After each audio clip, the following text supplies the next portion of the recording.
Hello, let's get this party restarted here at the FIFAe World Cup Day 2. It is second day of the group stages, and before that little technical break, we did see a little bit of action from groups A and B. We hope they're ready to go because we are here in the studio. The fans are ready as well. The noise is already being brought here in the arena by all the local fans. You can hardly hear yourself think. And right on cue, they settled down because they are ready for this first matchup. FIFAe Lion there, he's up first for you guys to enjoy at home. We have so many more fixtures, of course. We've just played 1 out of the 5 on day 2 for A and B. 4 more still to bring you this evening. Let's just remind everyone then, if you did miss a little bit earlier of the results from that first round of fixtures, FIFAe Lion Lex 0-0, Darkly 1-3, Tuga won that one. Great result for Tuga, that was his 4th win on the bounce after losing his first 2 yesterday. And then Stingray Montaxa, that had a couple of pauses in it as well, so for Stingray to win that one 4-0 was quite the achievement. Group B then, well, Tex defeated Mike J 1-0, D Fernandez and Mark 1-all, and Yuval 2-0 to the local lad Abu Makar. Let's look then at the tables from groups A and B after 6 rounds. Well, Tuga then, after 4 wins on 12 points, Stingray 11 close behind, FIFAe Lion 9, Darkly 6, as is Lex, Montaxa on 5 points. Group B then, Tex still leads the top of that standings on 14, Yuval 9, Abu Makar 1 point behind on 8, Mark 1 point behind still on 7, still in that 4th position, which takes you through to tomorrow. D Fernandez 6 and Mike on 3. Right, round 7 is where we begin then. Tonight, Lex Montaxa, that's first up. FIFAe Lion Darkly, Tuga Stingray. That's the big one, isn't it, Mike? Actually, I'm more dialed on Lex and Montaxa because they've been struggling. Bottom of the table there. We can already, at least in my mind, Tuga and Stingray are safe. They're going to make it out of this group. What position, we'll find out as time goes on. But Lex and Montaxa are still fighting for that right to potentially push maybe a fourth initiative. For me, I guess I want to see if Tuga can beat Stingray after Stingray beat him 4-1 yesterday. And he's been on fire. He has been on fire. Tuga's 4 for 4, 3 to close out yesterday, and then 1 to start today, upsetting, or maybe not upsetting, but beating his counterpart, Darkly, another Portuguese player. Absolutely. Well, let's have a look then at round 7 of Group B as well, because we have all these games running at the same time. Tex, Yuval, big matchup there. Mike J, D Fernandez. Mike J still on the bottom of the table with 3 points. He needs to start getting some wins. A draw's not going to be enough at this stage. And then Mark 11 and Abu Makar is the final fixture in Group B. Right, boys, we hope we're going to see some great action. It's tough, isn't it, having to wait and having to kind of play backstage, but we heard a lot of noise. I think there was a table tennis tournament going on, possibly. Is that the kind of thing you'd like to do, Aggie, just to distract you? Yeah, I think it's a nice way to just relax and get your thoughts somewhere else while waiting. Yeah, I think there have been. It's a good way of just relaxing and trying to, chill a bit. Alex, as a coach, is that your role as well, to try and keep them relaxed and try and chill them out during these pauses? Yeah, the role of a coach is for them to be communicating with FIFA, the admins, get an idea of what's going on. Tell your players to just go and relax, play some ping pong, have some food, and just get ready whenever the games resume. Yeah, exactly. Again, we hear, don't we? Some players don't really like to eat much food. It's kind of about being fresh and as on the ball as possible. And sometimes, you know what happens? You get that post-dinner dip and it all goes downhill, Mike. It's all about trying to keep what's closest to your routine. We talked a lot to Mar about that, and routines are important. Well, your big one, Mike, is underway. Montaxa taking on Lex has started. So let's hand over to Brandon Smith and Richard Buckley. Thank you very much, guys. Yes, back underway for round 2 of the FIFAe World Cup. Apologies for the small technical difficulties. We are fighting our way through some issues on the ground here. Lex against Montaxa is underway, and each matchup is kicking off slightly staggered behind the other. Tex against Yuval has also kicked off here, Richard, but for Lex and Montaxa, they were looking for a better start here in day 2 because neither player has scored a goal yet. Absolutely so. Really, just intrigued to see what we see over the next 15-20 minutes. See how these games start to take shape and really who can pick up when you have a bit of a lengthy break, Brandon. It's all about the mentality. It's all about how you can keep yourself warm, keep yourself ticking over mentally, and just really adapting to any situation that you might find yourself in. For me, there's a massive game in this group. It's a top of the table clash. Let's have a quick look in on Tex and Yuval. See how both of these two are starting to line up here. 0-0 across all the games so far. Well, I joked around to Tex earlier in the break saying, look, you could put your controller down and you'll be going through to the group. It might be that you'll finish 4th in the group, which if he did finish 4th in the group, which I know he's not going to, he would be playing against Anders Bergan on current form in the round of 16. Tex looking to break through on the first attack. He won this game yesterday 2-0. He's looking to win it again. Tex leads Yuval by a 0-0. Doesn't matter if there's a break or not for Tex. He is on a man, truly on a mission here in Riyadh, Saudi Arabia, and he wants to end his mission lifting the FIFAe World Cup aloft. Yeah. He's talked about getting out the groups. He's talked about just making sure that he's in the bracket play. If he goes into that knockout bracket, #1 seed from his group, and really putting down a marker, maybe I'll see 1 or 2 players competing with him on his day. Well, you heard Stingray talk about this game earlier yesterday. He said that Tuga's so good defensively, but I was able to put 4 past him, which he did do. He won the game 4-1 yesterday. Difference is, though, Tuga has started today in a better run of form, but so has Stingray. Scored quite a few goals in his opening matchup, scored 4 of them. Bit of a quiet customer, has Stingray. He's not been given the emotion that we expected to see thus far, but it is only groups. Well, let's jump around. There's been another goal in the Tex matchup. Tuga looking to find a way through, another big save from Stingray's goalkeeper. Definitely a more attacking Tuga we're seeing today in this best-of-1 format. We said there was a goal. It's Yuval that's equalised from Team Makers. It's #1 in Europe versus #2 in Europe going head-to-head in this group. It's a fortunate finish, but Yuval Belli's not going to be moaning about that. Doesn't matter how it comes around, as long as that ball ends up in the back of the net. You were talking about Tuga and sort of him losing 2, winning 4. I said to him, just as we were on that bit of a break there, Tuga, I'll be honest, mate, I felt like you were in a bit of a tricky situation. Where, oh yeah, me too. I was worrying a little bit. And it's just classic. It's classic Tuga, really, to come back, win 4 in a row, get 12 points, and not mathematically through, but you'll be one of those 4 teams you would imagine, if you were hedging your bets, to be in the knockouts. He did say on social media yesterday that you can never count him out after losing his first 2 games, as we said, one on a run to win his next 3. He also won his first one today. He's on 12 points in this group currently. Di Fernandez against Mike J. There's been a goal over in that game. Big match because those two are near the bottom of the pile in the group. Mike J yet to win a game.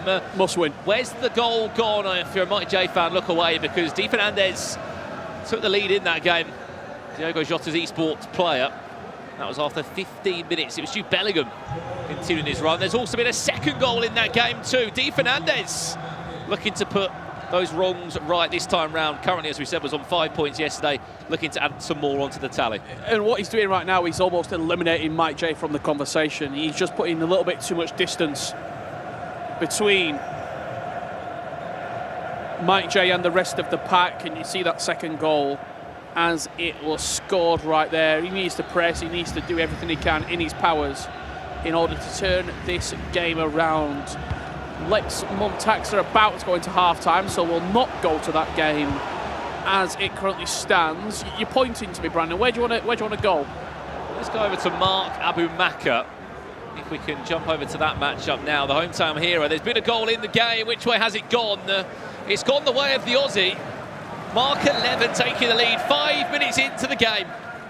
Team FUTWIZ looking to make it through to the knockout stage and again have a late run in the tournament.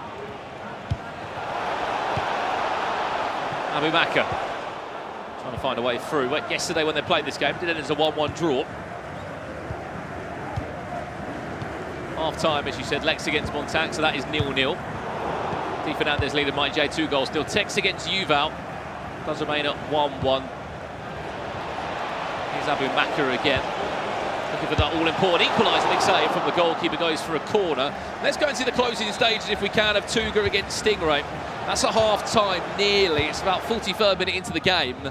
Still 0-0 between these two. I have a strong feeling, Richard, it definitely won't be a 4-1 sweep this time for Stingray. And you look at this game, given the position in the table of both of them, a point's not a bad result either way. Sort of a top of the table clash.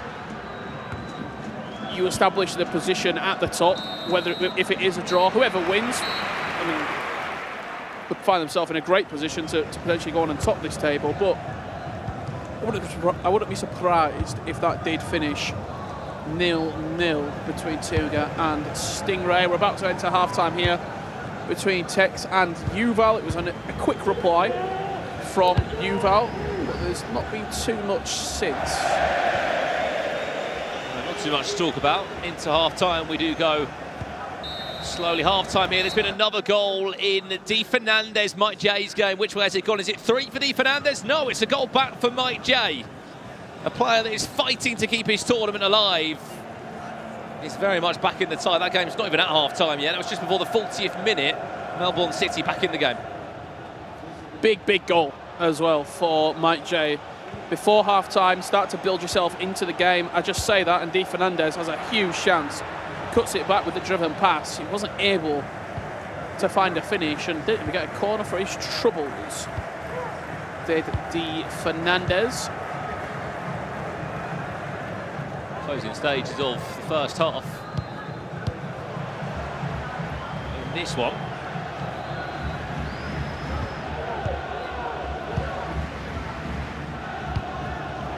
After this one, we will jump across to Lex against Montax, just to quickly check in for two players that haven't scored a goal yet today. They had very different games in their opener here. Montax lost 4-0 and Lex drew 0-0. So a change in pace of the game would be nice. 60 minutes gone here. It's a long time not to score a goal, Rich. I also think, just given the state of play today, what we've been, sort of how the day's been going, I'm not reading too much into that first round. It's almost like you play a game and then it's a hard reset and now we're back underway. You would much rather lose your first game and then win your second, given how today has started taken shape. And now you can start to build a little bit of confidence. For Montaxa, I mean, him against Stingray was 3-0 down for a long period of that game. He conceded a late goal as well to make it 4 for the Englishman. I mean, we have to talk about it. The break in play, especially in that round one where there was game stopping and starting again. No fault of anyone's here. But as a player, you just can't really get in a groove, can you? Long break in play, and now you're back slightly cold maybe for round two. Abu Maka looking to build into that. Nicely done. Oh, this is nice from Abu Maka! Some goal. Top quality FIFA from the local hero here. And one thing you can't fault is that support, Richard. Even when we were in a break and we weren't on air, they were singing. They were just keen for some FIFA to get started again. Absolutely. It's a fabulous goal. It's one touch all around the box. Very similar to what Texie is doing right here. Lovely, very slight left bit of left stick dribbling there, moving his body, lays it into the path of the attacking player, and Tex finds himself 2-1 up to the good. All the games in this Group B, 2-1 Tex, 2-1 Di Fernandez. Will we get a 2-1 scoreline between Michael Evan and Abu Maka? Potentially so. Tex looking unbelievable at the moment. He is grooving. He is moving towards the knockout stages. If he keeps playing like this, 17 points on the boards. playing really well. He's playing really, really well, is Tex, in this Group B. We've had an opening goal. You asked for a goal between Lex and Montaxa, and it's gone the Frenchman's way. Not too long left to play in that game either. It sounds crazy, Richard, but in 7 games of FIFA, that is the 6th goal that Lex has scored. He has struggled to find the back of the net, not just today, but yesterday also. Had some problems created in the final third. It's the Olympique Lyon, the only French player here representing France in the FIFAe World Cup. Mike J against Di Fernandez. Time is ticking away, and so is his tournament status. He's not able to pull through on this game. Is he able to find an equaliser now, potentially? Mike J looking to build. Jude Bellingham. Ball falls back kindly. R9 back to Pele. Again, good defensive work from Di Fernandez. He's done well there. The roulette, he just didn't get the animation on the shot that he wanted to. Almost, the ball was stuck behind his player as he exited that roulette. All the other games either at half-time or currently in a pause at this current juncture. There was a big game at the top of Group A between Stingray and Tuga. It could be a chance here for Di Fernandez. Mike J in the way. Which way did it go? Yeah, Tuga Stingray. This was 4-1 yesterday to Stingray. It might not be 4-1 now, but it's the same player that is on top. Little cheeky ball over the top. One more pass that no one sees other than him. Stingray leads by a goal to nil. There's about 22 minutes left in that game. That reverse pass is really, really delicate. Just dinking it over the top of the fullback, getting on the overlap, and it's very simple in the end cutback for Stingray. Stingray is, I know we're only watching the groups at this moment, but he is slowly but surely starting to make a little bit of a run in this competition, and the way that he's playing as well, I think he looks much better than he did last year. I was going to say, what do you think he's learned from last year? Consistency. He was poor last year on the first day. On the second day, he came out and got huge wins. I also think last year maybe came in with a bit more expectation. Other people maybe had a bit more expectation. 126th in EU this year on the rankings. He's not been able to do it in that sort of format. He got his spot through E-League 1. I think it's been obvious though, Richard, where his energy's been. Yeah. It's been on the E-League 1. Don't get me wrong, online FTSs he'll tell you he hasn't played well, as he did to Spencer earlier, but in the French league, that's where a lot of his time has been. It's a long process, a long league. Well, that was his route to the playoffs. He probably chalked the playoffs off maybe after 1 or 2 qualifiers and thought this is where we can do it. And it could be on for a second. It's a cheeky chip. He did time it green, but it was just a bit of power lacking from that one as Tuga looks to regain. He's also playing in that E-League 1 format with a fabulous dance partner in Fuma, so probably picking up stuff all the time, playing alongside him, playing in that format of the tournament. Well, I believe we've got an equaliser over in the Lex matchup. Montaxa will be over the moon. He's finally bagged a goal here in day 2. It took him a little while for the player that's rock bottom in this group as it stands. Montaxa back in the tie. 10 minutes left on the clock in that one. I mean, that result does nothing for either, Rich, because they're neck and neck at the bottom. Yeah, draw doesn't really help either side. You'd expect one of these two teams, whether it's Lex or Montaxa, to try and forge a winning goal here, which Lex could be doing. Good play on the edge of the box, just waiting. Fired into the feet of Pele. What does he have in his locker? Recycling possession, waiting, holding, straight into Van Dijk. I mean, you look at both of those two. They've only picked up 1 win this whole FIFAe World Cup group stages. Let's close out the Tuga Stingray game. Stingray looking to double his lead. No better timing to join the game than that. Ruud Gullit giving Stingray a 2-goal advantage. Is that good, Rich? We've got to see it again. Yeah, we certainly do. We saw Gullit running away in celebration. Let's find out what led up to the goal. It's a dink into Milinkovic-Savic. Pele just squares it to Gullit, and even there he wants to green time it. He wants to solidify it, and that will be 3 points on the board for Stingray to go top of the table. Well, I headers and volleys there for a split second from Stingray. 2 wins on the bounce for him Bit of a fact as well, might curse him now. He hasn't conceded a goal yet. Today. In day two. Day two has not conceded a goal. Scored 6, conceded 0. And as you said, currently top of the group in this Group A. 14 points next to his name. We've only played 2 games. It's been a long day, but we've only played 2 so far. This is Yuval getting not an equaliser, but one back to put him within touching distance of an equaliser. Pause coming in there for Tex as we jump across to Mark 11 against Abu Maka. That one's back underway for the second half at 1-1. Full-time result coming in from Lex and Montax, so they're going to both share a point at the bottom of Group A. Mark 11, Abu Maka. Mark 11 looking to take the lead in this one. Easy pickings for Edwin van der Sar. Let's go to Tex Yuval. We'll jump over to that game. It's 10 minutes, or 20 minutes in front of this one, actually. Tex won this tie yesterday, 2-0.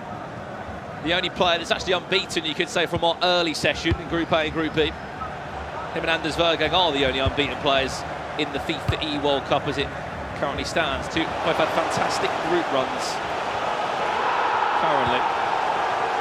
Here is Tex looking for a 4th goal. Is he going to find it? Yes, he is. Tex leads 4 goals to 2. And we know it's only group, so you can't look too far into it, but he's playing really, really well. 10 minutes into this game, Birkin Lion open up the scoring with a green time finish from the edge of the box against Darkley.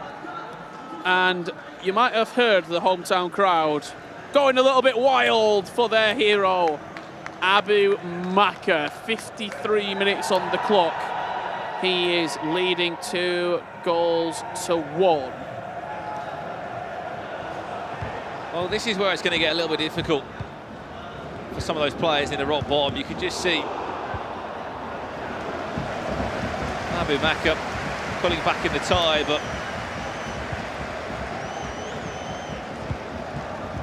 does get a little bit worrying, doesn't it, for the Aussie players there. Mark 11, Mike J. Let's close out that one if we can. Mike J against Di Fernandez. There's about 4 minutes left in the time. It's a big win down the bottom of that Group B table. Okay, line leading Dark. There's a lot of time left to be played in this game.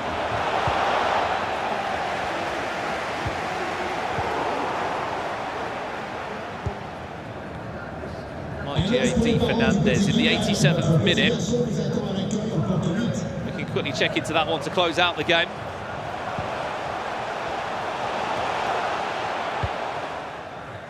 Here we are. Is there a late equaliser for My J potentially? Desperate for a point, desperate for any points. Could be that chance now. There's the step over. He's offside, or what we going back for here? Offside, I believe.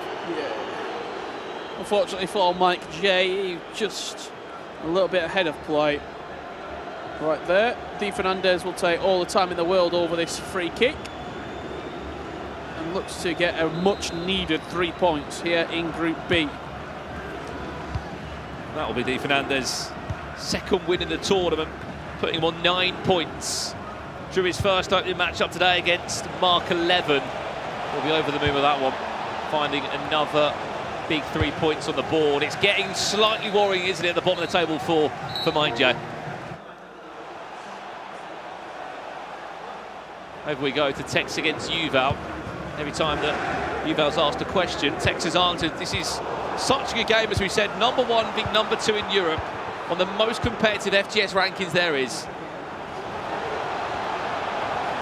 It's a very emphatic performance as well from Tex. You're just maybe starting to see as well in this group a little bit of separation at the top. Tex is pulling away from the rest of the pack, it has to be said.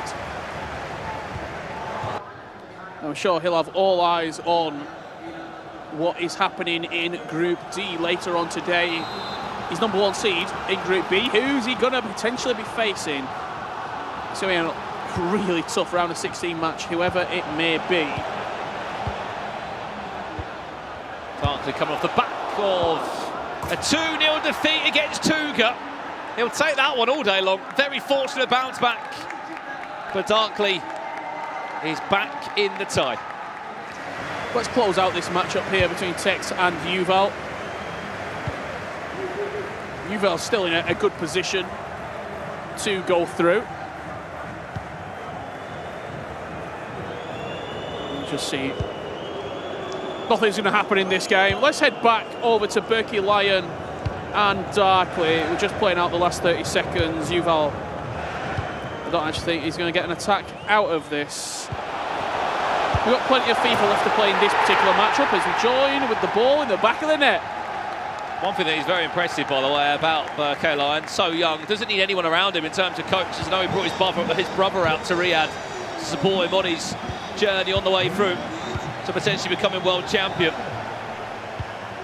But that young to be that fearless. He does not care. Full-time results, as we said. Tex looking very, very impressive. That is 5 wins and 2 draws on his tally now. 7 games played.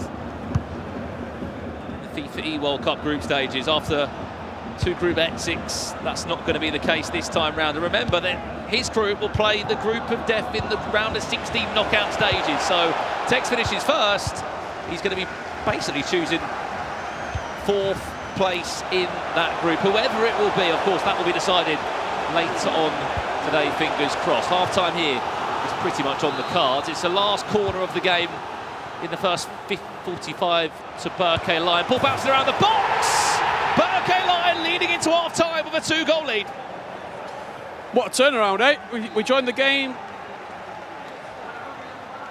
with a goal against him, and just shows how quickly things can turn around for the young German.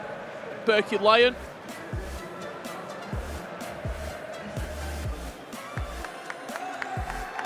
Great staging here. Let those live shots play out there of the venue here in Back Riyadh. to gameplay. Well, you can see the impressive setup from home. Every player with their own pod, coaching device. Been in a few of those pods as well. Very cosy. Picked up a controller or? Not yet. I've picked up the coaching device though. There's Mark. Trailing 2-1 to Abu Maka. Scored an unbelievable second goal. Little reverse elastico, pops it into the bottom corner.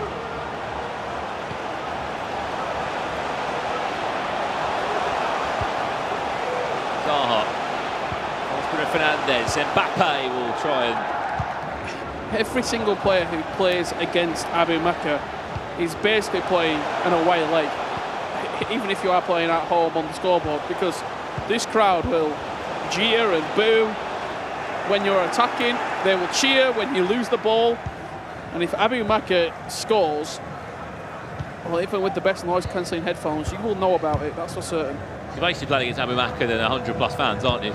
Every moment in the game.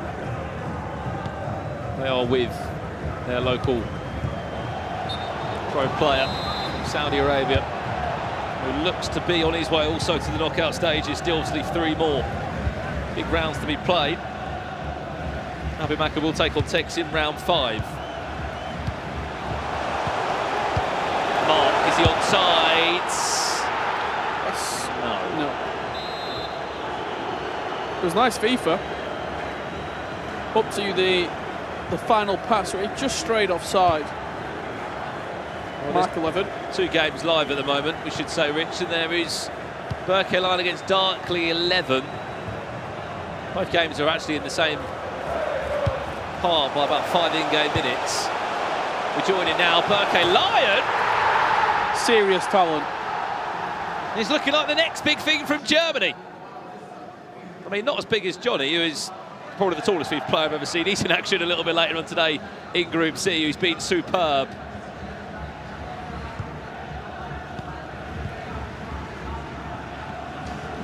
Abu Maka victory here, when you look at this group, puts him in a somewhat comfortable position.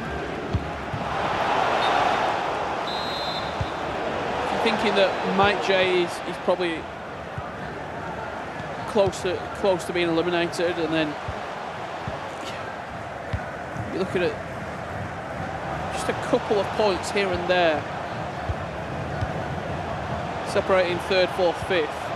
Well, fifth result stays the same. It will keep Marco just 7 points. Abu Bakr would go up to 11.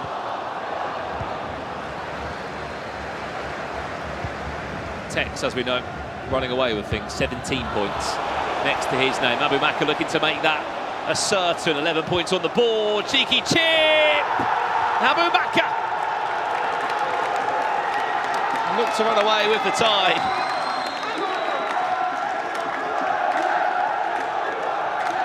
And they absolutely love it here.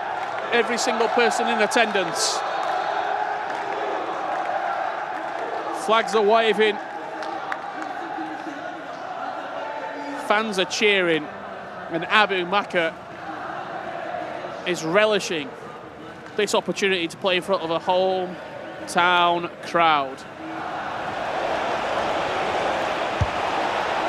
Over to this game now, which is live. Nearly 69 minutes on the clock.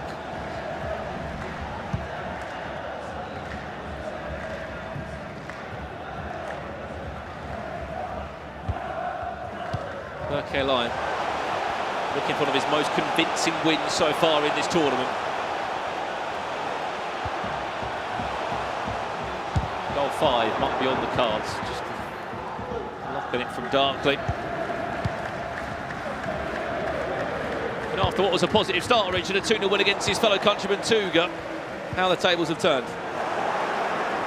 It's just been it's a real tough day for the competitors as well, it has to be said. Just given the situation that we've sort of been going through today. Momentum's not really a thing that you can take. Like, each individual game you have to address as a sole 90 minutes of FIFA.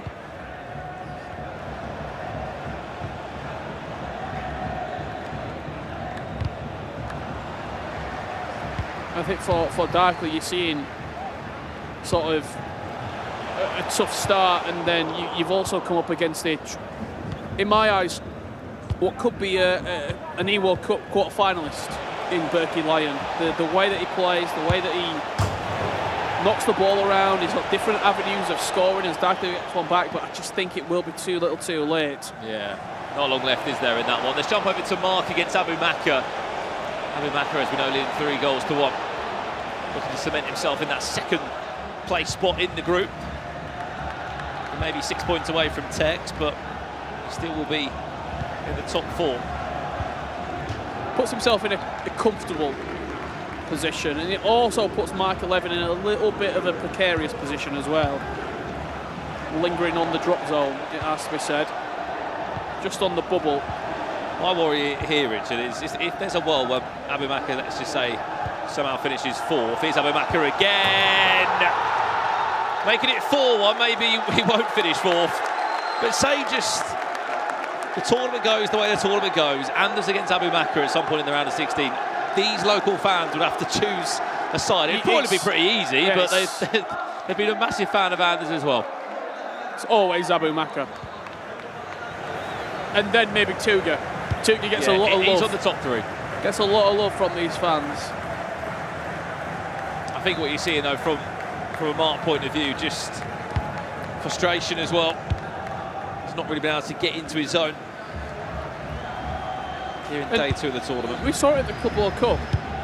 Confidence is a huge, huge factor for Mark 11. With Hollywood on day 2, they started playing better, they started clicking, and what happened? They performed what can only be described as a miracle to get out of a real tough group. He's not been able to pick up any momentum here. He's not been able to sort of get the ball rolling. Well, there was another goal. Sorry to interrupt, Richard. Berkeline against Darkley. What a goal this was, sorry. I mean, where's the defenders first and foremost for Darkley? I understand he's got to go for the game. Just kept running. He kept running and running and running and said, you know what, I'll go this on my own. Berkeline, we can pretty much confirm, has also scored again. Yeah. 6-2, this young German pro player leads. in the replay. He got a 6th goal. It's really shut everything Darkley can offer down. Looking very convincing, is he? First ever FIFAe World Cup, full-time whistle there. FIFAe Lion, a big 6-2 win. I mean, you saw that chance to mark at the end. If you're timing things green and it's hitting the post, you know maybe it's not your day. That is round 2 confirmed and concluded, we can say, from Group A and B. But now it's back to Rachel and the guys on the couch. Well, should we just enjoy those scenes there, Brandon? They are special. They love those lights and it, just celebrating Abu Maka there. And they had a lot to celebrate, didn't they, Mike, after that result? He earned the celebration. I mean, you see that chip goal. I mean, we might review some of the goals here, but I also think that gets him through Group B. 11 points, double digits.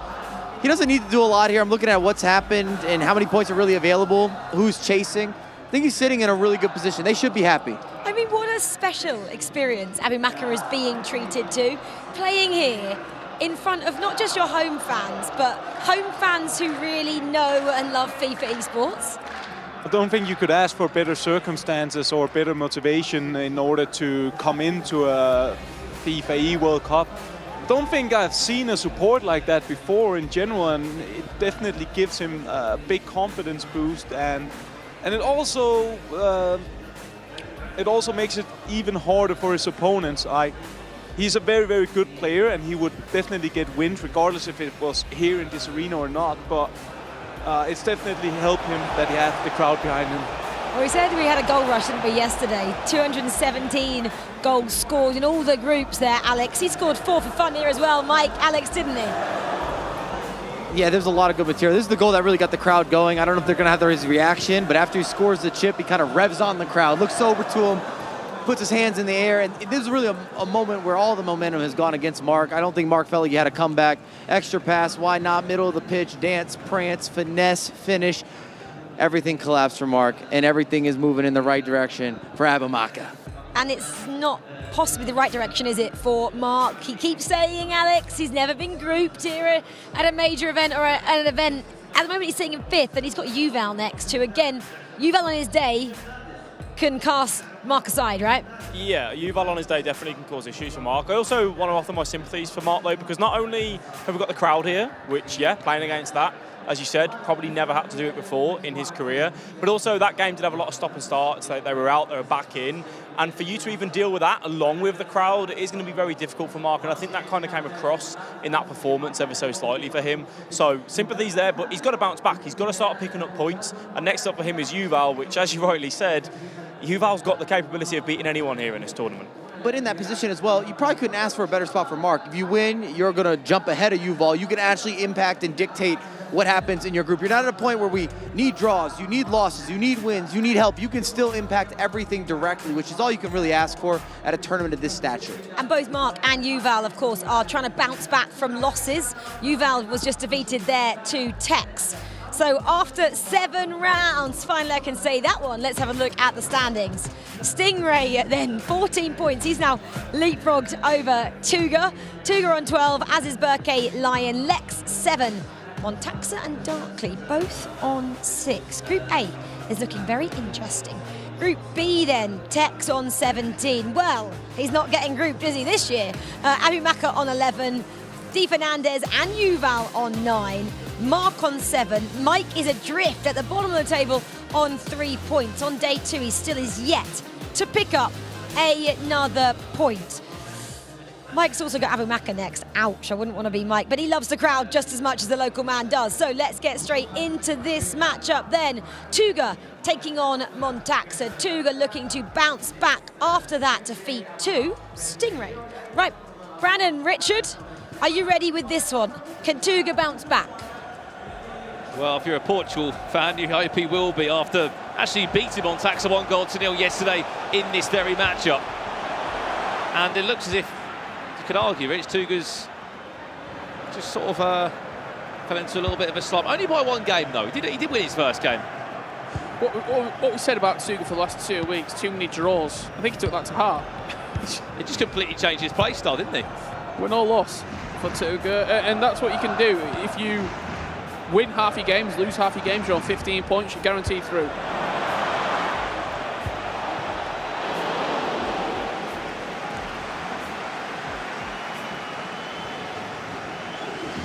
for Montaxa.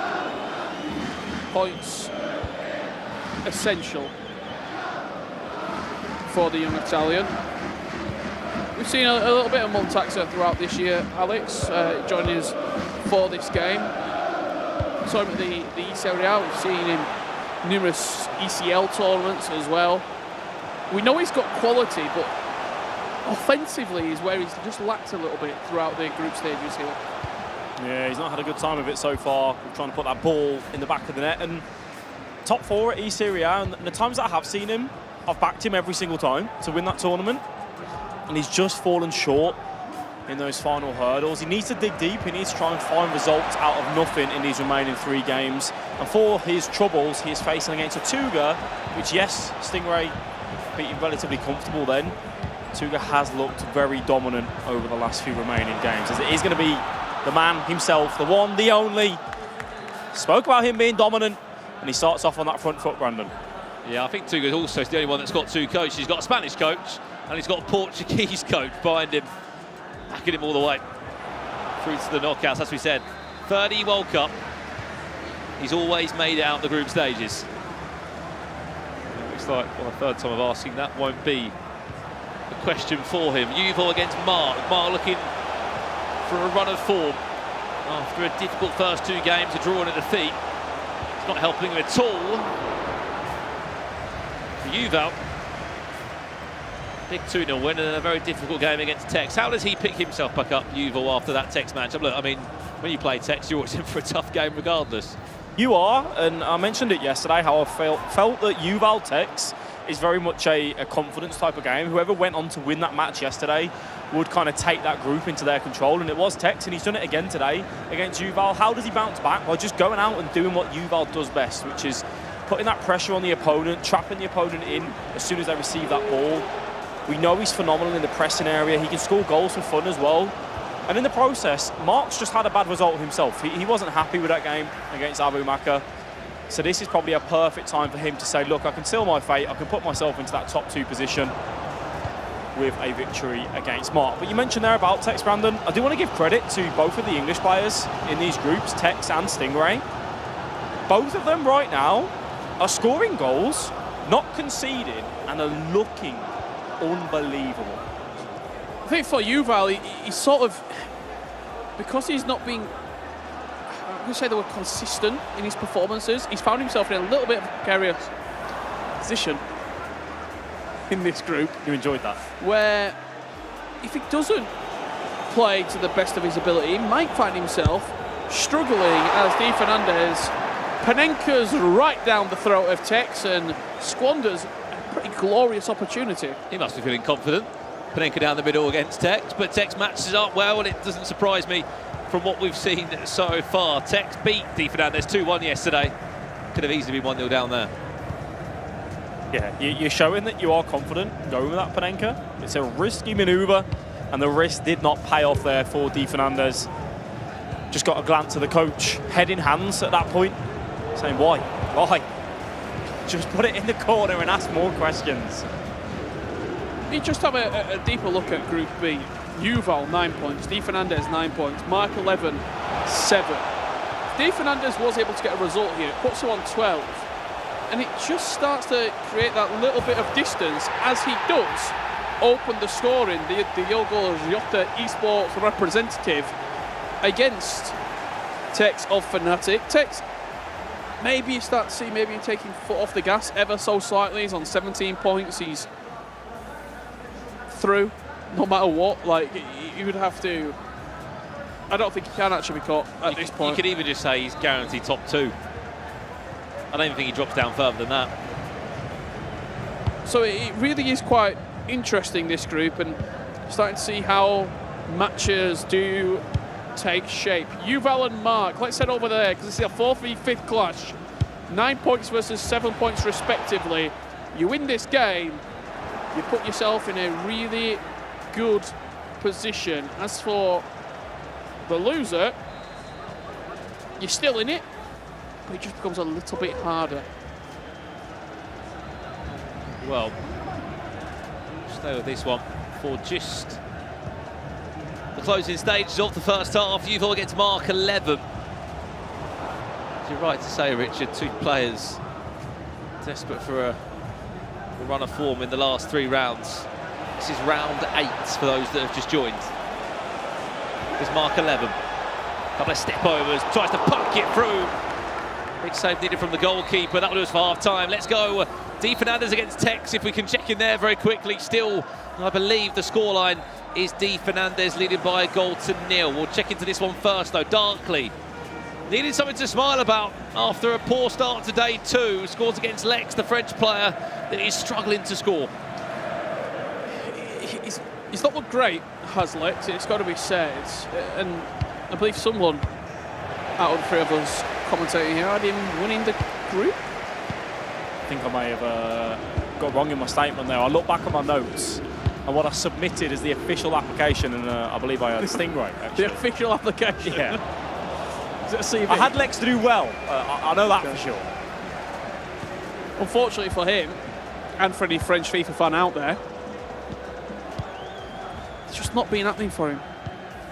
I'm sure they'll be trying to back Stingray probably if his FC Lorient running the E-League 1. Speaking of Stingray, there's been a goal in his game against Berke Lyon. This German youngster, 18 years of age, in his first ever FIFAe World Cup, is looking insane. I'll get your thoughts now in a second, Alex. Before that, we've got an equaliser here. Tex, offside trap played. Tex back in the tie. Yeah, lovely layoff there from Tex. Time and composure. Goalkeeper nearly getting something on it, but either way, back into the tie. Tex won't mind either way. And you go and say about Berke Lyon, I've had the joy of watching over his gameplay many times. A player that is fearless, so aggressive in wanting to go forward, the driven balls, as we see another opportunity for Tex coming through. Try for Tex. There's those ball rolls, scoop turn, it's in around the box, reverse elastico. Tex looking dangerous, wins a call. Goes for a goal kick, sorry, in the end. Tuga, I'm hearing noise from his booth. What does that mean, I hear you ask? Tuga is scoring goals and he's looking like a completely different FIFA player in best of 1 FIFA. Montaxa is having a stinker of a day, unfortunately. He's got so much to do. Abu Maka, the local hero, is beating Mike J, and you can argue it's the same storyline. Group B, Mike J not looking good. Go over in Group A, Montaxa really struggling. Yeah, I think we've been sort of perceived that Montaxa, Lex, Darkley are well out of it. Group A is so fascinating. You've got 3 players who are in 14, 12 and 12. Stingray, Tuga, Berke Lyon, who are all flying. And then Lex, Montaxa and Darkley is 7, 6, 6. There is 3 players there with 1 spot to play for, and it is so fascinating. A man who is not leaving anything to chance. Di Fernandez leading against Tex, something nobody's able to see out to this point. Last chance of the half. Into the break we shall go. Tex trailing. Abu Maka against Mike J. Abu Maka just picked up his first win in day 2. He's on 11 points as it stands currently. Looking to put some pressure on Tex, looking to ensure that he gets through to the knockout stages.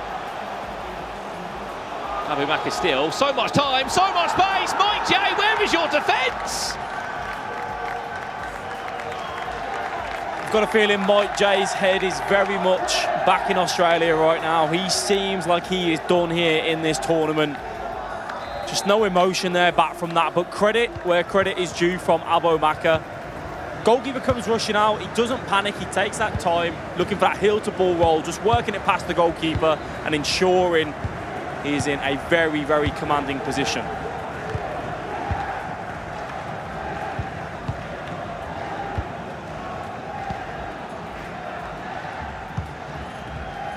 Well, let's go to another matchup. Stingray, Berke Lyon, Tex coming in for an attack very quickly here, defended well by Di Fernandez.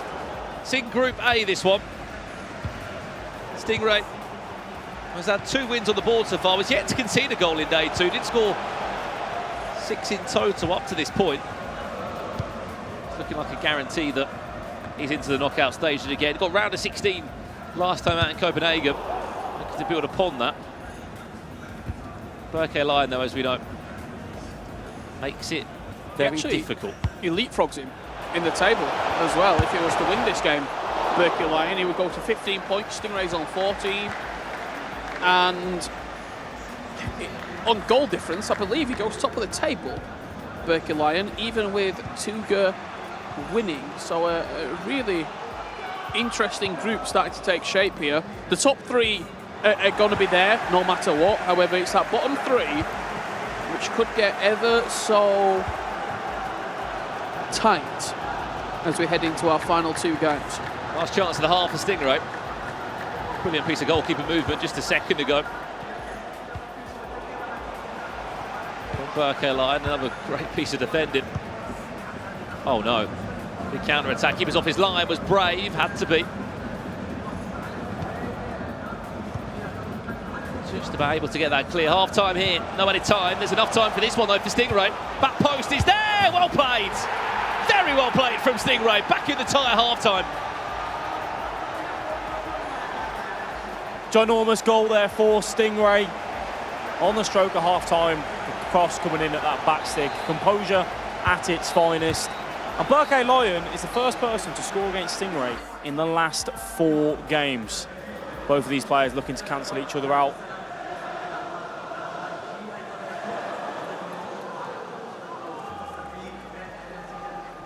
Jump across to mark 11.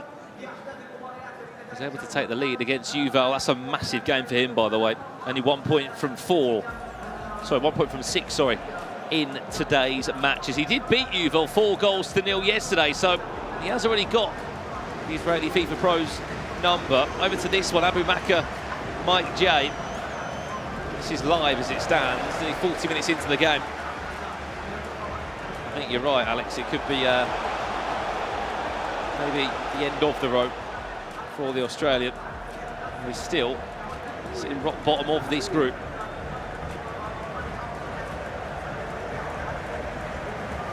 Could be facing a situation here with both Australian players not going through.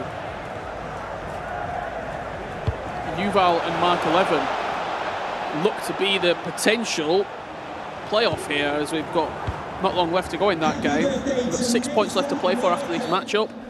Di Fernandez, this is a 6 points for Di Fernandez that you don't think, a 3 point should I say, that you don't think's there. Like, you're coming up against Tex in a great vein of form. You're mid-table, and granted, every game you know that you go into thinking, yeah, I can win this, but in the back of your mind, you take a draw, you take a tight game. But even the biggest Diego Jota esports fans don't imagine a win coming your way. We're going to see the final stages between Tuga and Montaxa. What a turnaround from Tuga, it has to be said. This will be 15 points. He's won his last 5 games after losing his opening 2. Well, this was the game yesterday that changed his run of form. Montaxa has found a way back into the tie. Is there enough time for him to turn it round? No, there will not be. 90 minutes on the clock. Montaxa, things are starting to get interesting for him, but you're right, they are still very much in the race. That 4th spot is open in that group, Rich. Yeah, it is. Lex, Montaxa, Darkly. Tiebreaker situation could come into play. It seems to be which player wants to go out there and take it for the winning. It's kind of like all 3 players at the minute are just saying, go on, you can have it. I'll just hold back ever so slightly. Well, this is a big win. Darkly against Lex. Lex still struggling to create, let alone win games of FIFA. Added time done there. That's the full-time big win on the board for Darkly.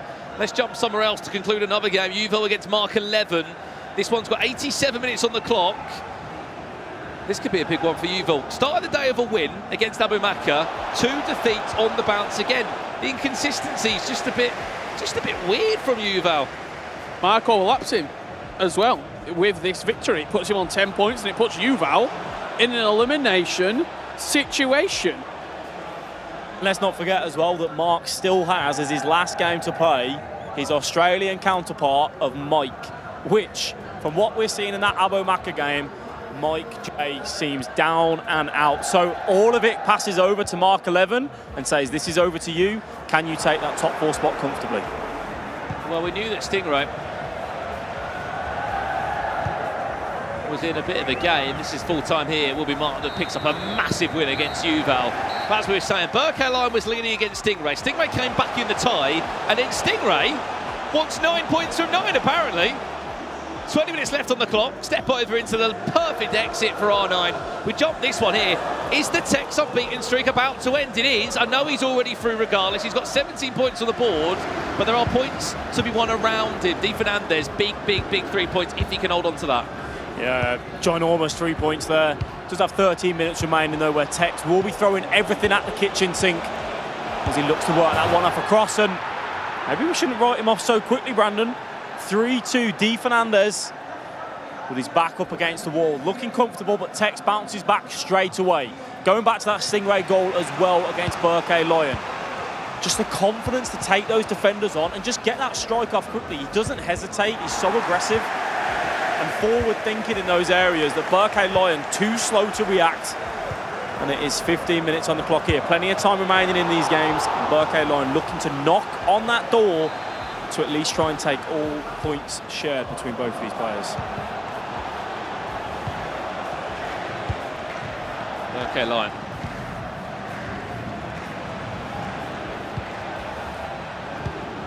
Let's see some pulling.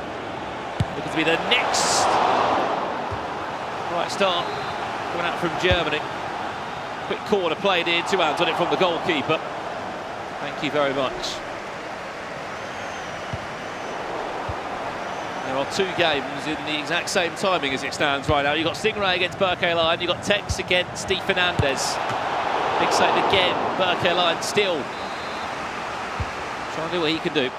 We'll leave that one for a second because Tex is keen to keep his unbeaten record intact.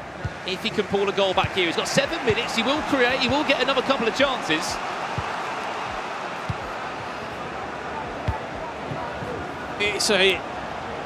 It's a nice 3 points or 1 point for Tex. It's a huge 2 points dropped for Di Fernandez, given the state of this group.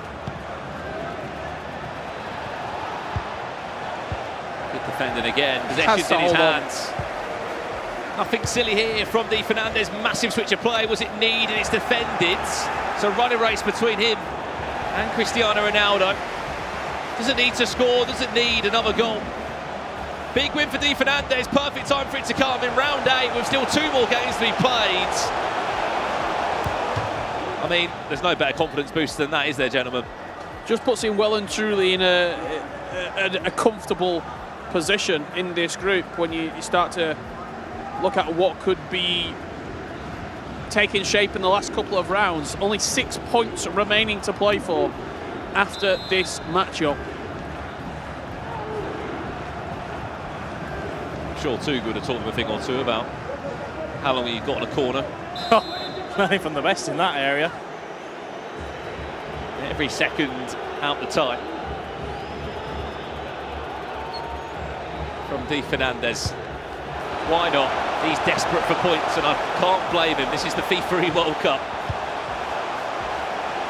2 minutes added time, though. Possession still in the hands of Di Fernandez. Tex can somehow scoop this one up and just drive forward. There might be a chance. No, I don't think there will be. Corner. No rush at all. As there has been full time elsewhere in the Stingray game. Big turnaround for him. 3 wins from 3 today.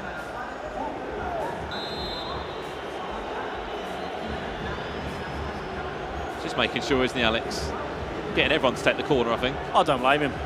Take every little bit of time on the clock. Keep it down in this corner and get yourself a well-deserved 3 points against a player that has not been beaten so far. Full time, please, referee. There we have it. Di Fernandez, big 3 points on the board Tex may have lost his first game, but still, it's an impressive 17 points on the board as it currently stands right now. I believe we are mainly all in full-time results from all of the games. That's round 8 concluded, Richard, but there's still a few more question marks. There's still a few more spots to be played for, especially 4th and 3rd. Yeah, absolutely. Group A is really starting to look tasty, with 4th, 5th and 6th all still in the running for that pivotal position. 4th is where you want to be. 5 and 6, your E-World Cup comes to a close. Rachel, back to you guys.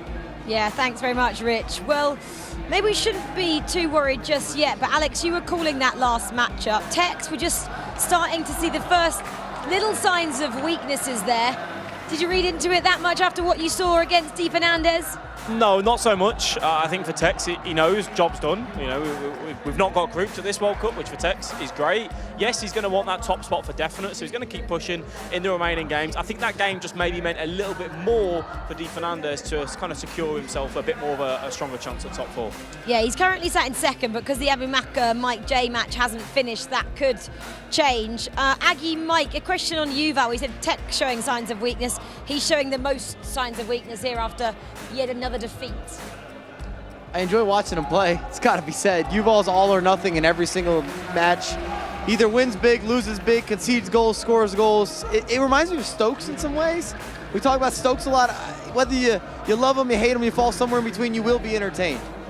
Yeah, it's nice to watch him play, but I just don't back him to go very far if you don't have that consistency. I mean, it's good you win one game, but if you lose the next one big, it's just not going to be enough in the end, I feel like. But he's still in a good position to go through. And maybe if you adjust a few things, they could be better for him. But he got to be more consistent because there's no room for those mistakes when you come to the last 16. Have you seen anything now, Aggie, that you think he could adjust? Well, not conceding that many goals. I mean, his offense is great, and like he's a top player, but it's just about if you get behind with one goal, don't risk it too fast. Just take it easy, I guess. What is that the sign of? Lack of his lack of experience. I don't like his patience and his structure is what's kind of missing. We could talk about Tugi, and we'll take him for example. Win or lose, it's usually always a close game. It does bother me, similar to what August was saying, especially if you want to make a long-term run in the tournament. You want to have those major results. You got to have levels of consistency, and you have to be able to win or grind out results. It's just a matter of how it works. You're not going to have easy games all the way through. You're always going to face adversity. There's got to be some sort of fight back, bounce back, and a lot of that comes down to structure and defense. I also feel like having an advanced play style is harder to actually perform offline rather than online. Well, he has to start performing though, doesn't he, right now in this massive LAN event, which is the World Cup. Spen, you are down there for us though after these rounds of fixtures. Who are you talking to? I am with Mark 11, who is now Australia's final hope. Unfortunately, his compatriot Mike is not going to make it through even if he wins his next 2 games. We're trying to do the maths on your position here, Mark, but we know one thing, that win in your last game was essential. Yeah, that was a big win. I think I beat him yesterday. It's my only win yesterday. It's my only win today. So hopefully I can get one more win on the board today. So you've got to play your fellow Australian Mike still, but you've also got to play Tex. Do you think you need to win both those games? I think I have to at least draw to Tex minimum. He's the best player in the group. He's on 17 points. I need at least a draw or even probably a win. If Yuval or Finland win both their games, I'm probably in trouble. Well, he did just lose last game, so he is human, so best of luck to you. But yeah, Mark's got to do some work to get out of this group. He is Australia's final hope. The games are back underway. Let's get into them. Thank you very much, Spencer. Back underway. Here we go. Then round 9 in Group A and Group B.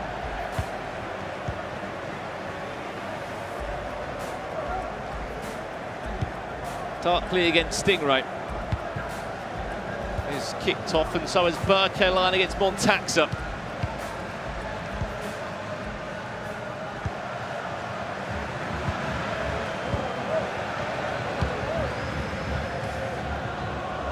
See if Stingray can pick up where he left off. He's looking for the whole hog today. He's looking for the 15 out of 15.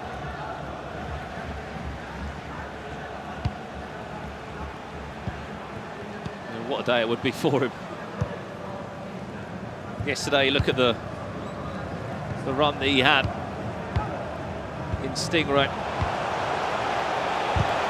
compared to today. So different. 8 points he had, now he's already beaten that in just 3 games.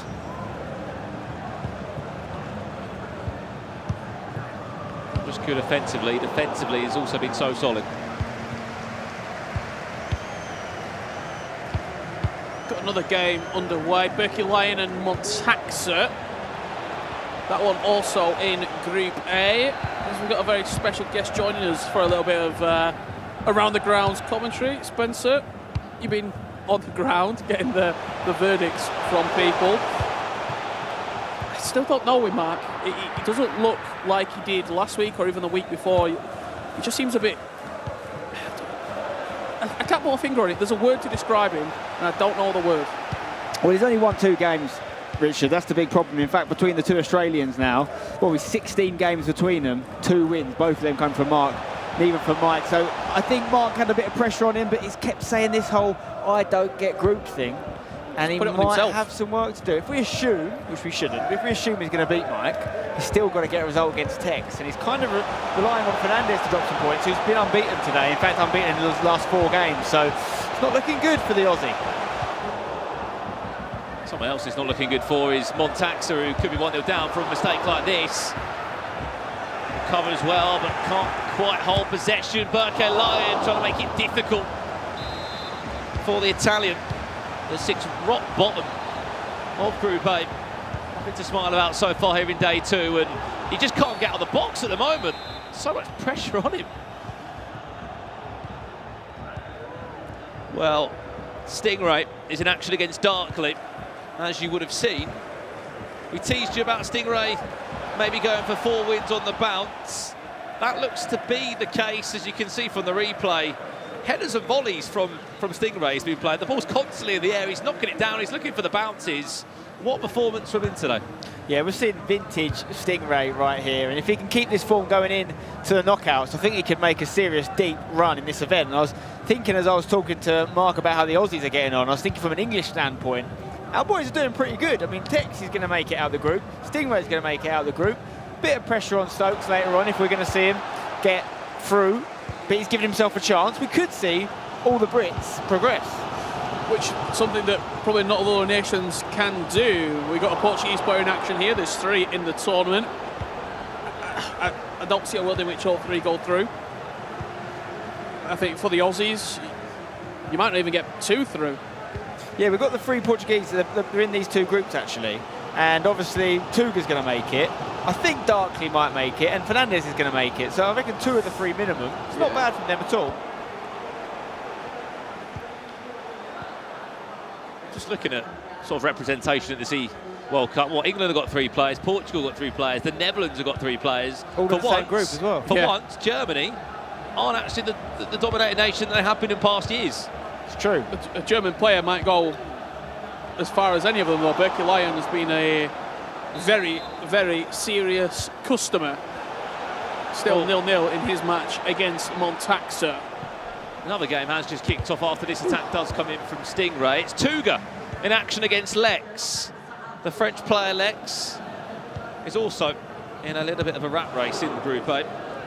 Struggling to score goals. Look at his results today. He's only scored 1 goal. So something needs to change there pretty soon for the French player. And you're also playing against a Tuga that just looks completely re-energised, rejuvenated. He almost reborn, being completely honest, from the performances that we saw in the last 2 tournaments. I mean, I'll put my hand up right now and say, after those first 2 games, I was very much of the Tuga's done camp. This is the last time we're going to see him at this level. He's had a really rough few weeks. And even if that had been the case, and he kept losing, it would have actually been quite harsh from me, because, yeah, you can look at the tournaments and say, OK, they've not got out of the groups, but to get to 3 tournaments is unreal. Even Mark in the same boat, you know, he might not make it out today. But it's unbelievable to make it to 3 World Cups. So many great players, not at any. And I think Tuga's just made me sort of shut up and realise the guy is different.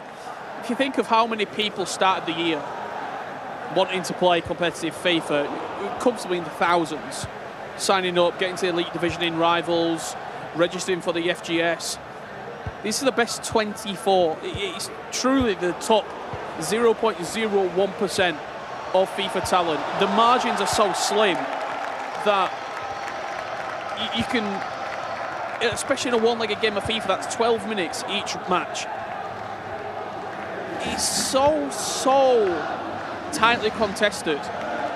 And what Tuga does year on year is what nobody else really can ever achieve. Well, this game is still yet to conclude. This is from the previous rounds, and rub sort into the wounds of Mike J. It looks to be 3-0 to Abu Maka. But back to your point, you know, there's always that chat about how difficult it can be competing at the high level. Obrun, back-to-back E-World Cups. Anders Vergan, back-to-back E-World Cups. We see again, as you said, Obrun, Tuga, Nicholas not missed an E-World Cup in what, 5-6 years? Yes, 6 years. It's ridiculous. So that consistent every single year, even with the lows and highs of competitive FIFA. This game is still in the 57th minute. There is a small technical difficulty in this round 8. So technically, Mike J scores 4. He's still in it. Maybe. I don't see it happening, but he's still, on a technicality, got 9 points left to play for in this group, because this, what you're seeing on the screen, is a round 8 fixture. The reason you've not seen Tex and Mark 11, Di Fernandez, Abu Maka's next game, we're holding those fixtures until this one has concluded, so we're all aligned correctly. Just think mentally for Mike J, it's power shot. Mentally, it's just going to be too much. But Arsenal 3-0 down with that time left in the game. Back to Stingray against Darkly. This one's in the second half. Stingray still leading. Looking to find his 3rd clean sheet of day 2. And the only other matchup is Lex against Tuga. That's 0-0. Currently in this round. Stingray.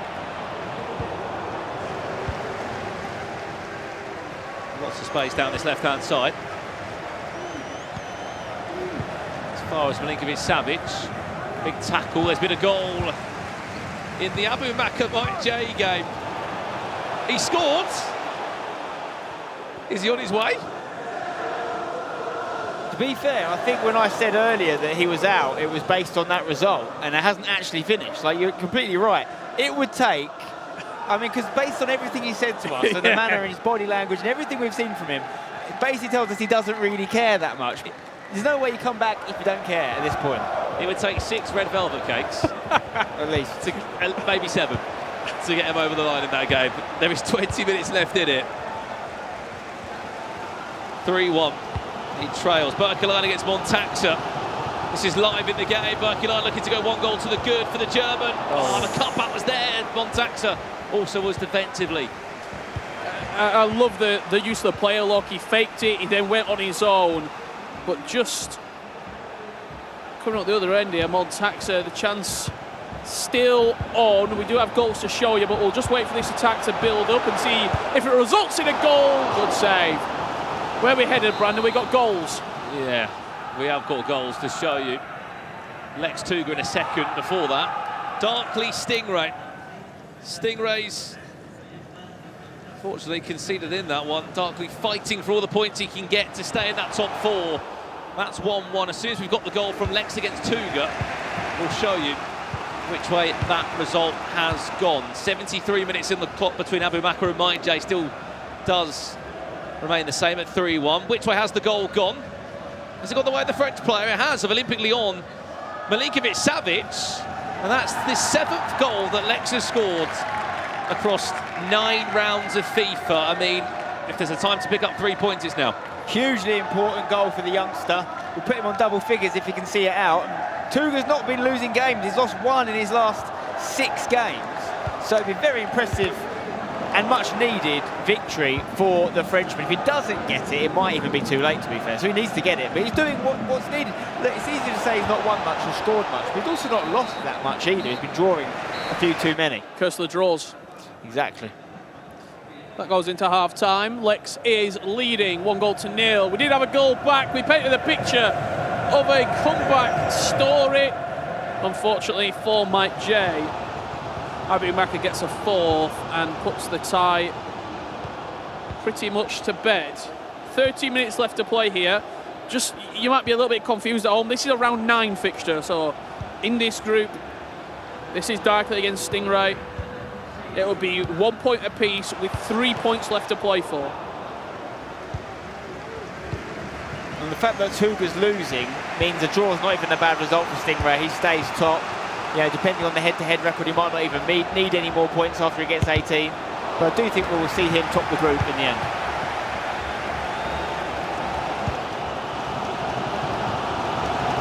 Last 8 minutes in this one of the repeated fixture. Stingray did win yesterday. 3-1. This is in Group A. Darkley timed it green, big save. Even just there, the goalkeeper movement shifted him across to make sure that he read the movement, he read the strike pattern from Darkley. I do think Stingray's, maybe because the group he's in, it's not necessarily a group of death, and he's sort of just been going about his business very quietly, but he's putting up a serious display. Is he the sort of player that you think will be more dangerous when it gets to the two legs as well? Or do you think this suits him and his attacking sort of style? I don't necessarily think he's suited by two legs. I don't think he improves, but I also don't think he regresses, so to say. He will continue the way that he's playing. He will continue that fine form. We'll see some closing stages here and shots of Abu Maka and Mike J. Crowd like that one. Well, that's round 8. That's the last game in round 8 concluded. I think that could be the last game of Mike J's FIFAe World Cup. He'll still play 2 more rounds, but it just won't be mathematically possible for him to get a top 4 spot in the knockout stages. Any time to follow. Abu Maka, though, big 3 points on the board for him. But just back to that point you were saying about Stingray, even without this result on paper, he's got the same point tally as Tex. 17 points, both of those two. Looking good for the UK FIFA scene. Yeah, it's in good hands for sure. I think he has crept under the radar a little bit this tournament, less pressure and the lower ranking. It suited him, I think. Even with no one in his corner, he can't even say he's done any worse. I mean, ironically, the player that's matching him has got his old coach. Dugas pulled a goal back. What do we say about Lex? Drawing too many games. It looks to be the case for the French pro player there. This also could be a 0-0. Montax, this doesn't do him any favours either. He needs to go for the game. If Lex draws that game and Darkley finds a way to beat Stingray, that's Lex out. So Lex really needs to be winning this and hoping as well Darkley doesn't pick up a win. Wow. That's why you're on the commentary. That's maths. I'm the Rachel Riley of FIFA, really. De Bruyne. I think you've got a future in that. I think there's potential there. Second, I thought that was going to be a penalty for Montaxa. Into the pause we shall go. Not long left in that game. Let's go and check out Lex against Tuga, because as Spencer Riley said, there's a lot riding on this. And he will know as well, Lex. He'll know all the permutations. I'm pretty sure his entire camp will just win outright, just try and pick up as many points as possible, but could just maybe get in his head a little bit if he knows that tournament could be over here if you don't get a win, if results don't go your way. The newspaper headline writer in me really wanted to see a Lex versus Tex match-up in the knockouts, but I don't think it's going to happen, chaps. I don't think it's going to happen.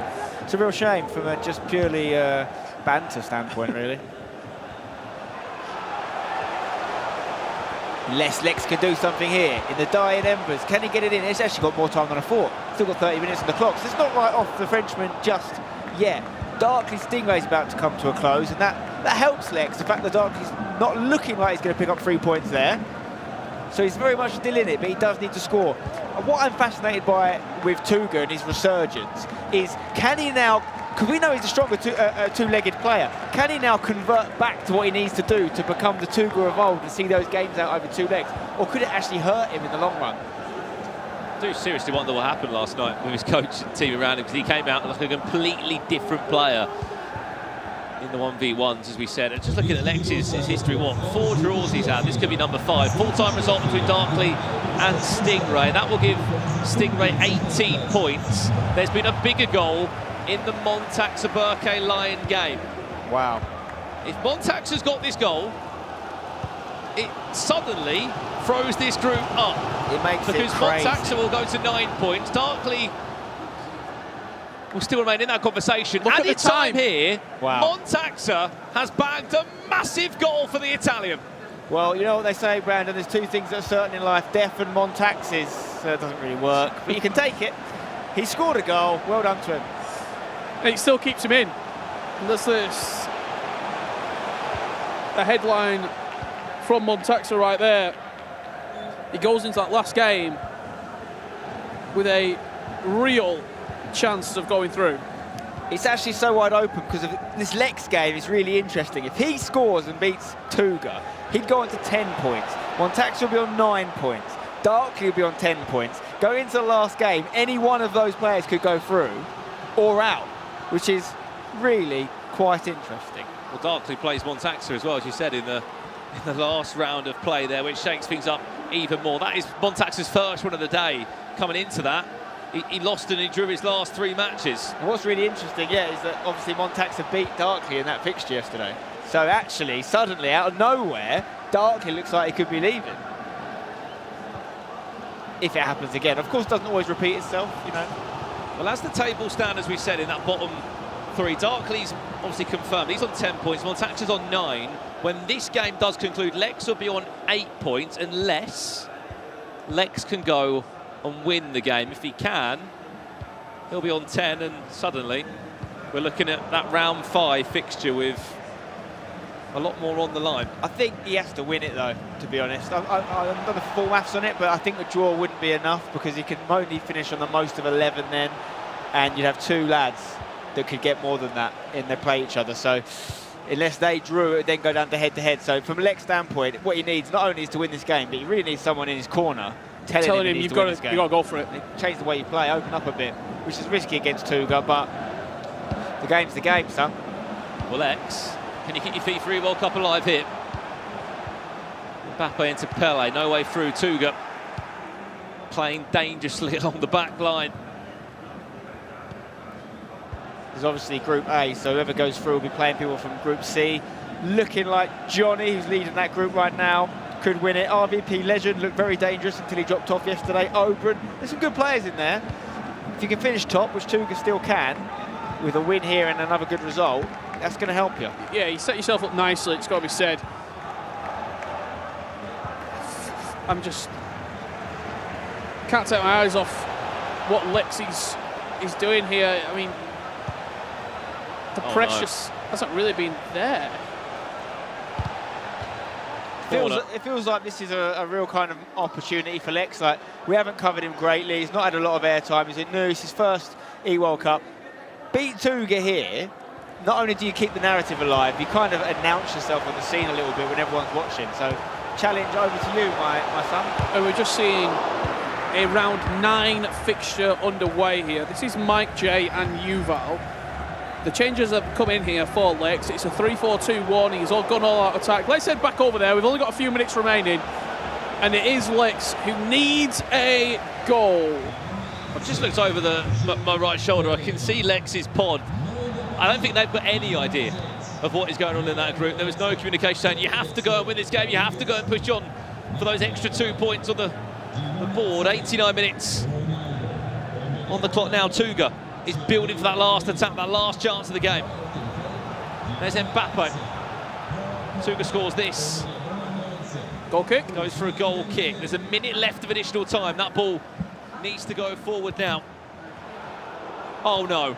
Oh no, Lex has just given away not just possession, but also his chances of the FIFAe World Cup knockout stages. Head in hands moment for Lex. Tuga's off his feet.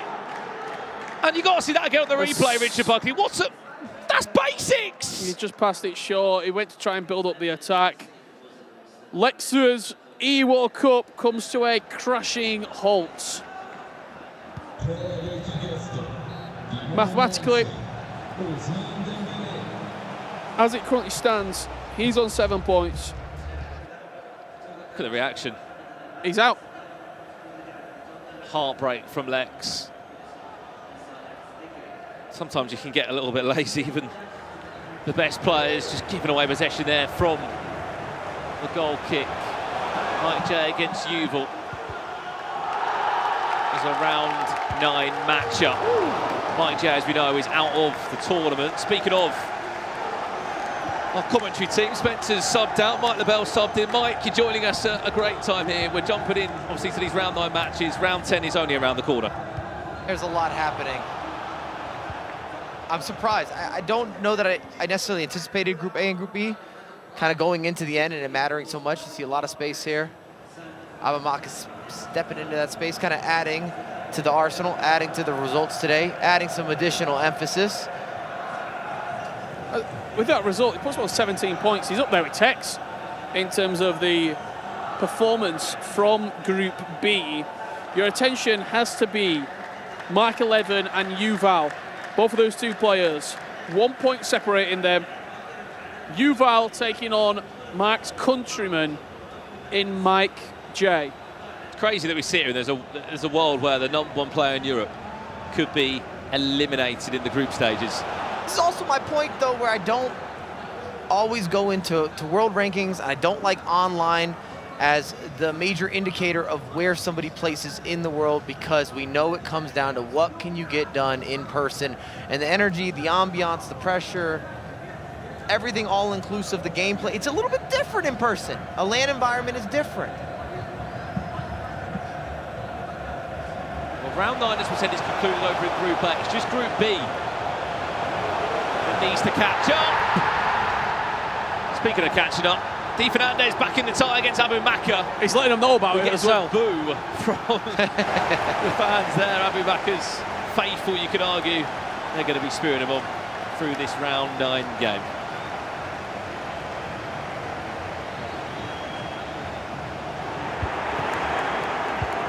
Jump back here. Mike J, Yuval, last chance of the half.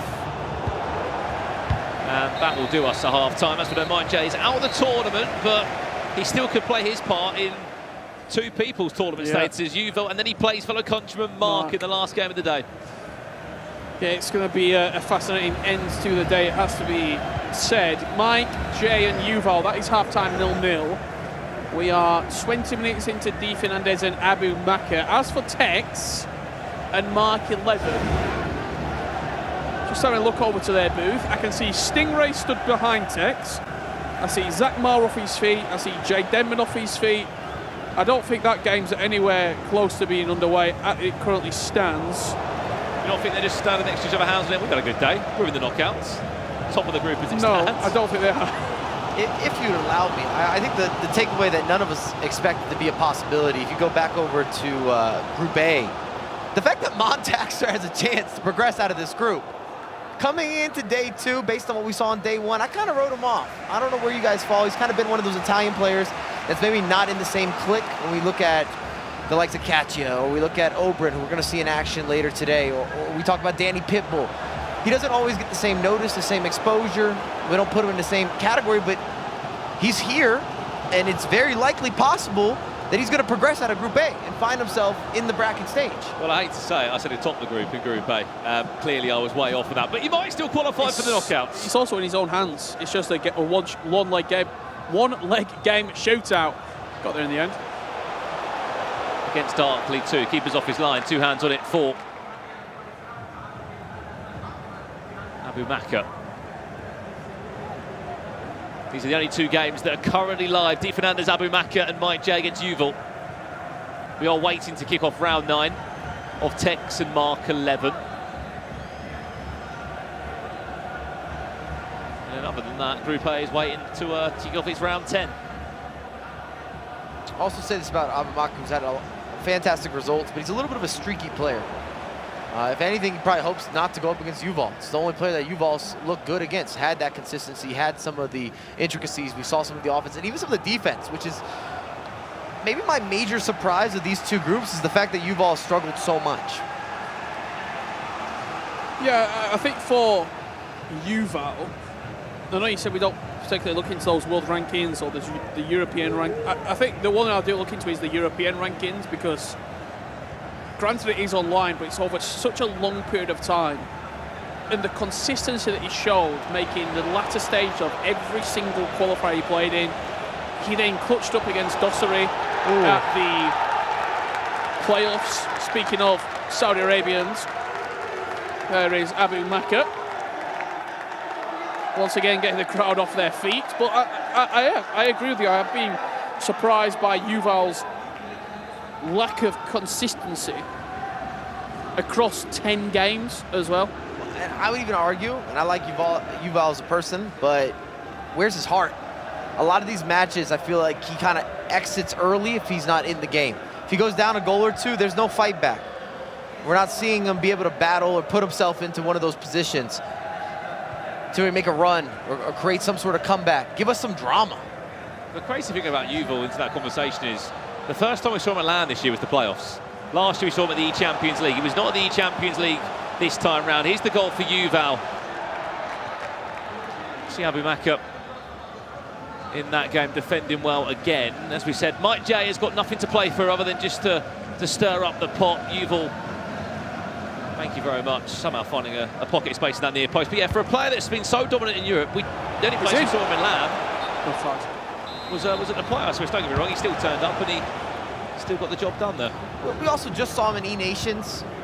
Group stage, the hype was there. They lived up to it. Israel looked unstoppable. Offensively gifted and talented. However, you got into the bracket. They were potentially upset by Italy, at least with the run of form. The Italians went on to find the Final Four back-to-back years. And again, for our own personal expectation, I thought Israel would go farther. I went on record before the competition got underway. I said I expect these guys to be in that Final Four, potentially hoisting a trophy. Well, we have officially kicked off round 10 over on Group A. Montaxa Darkley is probably the biggest game of that round. We'll do our best to check in to as many of these games as we can, because you're right to say, gentlemen, Montaxa's chance of a knockout stage run is still very much alive. Well, this is it, isn't it? This is the game.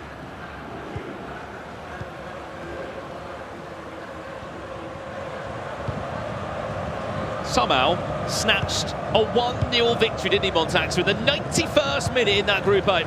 He's on 9 points, Darkley's on 10. When they played yesterday, it was a 3-2 matchup. It was Montaxa that won that game. So on a tie-break head-to-head goal difference, he would be going through. However, very simple, whoever wins progresses. This is not one of those matchups where we have to go into the permutations of Ridge. Relatively straightforward, sudden death, win or go home. Both sides.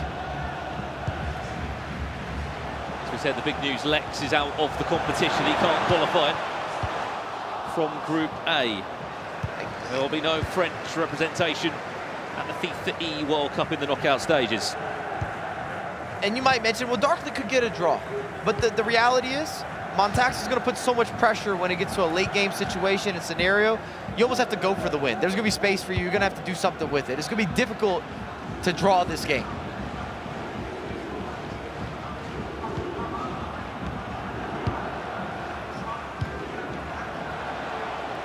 Darkley. There's Ronaldo into our nine, off the woodwork. Did so well just to combine the step overs, found the perfect exit. Another day, maybe that finds the back of the net. There's been a goal in Di Fernandez's matchup against the hometown hero as we see a goal there from Darkley. We won't leave it just yet. Big game, qualification matchup. A draw or a win is enough for Darkley to go into the knockout stages. For every goal that he adds into the equation, it gives him a little more confidence, a little more leeway, and a little more margin. He spoke about Di Fernandez up against Abu Maka. Lovely slip pass. Found the top corner, and with 60 minutes on the clock, Di Fernandez finds himself back in the game. There was changes being made between Montaxa and Darkley. Don't worry, you're not missing a kick of the action. And as soon as that game does get back underway, we will be with it. Keep in mind that matches are in different points. Group A matches are in round 10. Group B matches are in round number 9. The only storyline in Group A is who is taking that 4th spot. A win or a draw for Darkley sends the Portuguese player into the knockouts. Montaxa has to win to go into a top 4. Big chance, back inside! Game on! Montaxa somehow just squeezes it in, posted in. And we're in for a cracking game of FIFA, it's got to be said. 22 minutes on the clock. All square. The winner goes through, the loser goes home. We do have another match underway in Group A. It's a tie that doesn't have too much significance on the placements of players. Tuga and Berkey Lion in action.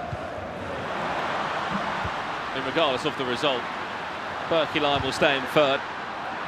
Obviously, Tuga and Stingray could play for that top spot in the group. Both are on 18 points as it stands. You know, Stingray's got a +10 goal difference to Tuga's +1. Both in the knockout stages, though, which is the headline news. Berkey Lion only on 12 points. His first E-World Cup. Unable to convert on that occasion. The idea was there. Just couldn't find the cutback. Tuga defended that one well. Let's head on back on over to Montaxa and Darkley. That's the game with all the qualifying spots riding on it. You must have been in a situation like this, Mike, during your time. The pressure and the nerves must be so much. And I'd actually rather be in Montaxer's position, feeling like I didn't play my best FIFA. I've gotten myself into this position. To the luck of the draw, maybe my last game is the game that actually matters. He could be easily in a scenario where he's playing someone else, he wins, but he still needs a loss, or he needs a draw, or he needs some other result. This is as straightforward, as cut and dry as it gets. And sometimes I feel as if the FIFA gods had it in for me. It's their way of saying, we've set you up, here's the platter, go ahead and eat dinner.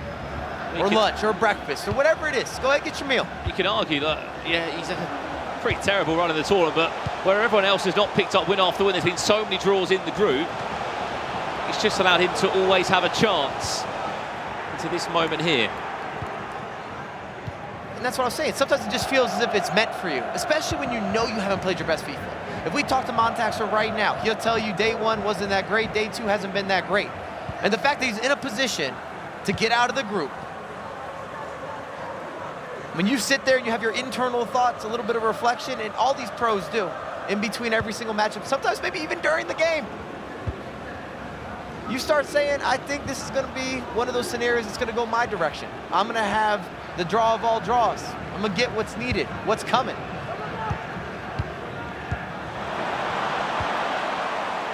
Defended well by Montaxa. The last chance of the half, it looks to be. We'll stay with this one until the half-time interval. Still 1-1. As we said, draw is enough for Darkley to qualify for the knockouts. Montaxa has to win to snatch that top 4 spot. We'll get the last chance. What can we see here? He loves late drama, as we saw in his last matchup. Hullet driving down this right-hand side. Trying to find the one more pass. That'll do us for the half-time break. Let's check in elsewhere.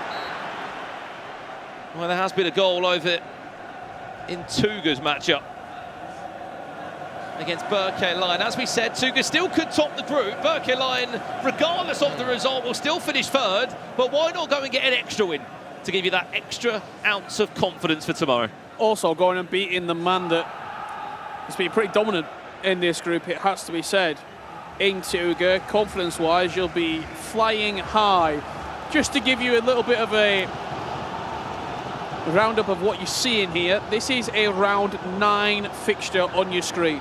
We have one more game left to play after this match has concluded between Di Fernandez and Abu Maka. Texan mark 11, 55 minutes on the clock, that's 0-0 at this current juncture. The matches in the Group A, that's Montaxa, Darkley, Tuga and Berkey Lion, they are round 10 fixtures. We only play 10 rounds, so that's the last FIFA of the groups that they will be playing. As for Abu Maka and Di Fernandez, they have another game left to play. Well, that's a full-time result there for Di Fernandez Abumaku, as you're right to say, Richard. 2-2 there is the final result. Mark 11 versus Tex is currently underway. That's 60 minutes on the clock in that one. They're in round 9 still. Okay, Lion somehow just pushes Tuga away there. Even Group B has gotten quite mixed. Yes, Mike J has been eliminated, but that battle for the final position with Di Fernandez, Yuval, Mark 11. Just depending what happens here, you say Tex is through, Abumaku is through. Maybe Di Fernandez has done enough now that he's on 13 points. That draw is actually crucial for him in terms of the point allocation. Lovely goal, has to be said. Berkey Lion, 2-0 to the good. Let's on over to the match with everything riding on it. Montaxa and Darkley just got underway in the second half. The winner goes through, the loser goes out. Corner. On the way of the Portuguese player from Apogee, Portugal. A decent run with the Polish team in the club. What can we see on the individual basis? Currently ranked 11th in Europe is Darkley. Not a bad FIFA 23 season by any means. Qualified, beating Antonio Redea, the virtual Bundesliga champion. That was at the playoffs in London.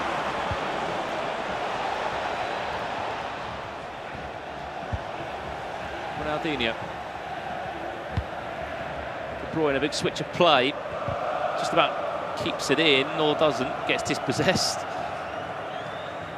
I think, to your point, Mike, I think, look, Yuval's beaten Mike J 1-0. Mike J's got a part to play, but I just don't feel like he's got anything left in the tank. What, you know, any need he wants to continue to play. If he could beat Yuval, he could do a massive favour for his countrymen in that last matchup, regardless of the result.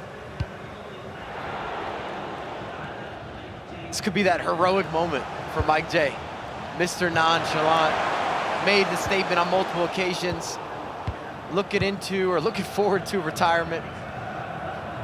Plays goalkeeper in the 4th division in Australia. Get back to the actual pitch. Also, too, I know we haven't really looked here, but Tex against Mark is still 0-0. If Mark wins that game, completely changes the conversation we're having. Here, Montaxa, a big win. He's on the front foot as well, Montaxa. Usman Dembele driving in the byline. Will he hold on to that possession? No, he won't. Hakimi recovers it well. He's been playing very well, just as we sort of talking about numerous different permutations and what could be happening in the groups. Montaxa's been on the front foot. There's been a lot of pauses, there's going to be a lot of waiting in this matchup because both players know that they simply just have to get it right. Can we get into some permutations, especially when it comes to Group B? Talk to me. Oh, I'd love to talk to you. Let's take a moment. We're going to the Berkey Lion, Tuga into space. Surely get himself back on the board. Indeed he is. Has a little bit of time to work with there. But when you look into Group B and the permutations here, you got Mark and Mike facing off in the last game. It's got to be said, you think Mark's going to get that result. For better or for worse, Mike doesn't have a lot to play for, and that shows. I feel like his gameplay is not as inspired.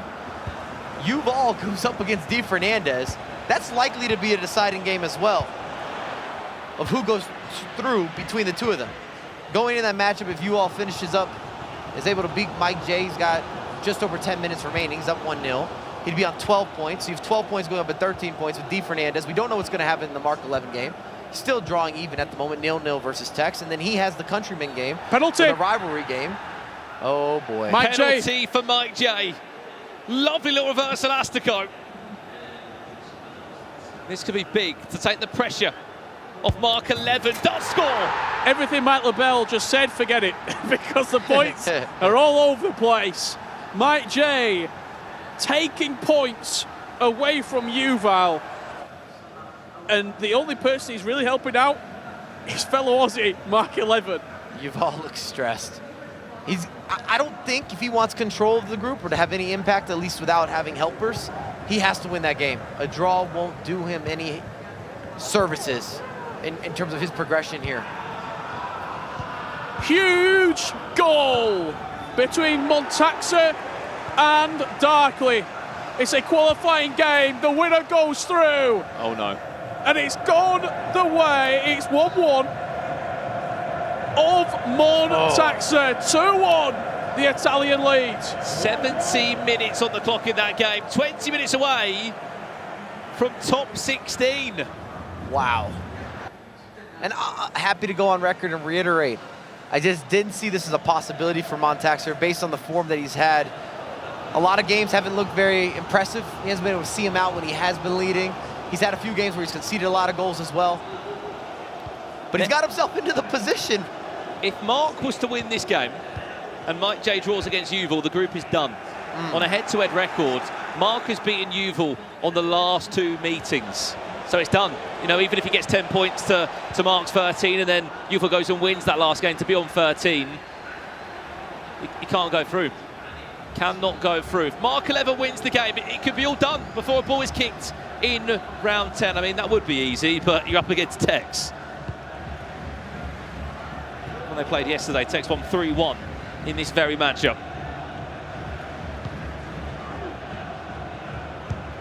However, it might not matter.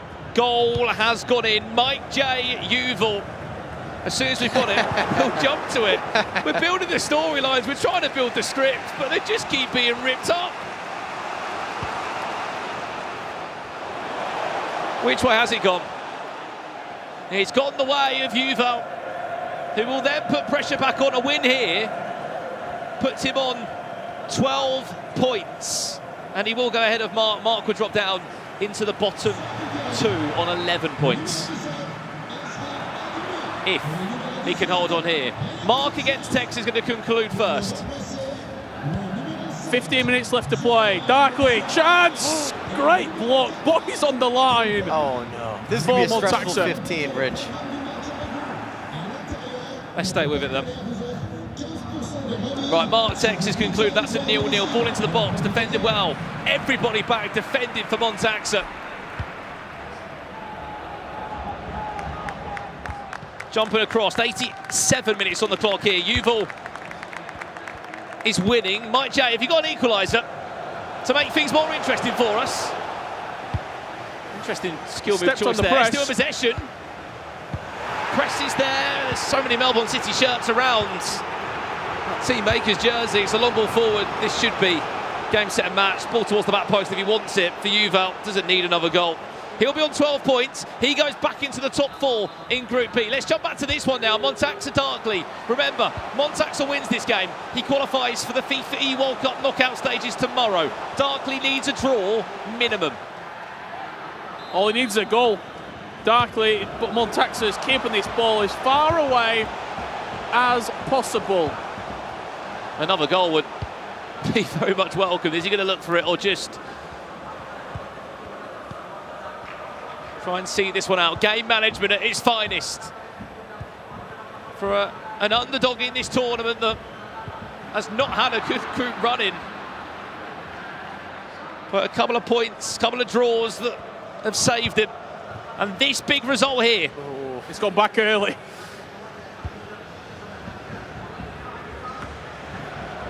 Does well. Wow. Very well. Yeah, really good. 88 minutes on the clock. Possession changes hands. Darkley, one last kick, you score. You were in the knockout stages. He's offside. Is he offside? He's off. No. He's off. And breathe. Montaxer, slow it down, they'll be saying. Fans of Gennaro Esports. Italian FIFA Esports fans. Even Obran, he'll be in the back room watching this one. Hoping there'll be another Italian in the knockout stages. Added time of 1 minute. He goes all the way back. Montaxer, he left it late, but he is in the top 16 of the FIFAe World Cup. Huge, huge performance. He's not looked good. No. But he's got through. And they often say, champions get the performances done when they're not playing well. Just don't doubt an Italian. They've been grinding through, they get results. We talk so much about some of the household names, but all of them have that characteristic. They're never down and out. Heartbreak on the side of Darkley, out of the tournament. He crashes out. It can be so cruel sometimes, FIFA, Richard, but this is the FIFAe World Cup where the best of the best come to play. Certainly can be. We're just seeing the closing moments here of Tuga and Berkey Lions. Stingray and Tex, Stingray and Lex, should I say. from Group A. That's a round 10 matchup. We'll get for you as soon as we have it, but right now, Berkey Lion and Tuga with 10 minutes left to play are just seeing out this matchup. Well, Group A is concluded, other than who's topping the group, really. We know the 4 players that are going through. Stingray, Tuga, Montaxa, Berkey Lion will be your top 4 to go through from Group A. Darkley and Lex out of the tournament, the first 2 names to fall on the biggest FIFA stage of all, the FIFAe World Cup Grand Final. Heartbreak for those 2. But on the biggest stage, the smallest of mistakes, the smallest of margins separate the top 24 and a round of 16 tie. Massive save from Berkey Lion. Tuga wants to top this group, and he's got 5 minutes to try and do so. Keep in mind that Stingray against Lex has not kicked off yet, so if Stingray wins that game, he will most definitely solidify himself top of the table. Right, corner to coming from Tuga. Milinkovic-Savic is on the goalkeeper. And Van der Sar does get 2 hands on it.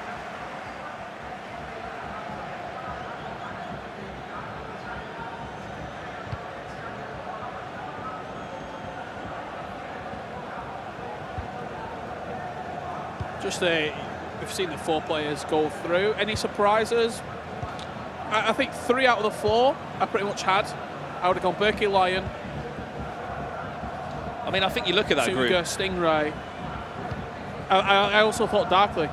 Yeah, I think you look at that group, Rich. Sorry to interrupt. You've got 4 players playing in their first ever FIFAe World Cup. I think you're always going to be surprised by a couple of names. Stingray and Tuga are always going to be a cert. Tuga's never not made out of the group stages. Stingray made out of the groups last year. He does it again. Berkey Lion, I think he's a player to watch out for. Montaxa, no doubt, the surprise package there. But that is another match concluded here. And someone who has made it through to the knockout stages is with Spencer right now. How's he feeling? Yes, I'm here with Montaxa. You've left it late on both days. You waited to your 5th game to get your first win yesterday, and then you won your last 2 today, crucially, to get you out of the group. How do you feel? Yeah, it was a crazy day. I've been so inconsistent in this group stage. I played bad. I was so unlucky sometimes, but of course I didn't play at my level. Then I had to win the last 2 games to qualify to knockout. Against Berkay I won at the last minute, and then this game was so difficult against Darkley because he needed a draw to qualify, so he was keeping a lot the ball. And I started the game 1-0 down, and too happy to be able to come back this game and to qualify to knockout. Too happy. We saw some great scenes when you did win, your supporters with your Italy flag, and how does it feel for you representing both your country and also Genoa? It feels amazing. They're giving me a lot of support. My coach Van Basten was helping me a lot in these days, and of course everybody that is watching me from Italy, and I'm so happy for them too. Congratulations, my friend. We'll see you tomorrow in the knockouts. You can't take your eyes off the games, because even if you think someone's out, they stay in. Back to you guys. Thank you very much, Spencer. Back here in Group A, yes, we know who's going through, but we don't know who's topped the group as it stands. Lex is leading by a goal to nil. He's out of the tournament, but he says, you know what? This is an E-League 1 derby. It's Olympic Lyon against FC Lorient on paper, and Lex leads by a goal to nil. I mean, as we said, Alex, Group A is concluded. Any surprises from that list? I mean, we always thought Stingray and Tuga were going to go through. Montaxa left it late, and Berkey Lion's in that top 4. I think I was expecting a little bit more from Lex, in all honesty, as we see him on the screen right now up against Stingray. But we know the quality of Stingray, Tuga, Berkey Lion. Montaxa, we've spoken time and time again about him, that he's been so consistent over the last 24 months. that I was expecting a better performance from him, but he made it clutch. He did what he needed to do to make it through into the knockouts, and as he said, he wasn't consistent enough, but time and time again, players may not be consistent. As long as they make it through the group stage and into that knockout, that's where players like Montaxa can come to life across the two legs. Well, for Stingray, a win here would definitely send him top of the group.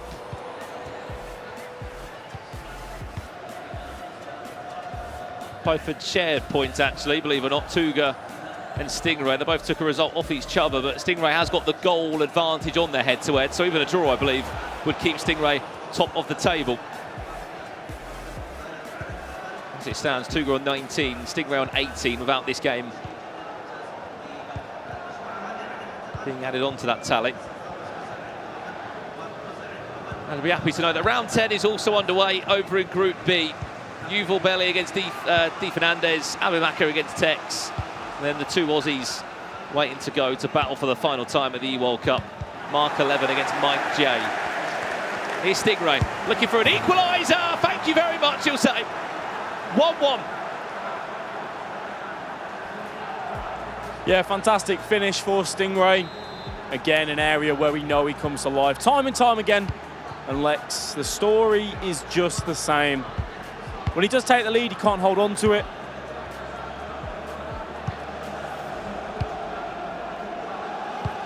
Well, we said round 10 matches are underway. Di Fernandez looks to be in the top 4. He's up against Yuval, a player who is on 12 points, but not confirmed to be through yet. If Di Fernandez has got anything to do with it, he can make this quite a tricky day. R9 showing why he's in every single team here at the FIFAe World Cup. Confident on the right foot and the left foot, you name it.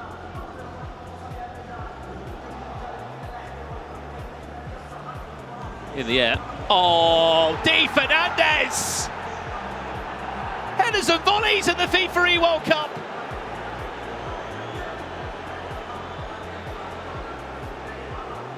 And we mention how he's good with the ball at his feet. He's also very good with the ball in the air. The knockdown to lay that off one more time to give Mbappe a clean strike at goal. Di Fernandez lighting this game up early on. 2 to the good.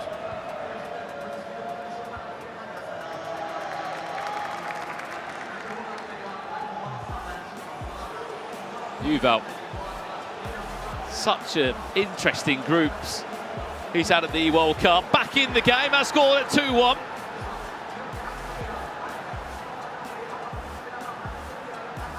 Just a question for you, Alex. Why has it been so erratic, some of his performances? He wins 3-0, he loses 4-0. He wins 2-1, he loses 2-1. Some players struggle up against different matchups, different players. Everyone has their own play style on FIFA. Sometimes you find your match, as we see Mark 11. This is a must-win game for Mark. We know Mike J is out of this tournament.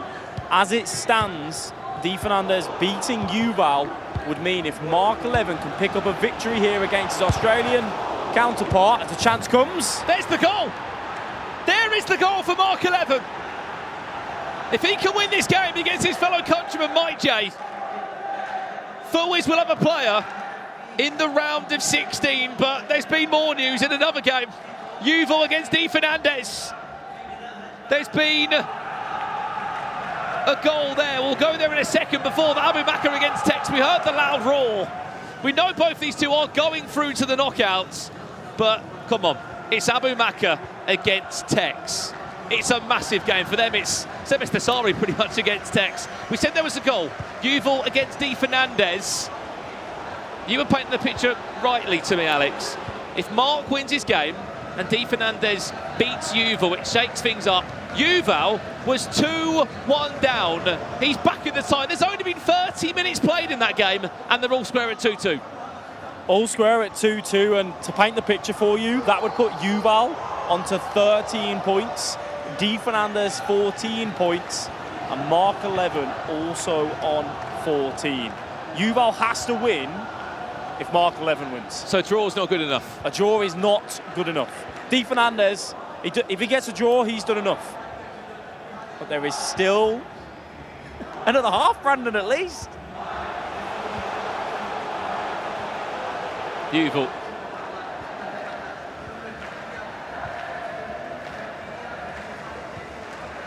I mean, this group can move. And move and move. So you try and tell me there's a world here that Di Fernandez could also not qualify? There is. Yeah. Yuval beats Di Fernandez. Mark wins his game. Suddenly, Di Fernandez is on that next plane home. You're absolutely right. And another Portuguese player could be eliminated from the tournament. There has been another goal in the game. We'll give it to you as soon as we can. Yuval against Di Fernandez. This is 1-1. Lex against Stingray.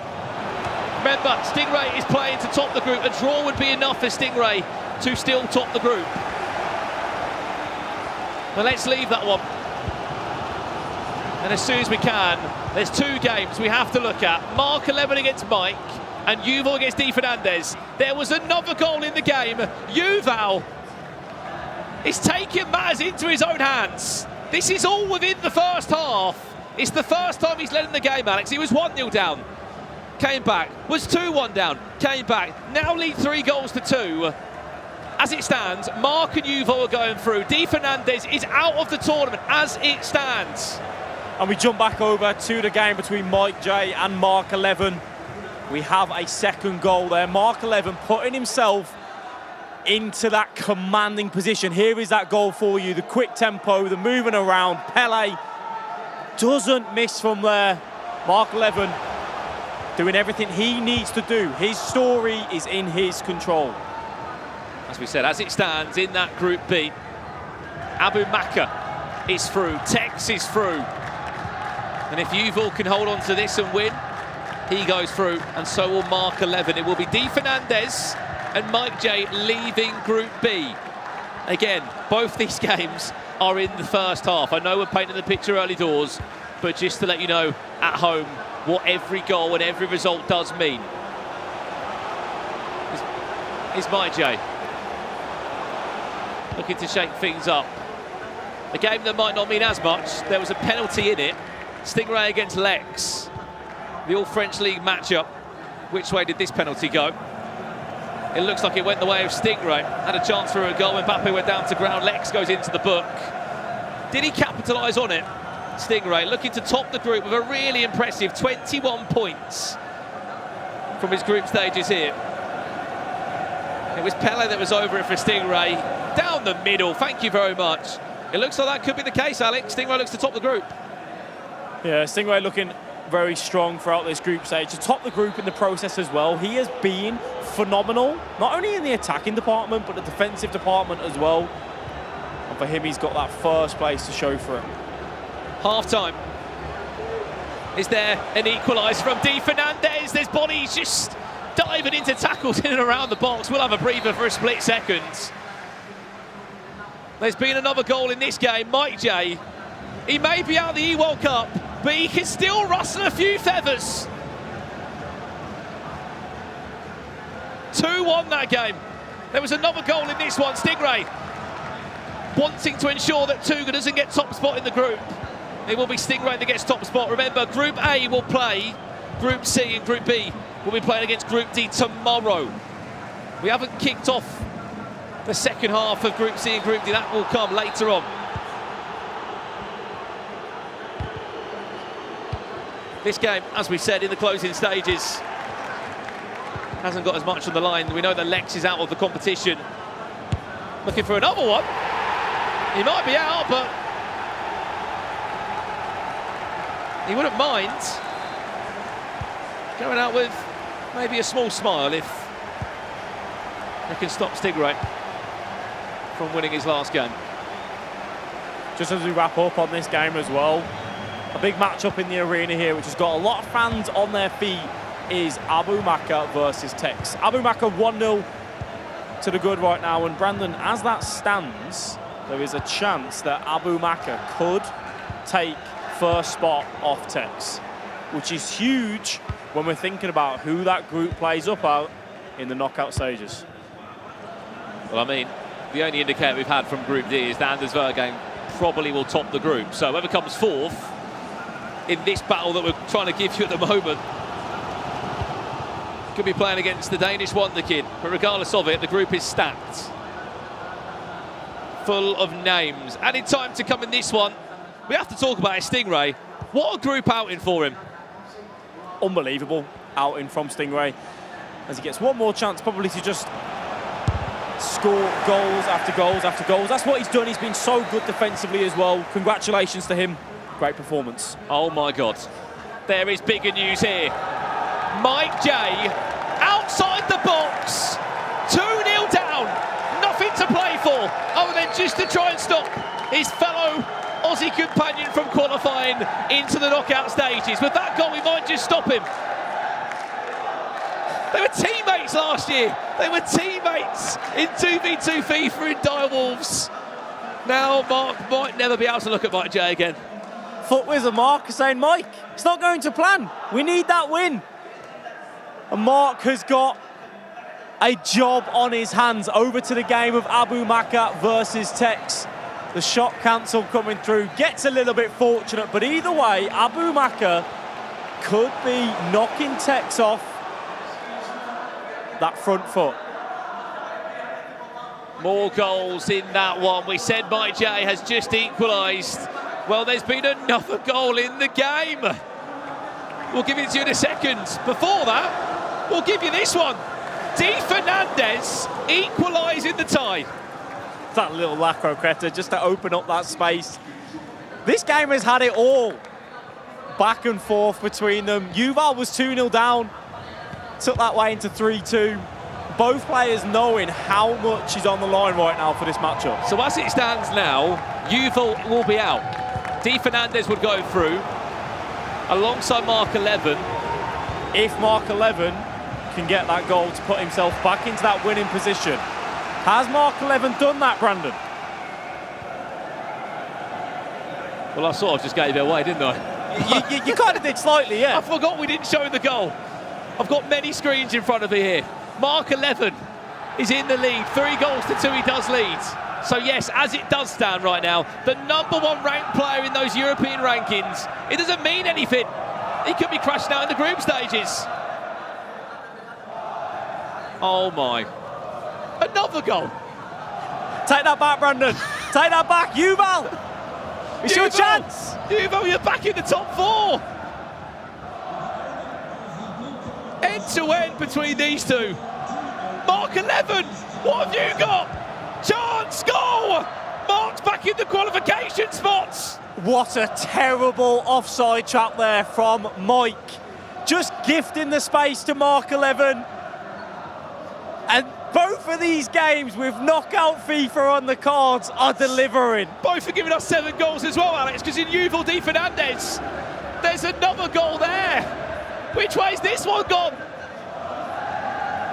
It's gone Di Fernandez's way. I mean, that's not good news at all. A draw is not good enough.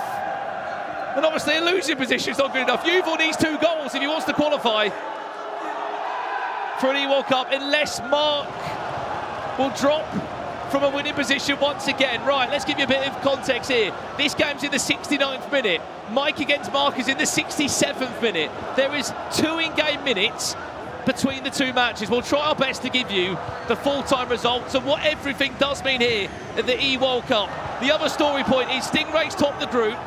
Tex looks to drop his top place in Group B because Abu Maka is going to win his group stage as the #1 player in that Group B. Well then, Di Fernandez had another chance there. We said about this one, Tex 2 goals in 3 in-game minutes. I just don't see it happening. Regardless of it, Tex has broken his group curse exit in an World Cup. He is going through to the knockout stages at an World Cup for the first time in his 3rd FIFA World Cup. But Abu Maka, there was a lot of hype about him, Alex. I mean, you can understand why now. I did say he was going to get grouped yesterday. I take it back. I apologise to all the fans in here and the Saudis that are watching. Abu Maka, you're in the knockout stages. I'm very glad that your voice was not broadcasted to the arena when you made that statement, because those fans would have wanted to have a word with you, Brandon. Abu Maka to seal the deal. No. Well, let's leave that one as it stands. Red card for Tex. But if we can get a reaction on these fans, Abu Maka has topped the group. His first FIFAe World Cup. He stops Tex from getting the top spot. He will get it himself. Top of Group B, he will take on a very difficult Group D, full of names. They are over the moon, and you can understand why. Saudi Arabia fans have got more knockout FIFA to enjoy. But Alex, there's more goals. More goals indeed, and FootWiz fans, get on your feet. Mark 11 is firing his way into the knockouts. And it hasn't been easy for him, has it? Mike has given him a tough game. Abu Maka is through, so is Tex.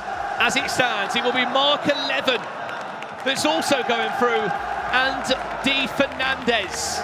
Mike J out, Yuval out.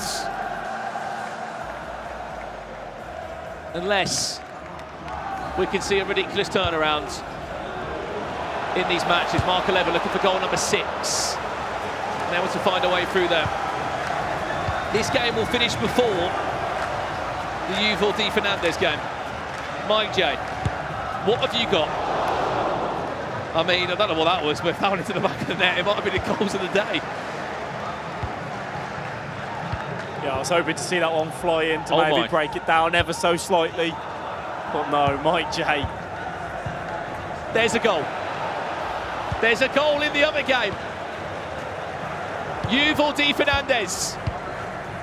You'll understand why I'm getting excited. Because it's Yuval that's got the goal. If Yuval scores again, D. Fernandez will then be knocked out.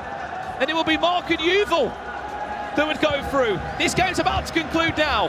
As it stands, Mark is in that top 4. Mike J, as we know, is already out of the tournament. Commiserations to him and Melbourne City, added time of 2 minutes. Mark 11 has done enough, Alex. Mark 11 has done what he needed to do against the Australian counterpart of Mike J. This may be the last time that we see Mike at a FIFA event. That could be it all done for him here. You see Denman, Mark celebrating. They might be celebrating a little bit too early if things can change. He always makes out the groups. He does. He's backed up again. He has. Mark 11. So now, the only option is Yuval Fernandez. That's the last spot, This right, is Brandon? it. This is the last spot. If it stays like this, D. Fernandez is through. Yuval has to win to go to the knockout stages. He will have time for one more attack. Big win. Oh, goes back for a free kick. Referee pulls that one back for a free kick for D. Fernandez. There's been too much drama for me, 5 Brandon. minutes. Too much. We've got to go again for Group C and D. D. Fernandez should really just see this one out. Easier said than done when you've got Yuval Belly pressing you from all angles. Such a good season, such a good online season from Yuval. Is it going to end now for him, or is he going to have one more attack to go to the knockout stages? Massive switch of play, finds R9. Here's Yuval, looking for late drama in the FIFAe World Cup Grand Finals. Big tackle from D. Fernandez in his first E-World Cup. Found his way here for beating the Italian Virgil of Exceed. Possession won't fall back kindly. It's 2 minutes added time though. One more win now, and there could be a chance. Long ball over the top. No, game over. Corner given away. And we can pretty much confirm this group. D. Fernandez is through. Yuval out. Mike J out. Mark 11 is qualified. Tex comes second. And Abu Maka will top the group in this Group B. Remember, Group B will play that group of death in the knockout stages tomorrow. What an ending. We always knew there'd be a little bit of drama. It's the FIFAe World Cup. There always is. Taking every second he can in the Portuguese way. Last in-game seconds. Job done. Di Fernandez is in the knockout stages. And all that hard work in no doubt the most competitive region in FIFA esports for Yuval Belli has not showed on LAN. He is out of the groups at the FIFAe World Cup. Diogo Jota, I'm sure he might be watching from somewhere, must have a big smile on his face because he has got players in the knockout stages. That is it done and dusted. Group A and Group B is concluded at the FIFAe World Cup. Well, that big matchup, Di Fernandez taking on Yuval. 38 places separated them in the standings. It was 39th in Europe, taking on the first in Europe, but it didn't go the way we'd expect it to. Di Fernandez there knocking out Yuval, top spot in Europe. And congratulations to Di Fernandez. Did his thing. Portugal's kind of been on the up and up. You see him popping off a little bit there. I like that type of competitive energy, and you've always said it early on. He's shown us moments that we've been super impressed and looked consistent to online play, but at other times, it wasn't what was right, and we didn't think he'd have a late run into the tournament. I still thought he'd get out of the group, but here we are, and if you can't hear me, that's okay. There's a lot happening behind us. I guess again, Alex, is to do with Mark, just not getting grouped one more competition at a time. He doesn't get grouped, he's finding a way out every single time, and he's got through into that knockouts, which is the more important thing. I was lost for words. We were commentating it over there. There was so much changing, so many storylines, but Mark 11 finds himself through again. Aggie, no offence to Mark, he's one of those annoying players though, isn't he? He just turns up and manages to find a way through. Yeah, I mean, gotta respect the way that he's always somehow finding that extra point or 3 points that's necessary for him to go past the groups. And now he wants to take that extra step. Now he wants to go further into the competition. But regardless of that, he will enjoy himself tonight, and then he'll see what happens tomorrow. Someone else who I'm sure will enjoy themselves tonight is the 18-year-old from Portugal, Spen. Yes, indeed. I'm here with Di Fernandez and his coach. Epic scenes here. You've gone unbeaten today. Actually, your last 6 games. What did he change to turn that form around after the 2 losses yesterday? I mean, we talked yesterday, and sorry, then you can talk with him, but we talked yesterday, and I told him that if he came here today and played the same games he played yesterday, already used to the booth, already used to the space, he probably come here and qualified with no doubts. And it was not that easy, of course, but finally it ends the nice way. So yeah, it went down to the last game. Talk to me about the relationship between yourself and the other Portuguese competitors, because I saw Tuga and other people come in here and congratulate you. It seems like there's a real good relationship there. Yeah, I mean, it was the same on the playoffs. We were the 3 Portuguese that went to the playoffs, and we could qualify. We can qualify the 3 Portuguese to here to the World Cup, and even at London it was amazing the spirit that we had between us. Not just this year, but even the last years that when we went to the playoffs and to international competitions. But it's amazing having them supporting us, having Tuga, Zeni, and even the guys from Darkley cheering for us at these moments. It's really important to get out from here today and have people that is sharing the happiness with us. And lastly, has he got a message he wants to say to people watching at home and everyone in Portugal? In Portuguese, right? Yeah, so I'm gonna let you, podes enviar a tua mensagem que quiseres em português para as pessoas que estão a assistir em casa. Obrigado a todos que estiveram a apoiar, malta, pá, estou... Para a câmara. É um dos meus momentos mais felizes. É verdade que ainda só passei os grupos, que ainda queremos mais, mas a verdade é que o trabalho foi feito até aqui. Eu respondi da melhor forma, sempre a cada jogo e a cada nível, graças também ao Armando e a toda a equipa da Diogo Jota que me tem ajudado desde que eu entrei para a equipa. Um abraço a todos os portugueses, adoro-vos. Yeah, that's it. I mean, he basically said that just thank the support of everyone. I was not getting too much, but it just just thanks the support of everyone, and that's it. It's also my words that we want to also thanks the work of our teammate, his teammates. Sorry, also even Marcos, Afonso, and Dom Pablo this season. A special thanks to Diogo Jota as well, which is right now at Germany. I mean, he texted me before this game like I had to meet with the team and I probably not gonna watch the game, but he was nervous cheering for us, and it was for him as well. Fantastic stuff. Well, Diogo Jota might be able to watch tomorrow now because Di Fernandez is going to be playing. He's made it through the groups, and that is Groups A and B done. We've still got C and D to do though, guys. Lots of FIFA still to come. Yeah, thanks so much there, Spen. Well, Di Fernandes, possibly the next generation of FIFA players coming out of Portugal after Tuga, of course, leading the line there. Well, let's just sum up then the tables from A and B after 10 rounds. Stingray, 21 points. I mean, not bad, is it, for a player ranked 126th in Europe. Tuga then 19 points. Berke Lion 13. Montaxa scraping through Group A on 12 points. That was the storyline there, wasn't it? He had that last matchup against Darkley, and he was victorious and booked himself a spot in the round of 16. Lex and Darkley, unfortunately, end their competition here. Group B, well, Abu Makka delighted the Saudi fans here, topping the table after that late win over Tex. 18 points as well, but it goes down to head-to-head. Mark then doing what he does best at big competitions, not getting grouped. And Di Fernandes as well, we heard from him, also on 14 points, goes through. We say, though, goodbye to the best player in Europe, Yuval, on 13 points, and Mike J. Possibly the last time we see him here at a FIFA event. We may see him now retiring, the man from Australia. Mike, long day, big day, a lot of storylines there. The quick one I'm going to say, Berke Lion, for me, just kind of slid under the radar. And that's okay. I don't think he'll mind. He's going forward.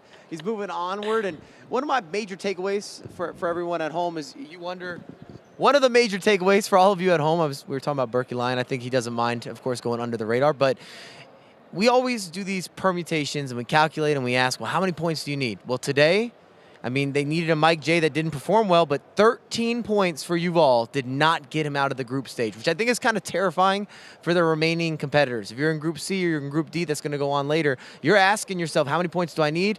13 was not enough today. Unless you pass it back to me. I can't speak there, Mike.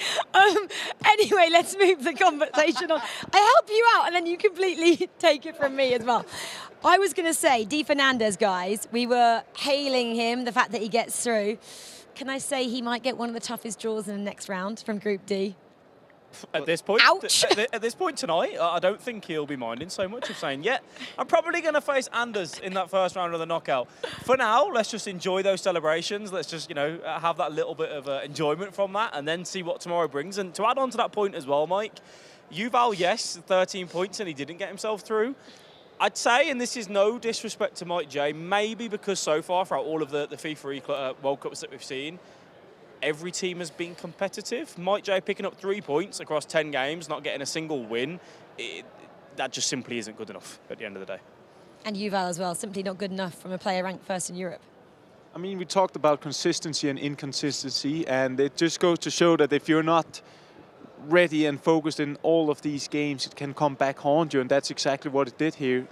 So, yeah, big up to Di Fernandes. He's through to tomorrow, and for Yuval Bailey, I think he'll be disappointed because he showed himself online that he has the capabilities to go forward, to be the actual best here, but it will still be a good experience, and I'm sure we'll see him again with more routine now, and then he's going to be really dangerous. I'm sure he won't feel like it today, will he? But he can take a lot home from this World Cup experience, and hopefully next time we see him on this big stage, he can go through to the third day here of the knockouts, which obviously come to us tomorrow. But stay where you are. Well, actually come back in half an hour because we get to go again, don't we, with the second day and the second round of fixtures from Groups C and D. Remember what we've been talking about Group D? It's the group of death. We have world champions, the Libertadores champions, Danish champions, Dutch champions. We've got it all. So come back and watch that one. Come back in about 30 minutes time to enjoy that with us. Until then, goodbye.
Our final session of the group stages starts now and is sure to feature a goal bonanza after Group C saw 69 go in yesterday.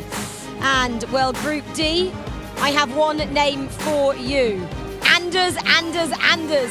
That's what the fans have been shouting here in Riyadh, and he absolutely loves it. That's what you get from this, the FIFAe World Cup. It's been such a party vibe, guys, here if you haven't joined us all day so far. Groups A and B once again went down to the final matchup, and I'm sure it's going to be the same in Group C and D, which gets started now with Brandon and Richard joining me as always on the couch to talk through the drama, which, guys, I know is going to unfold here this evening, because that's exactly what FIFA Esports has in store for us time and time again. Brandon, I'll start with you first, because the story so far for me in Group C, correct me if I'm wrong, is #Stokes. He's sitting there in the bottom half of the table. Can I read a tweet that he put out yesterday as well? He said, in part of the games, I'm the worst player ever to play the game, but I recovered and the road to the top 4 in the group is still on. Sorry for those of you watching some of the stuff I'm putting you guys through. 6 points, a new day tomorrow. Obviously, he tweeted that last night. I mean, he's apologising to the fans and the group stages aren't even finished yet. I mean, look, he's got an incredible community as Stokes, and you can understand the passion of why it wasn't going well yesterday. We spoke to Stokes yesterday, me and Rich in the hotel. We said, look, I don't know why, but for the first 3 games yesterday, I just couldn't play FIFA. There was moments where he could ball roll around the goalkeeper, and it just wasn't clicking. Those normal sort of muscle memory moments weren't clicking for him. But then he picked up 2 wins on the bounce to conclude day 1, and I think he comes into day 2 a little bit more confident. Being a hashtag player, Rich, he has the fans, doesn't he? And he just knows how to excite the fans, if they're fans of his or not. Yeah, he absolutely does. I mean, for Stokes, over the last 24 months, he's cultivated an audience. He's been growing this social media platform, and he's even bringing sort of people out who might not even watch FIFA esports that much. I think I saw former runner-up, Xbox runner-up in 2018, Kurt, having a little watch just to see Stokes in action. He's dynamite, is Stokes, and I really look forward to seeing what he does today.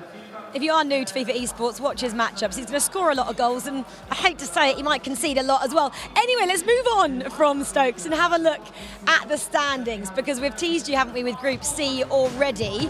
Johnny then. Well, he had quite the day yesterday. 10 points there. He was the top goal scorer as well, with 15 next to his name. I said 69 goals came from Group C, and obviously he scored quite a lot of them. RVP legend then got off to a blistering start, ended the day on 9 points. He got those 2 losses, didn't he, to round out the second day. Oberon, 8 points. K1 John, the player from Egypt who plays in North America, 6 points for him, and 6 points from Stokes, the player we were just talking about. Paolo Neto, I wish Mike was here to talk about him.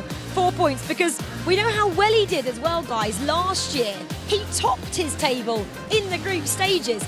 Not sure what's gone wrong for him, Rich. Yeah, he's been disappointed. I mean, I've watched a lot of Paolo Neto. He's not played that well. Like, he's been quite disappointing, it has to say. When you look at the other side of it, a man who has not disappointed at all. 13 points in that group. In that particular group is truly remarkable. I saw a lot of people talking on social media yesterday like, this kid just is unreal. Like, the fact that you go into that group, ECL winner, E-Nations Cup winner, Manu Bashir, Nicholas, and you're picking 13 points out of 15, it blows the mind. You obviously saw there as well, Yilmaz, PH in, and then Manu Bashir, and then Richard mentioned him. Nicholas is sitting in a spot possibly about to get eliminated. That is the story of Group D. We can talk about Anders until the cows come home. Let's talk about Nicholas, a runner-up here in this competition last year. At the moment, Brandon, can we talk about him going out? I mean, it could happen, but I don't think it will happen. I mean, look, Nicholas had a very difficult run last year at the E-World Cup. Who's he knocking out then, Brandon? Turned it around. He's only 1 win away from getting back into the race already for me. The big game for me is game 1. Round 1 in particular, he plays against Anders Vergan. You imagine, on form, Anders Vergan wins. Manu Bashir, who he is chasing, plays Damien. If Manu Bashir wins, he goes 5 points clear of Nicholas. 5 points in this group could be too big to overturn. Nicholas yesterday as well, he kept saying he deserved to win a lot of the games he lost. He's got to change those deserving into actually winning here today, Brandon. That's not good enough. And you kind of say, yeah, Nicholas has got to go through, but all the players above him have got to go through as well. They do, but they're not Nicholas. They're not Nicholas, trust me. No, they're not. They're Yilmaz, PH Zin. I say now, Manu Bashir. Damien plus Manu Bashir or PH Zin goes out of this group. Nicholas goes through. What sort of potentially 3 out of the 6? A world champion goes out and PH Zin. Obviously not Emre Yilmaz or Anders Vergan. I don't know. I think he's got a big ask, has Nico. He didn't particularly show it yesterday, and coming into today, every single fixture is a battle. It is, and talking of fixtures, Rich, let's have a look then. We've teased you a really big one in Group D. We'll start, of course, with Group C. RVP legend at the moment is sitting second in that group. He takes on Paulo Neto, the Brazilian, remember, who was part of that Brazilian winning team from Saturday evening when he won the E-Nations Cup. He's bottom of the table. He topped his group last year. Oberon takes on Stokes and K1 John takes on table topper Johnny. Let's have a look at Group D, round 6 then. PH Zin also in that Brazil squad who won just a couple of days ago. He's a newly crowned world champion, back-to-back world champion. He takes on Emre Yilmaz, Champions League champion. So many champions coming up here. Manu Bashir, his teammate, takes on Damsheet, the person who knocked out Vergang when he was doing that ridiculous amount of weekend league wins there. And he takes on Nicholas. There's too many champions in one group there. I don't know where to look, what to talk about next. Brandon's lost for words once because he can't even call this. None of us can. It's ridiculous, isn't it? Like, you'll never see a group like this again. In FIFA esports history, you will never see a group this stacked again. It's just full, as you said, of so many winners, so many big-name players. It's going to be ridiculously hard to work out who tops the group, who comes top 4, who plays against who in Group B. Manu Bashir, like he said yesterday, he needs the win over his teammate. That was probably where he lost a couple of points there as well, getting that draw. Rich, a chance for him to kind of not lose his bottle. He looked a little bit kind of stressed out after all the stages were completed yesterday. I had the opportunity to catch up with him actually in the hotel as well, and he was annoyed by himself. He knew there were a lot of games there that points just slipped through his fingers, and he has, with a capital H, to start today strong. If he can pick up 3 points here against Damien, it's a must-win game for him. Just puts that pressure on Nicholas below him, and potentially just keeps him at arm's length. And this, we can't really say that in this group, but this is possibly that game to start things off in the correct way. Damien, when we spoke to him yesterday, said he didn't feel he did much wrong. Ooh! As a chance just goes missing there. Didn't really do that much wrong. He didn't really, Brandon, did he? I mean, he couldn't convert. I mean, he got 1 point. I mean, the crazy thing is he got 1 point, but he drew against Anders. That doesn't really tell the whole story, does it? No, it doesn't. He was the only player that Anders did not beat. I mean, Anders won 4 games yesterday, drew 1 of them, but, I mean, Damien can say that all he wants. He was grouped last year in Copenhagen. He needs a serious turn of form today if there's any chance of him even being in the conversation for a top 4. Yeah, Damien definitely someone that's looking to turn his fortunes around. The games are starting now as we kick off the round of 16. We've had our first goal as well of this competition so far in round 6. Let's go and see which game it came from.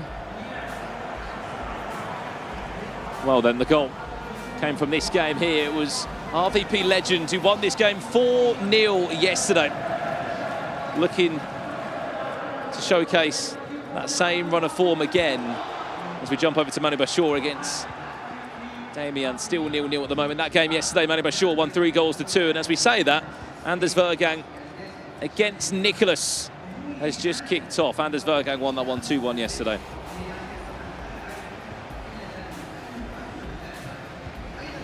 When you look at this particular matchup here with Manu Bashir and Damsheet, they both know each other so well, both Dutch FIFA players, play in the same circles a lot of the time as well. Damsheet can do this, Damien can do it, he can turn this around. I mean, he's shown the level, just getting here, just getting to the FIFAe World Cup shows that he has the level to perform. Just done himself no favours on day one, picking up 1 point and everybody above you seemingly picking up their stride. We often talk about Nicholas and his performances. The reason he is the Iceman is pretty self-explanatory. He keeps cool under pressure and he does perform to the very highest of levels. And even when he's not playing well, he seems to win those 50-50 games. I just don't know if he's going to be able to win enough 50-50 games in this group. Yeah, he'll have the confidence, of course he will, because He's been to so many of these massive tournaments, but as we've discussed over the course of the last couple of weeks, the level of player has increased this year, especially. There's no easy win in this group. And especially because the amount of players has gone down to 24 as well. I think in this group in particular, sometimes it might be Damien, and that feels really harsh for me to say that, but typically in a group you'd have one, maybe two players that you fancy yourself against. And Nicholas will fancy himself against anybody in this group, but on paper, you're probably looking at a lot of draws in this particular matchup between Emre Yilmaz. Vergang might take 3 points against you. And then you've only got maybe 2 games left to play for. You've only got 6 points on the line. I think it's going to come down to the wire, and I said it yesterday, sat on this exec couch. I think day one is, out of any of the groups, out of any of the tournaments we've seen here in Riyadh, Saudi Arabia, is more important in this particular group than any other. Rich, you know what I'd like? I'd like Brandon to predict who's going out, because he predicted Abu Maka going out, and where did he finish, Brandon? Predicted Mike J going through as well. How did that go? What happened? Do I just tell everyone? Abu Maka top of the group, and Mike J is on the plane home back to Australia. Maybe you say something about Damien here and it might go through. Maybe. Maybe. He also predicted Nicholas to win the tournament. Hence why I'm on the Nicholas agenda. Sorry, Brandon, we love you, really. Anyway, Oberon Stokes has started. I told you to keep an eye on Stokes as well, didn't I? It's going to be entertaining FIFA. I'll tell you what, Rachel, Damien might have heard you. Damien up against Mani Bashir. There's been a goal in that one. 35 minutes on the clock.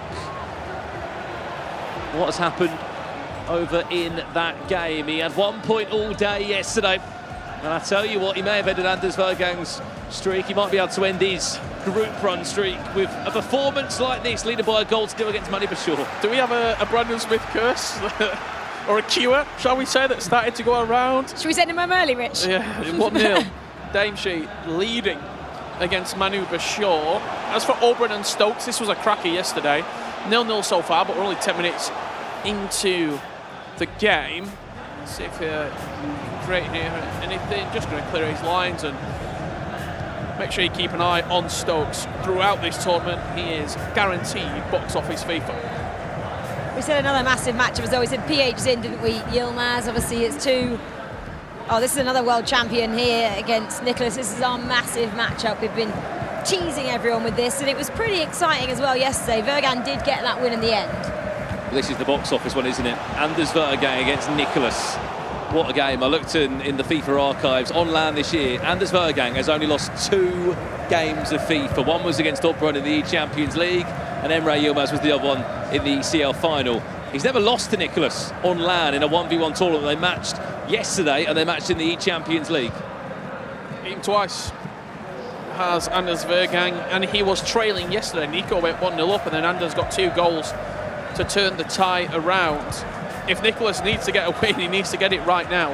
And what a win it would be, starting the tournament with a win against the top player in your group, picking up 3 points, and starting to just squeeze the players ahead of you. How do you think, Brandon, Nicholas views Anders? Probably thinks he's a bit annoying from some of the games he's had to play against him. I mean, I guess he looks at him as this new wave of FIFA talent that, you know, Tex was describing, that's come through, that's so dominant, so sort of careless in some ways. Doesn't really care if you're a big name, you've done this, you've been to X amount of World Cups. You know, there's so much money on the line nowadays, Rachel, that it's going to attract these younger players that come through that have naturally got more time on their hands, and they're just more hungry, you could argue, to go and win these big tournaments. And to see that performance that we saw from Anders Vergang yesterday in this group is just ridiculous. You know, brushing past household names in FIFA, in the FIFA scene, was ridiculous. I think you summed that up perfectly. Yeah, most players think Anders is annoying. I also, not necessarily, it's just the reaction as well. It feels like he's not taking you seriously. Like when he's celebrating, when he's clapping you scoring, it's like, I'm trying my absolute best, and this 17-year-old is playing at like 50%. He's looking around, he's turning around to his coach, he's playing up to the fans. He's doing anything but concentrate on the game, and he's still beating me. I'd say he's a little bit cheeky as well, which we kind of secretly love, because he just plays up to it. He's enjoying it so much. He's enjoying the journey which he's on, and he's on a pretty good journey so far. 0-0 in this one. 20 minutes in. Anders Bergang against Nicholas. You were right to say yesterday, Richard, it was Anders. They went 1-0 down in the tie, ended up turning it around 2-1. As we said, was the most convincing play yesterday across all the groups. 13 points from 15 in total. Unbeaten, 4 wins, 1 draw. Here is Nicholas, who goes from a shot from quite far out. Always was asking a lot of the goalie. I would love to have a little look as well at PH's Yilmaz. It's approaching half-time, but I feel that's a pretty big matchup as well. And we were talking about it being a get your own back yesterday for Yilmaz over PH Zin. PH Zin, obviously the world champion from a couple of days ago in the E-Nations, but his first time here, wasn't it? Yeah, and he's sort of just gone quite quietly in this group. He's mid-table. He's not been super impressive, but he's also picked up points on this journey throughout. And I think, obviously, in the 2v2, he's been mightily impressive. 1v1, he were at the playoffs last year. Everyone expected him to be what we see today, but pressure, nerves did play a factor. He's won everything he can in South America, so I'm not surprised that I think he could very well be the next export over into Europe. He's obviously already with Ajax, but he still plays from South America, but I wouldn't be surprised, especially if he was to have a good performance here at the E-World Cup, if he starts to think about what European life could look like. We did have a second goal, just to keep you up to date with everything that's happening, especially in Group D. Damien Davesheet, 2-0 up versus Manu Bashir. We counted him out, but he's not going down without a fight. Might just be on for his first win as we catch the highlights of that game now. Davesheet, as he was mostly known for after taking down Anders Bergang's unbeaten streak, leading 2-0 against Manu Bashir, who we have to say scored 14 goals yesterday, I believe, but conceded 15 of them. Was scoring plenty, but also leaking so many goals. Here's Nicholas. Big save from Anders Bergang's goalkeeper. So far, Nicholas has actually been pretty decent his first 40 minutes, Rich. He was good yesterday, though, as well, and just couldn't quite convert the result in his favour. Well, this one is, as we expected it to be, a little bit cagey here. 5 minutes left. Nicholas needs to find something. Good save there from Nicholas. Was a little bit tame, but a chance all the same from Anders PH in Yilmaz then. This was the one that I was excited to see. Yeah, Emre Yilmaz finding his feet to try and win this game again. He won it 2-1 yesterday in the first round of play. He does sit in second place as it stands in this group. 10 points yesterday. Only lost one game. That was to Anders Bergang. Remember that they did play also in the Champions League final where Emre Yilmaz went on to win that tournament, beating Anders Bergang on his way through. Well, this one then looks like we're about to get the whistle blown on half-time in our feature matchup. Anders nil, not happy with that. Of course he's not, he loves to win. He's just having a couple of heated words with Daniel, his coach, and Nicholas then maybe quite happy about keeping that one at the moment without letting Anders score. Then this one, Johnny was, or is I should say, topping that group heading into the second day, and K1 John in a good position as it stands. Well, it's the battle of the Johns over yesterday when they played. We saw Johnny really announce himself onto the FIFA World stage. He's had quite an interesting end to his FIFA career. Cuts the ball back across, finds a breakthrough. But back to his storyline, he pretty much peaked at the right time. Virtual Bundesliga, where he knocked out the current world champion in Umar, who isn't even at this FIFAe World Cup. Then went into the play-ins, where 4 players from 64 booked a spot for the playoffs. Then went into the playoffs and became one of the 24 here in the FIFAe World Cup. So to get to this stage, he was basically battling against the odds constantly. And the fact he's put in this performance, Rachel, just speaks volumes of how good this German player really is. We were talking a little bit about that one as well, weren't we? Paolo Neto, their RVP legend. Paolo Neto, Mike said he was going to turn up at round 3 yesterday. He needs to turn up on day 2 of these to get through as well. The Romanian, though, has been quite the standout player so far. Well, Oberon Stokes. I kind of teased you guys with fireworks from this one, and it's a little bit boring, to say the least, guys. Yeah, it's not exploded into life as of yet. However, this could be a chance for Oberon if he gets there in front of the goalkeeper. He's come a long way. And I think for Stokes, obviously yesterday he started quite poorly, picked up a couple of wins towards the end of the day. He'd be relatively happy with a draw to start the day. I would imagine if you can get a winner, obviously he would take it, but you start with 1 point, goes on to 7. When I spoke to him earlier today, he said 2 wins and a draw pretty much would be enough to go through. That would be 13 points, and he'd be happy to take that. The Oberon yesterday caught with him late last night and just said, look, it wasn't the most polished day in the office in the group stages. 8 points he did get. I mean, it's more than half the points he needed. He got top 4 last year in the World Cup, but there were 6 goals in this game yesterday. So it looks like it's not going to be a 6-goal thriller this time round. I'm taking this as a positive from Stokes, right? The fact that he is a little bit more defensive now, because we saw him scoring the goals, but he could not save many, and that's kind of where he came unstuck as we go back to this one, which is also 0-0. Very interesting there. You just see Anders not in a typical 4-4-2, running the 5-back, 5-4-1, the formation of choice. I know he was testing a 5-back here and there. He played it against Emre Yilmaz in their matchup. Very rarely we ever see him out of a back 4 in that 4-4-2 formation, but just showing a little bit more defensive work.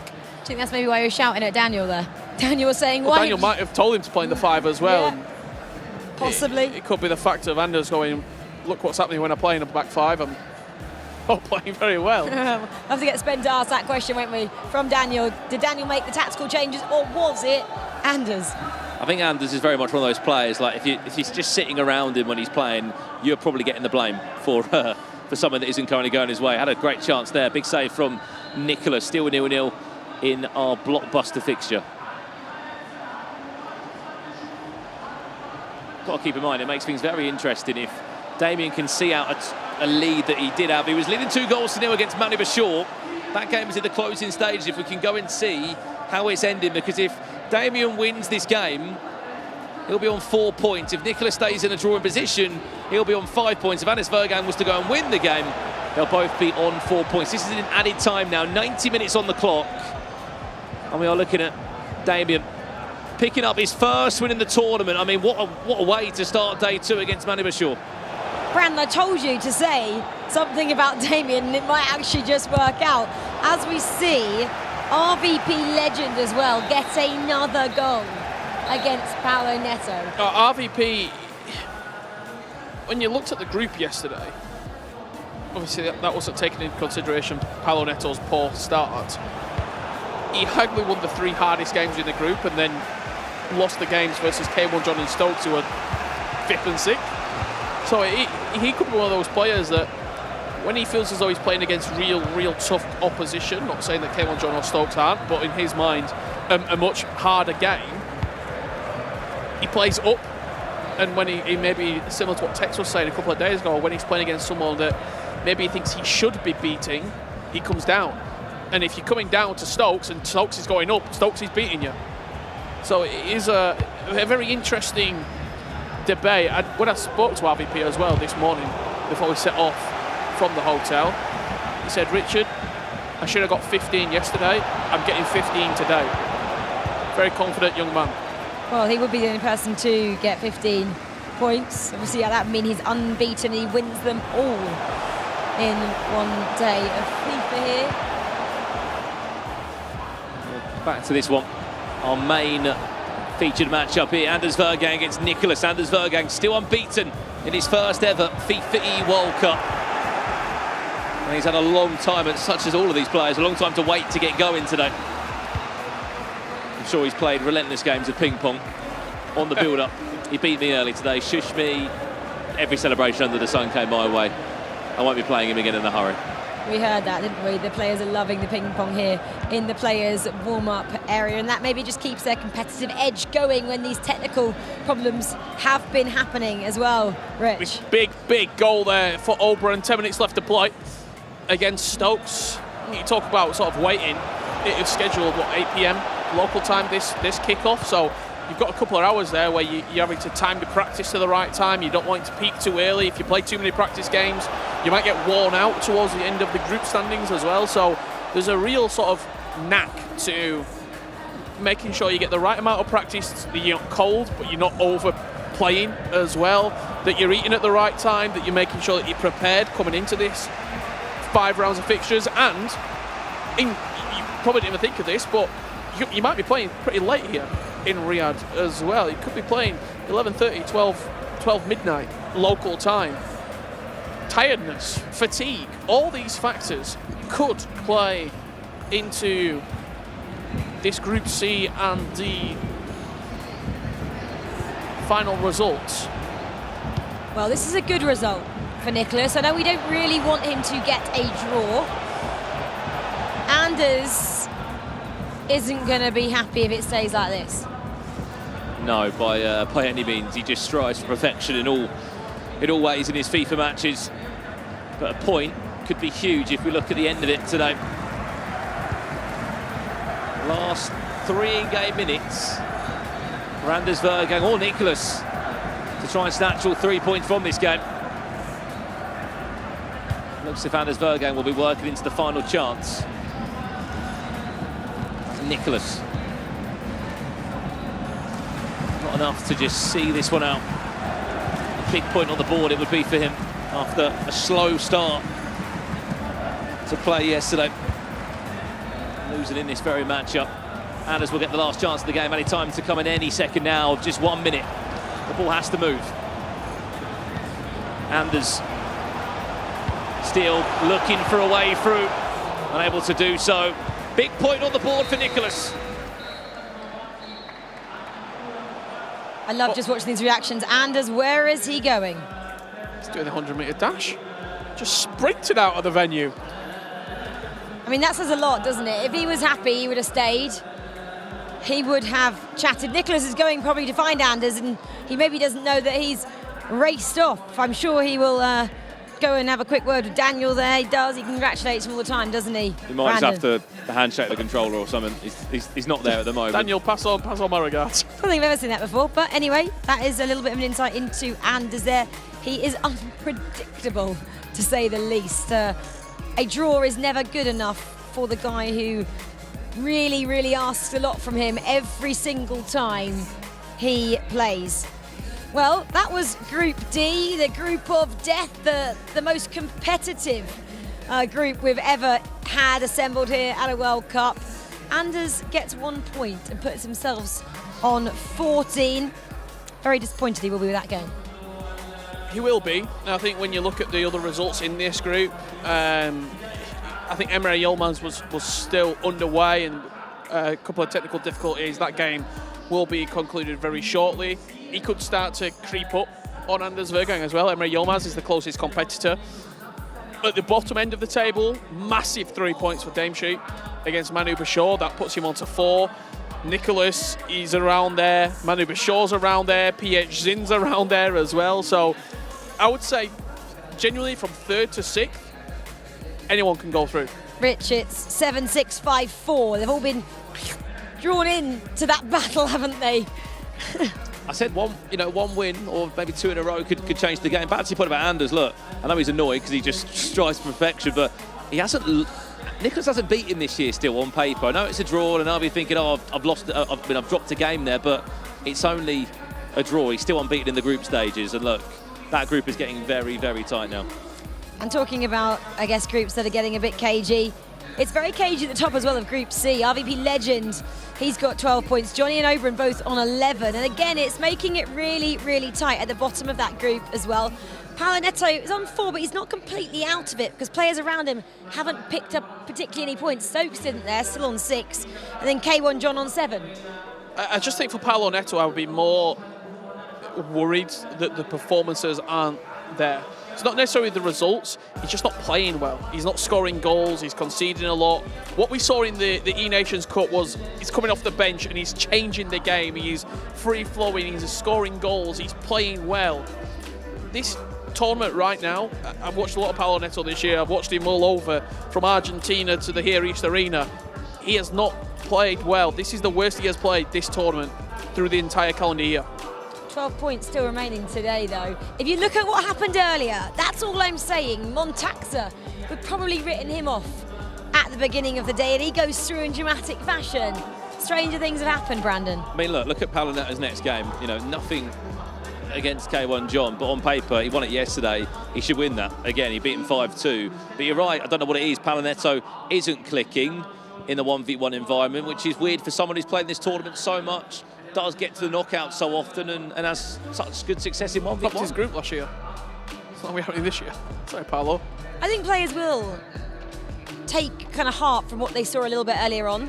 The likes of massive names like Yuval going out does really give them kind of hope that anything is possible here. They go, oh yeah, he was ranked #1 in Europe, he's going through, and then he just drops out of the competition in the group stages.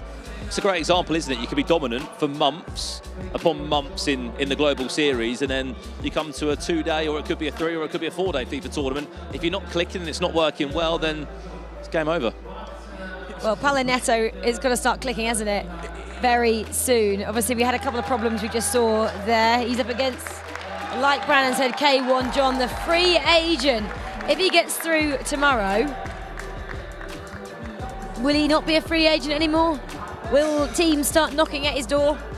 You probably imagine so. I think we talked about Yuval going out, giving people sort of like confidence that anything can happen, that you can go through.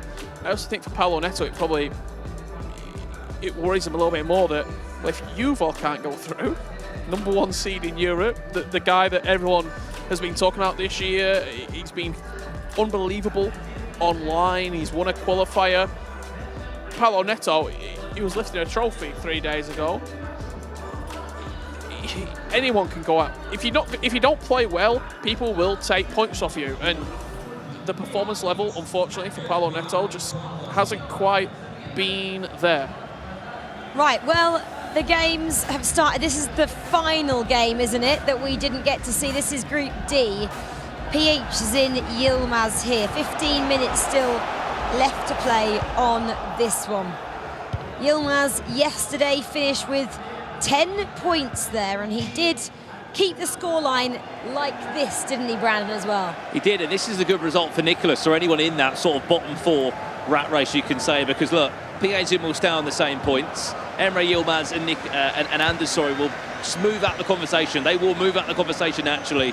Yilmaz, Anders, for me, they're certs. They're on the way through as that too. It's the bottom 2 spots that are going to be, as you said, up for grabs. What, 4, 5, 6, 7 points is how 6th, 5th, 4th and 3rd does look in the group of death, as we've called it. 10 minutes left to be played here. It's the Champions League winner still in the driving seat. Yeah, and PH in as well. We had a little bit of a conversation about it. Maybe he's just, not that he's not good at this, but he's so good at 2v2 as well, isn't he? He is. I mean, look at the resume. It's 2 back-to-back E-Nations Cup victories that will never see consistency like that in that tournament from him, who was the catalyst in the team. PH in the box, looking for a way back into the tie. Will give a goal kick and nothing more. But yeah, absolutely. Had a disappointing E-World Cup. Last time we saw him in the playoffs, it was actually last year, was in the playoffs, didn't qualify for the E-World Cup, I beg my pardon. Did qualify for the E-World Cup in the year that it didn't take place, so for him, this is a chance to really show what he can do on the world stage. And as Richard said, many have regarded him as the next big thing, the next top FIFA player. He is not starting here, as he needs to go on if there's any way of him getting out this group. I think the only thing you have to look at in terms of what PH did, how good he is and the quality he has, a title-winning side in 2022, he was the only sole survivor in that sort of decision process coming into 2023. And he kept Paolo Neto, who has won everything in North America, out of the team, and it's for reasons just quite like that. Just sublime FIFA in the final third, passing the ball into an empty net, and he makes the game, when he is on form, not only look beautiful to watch, but look really, really straightforward. Only a couple of minutes left in this, and we go to this quick pause in the game. 2-2, PH Zin and Yilmaz. Well, the next round then has already kicked off. This is the game that's underway. It's RVP Legend. He's been excellent so far in Group C. He tops that one. And he's now up against Oberon, who is sitting in 3rd position. But this, though, is the final moments then in the first round of Group D between these two players. PHSIN just scored an equaliser to peg back Emre Yilmaz. And that is it. 2-2. 1 point apiece there. PHSIN will be delighted with that result in his first fixture, which he lost this same fixture yesterday.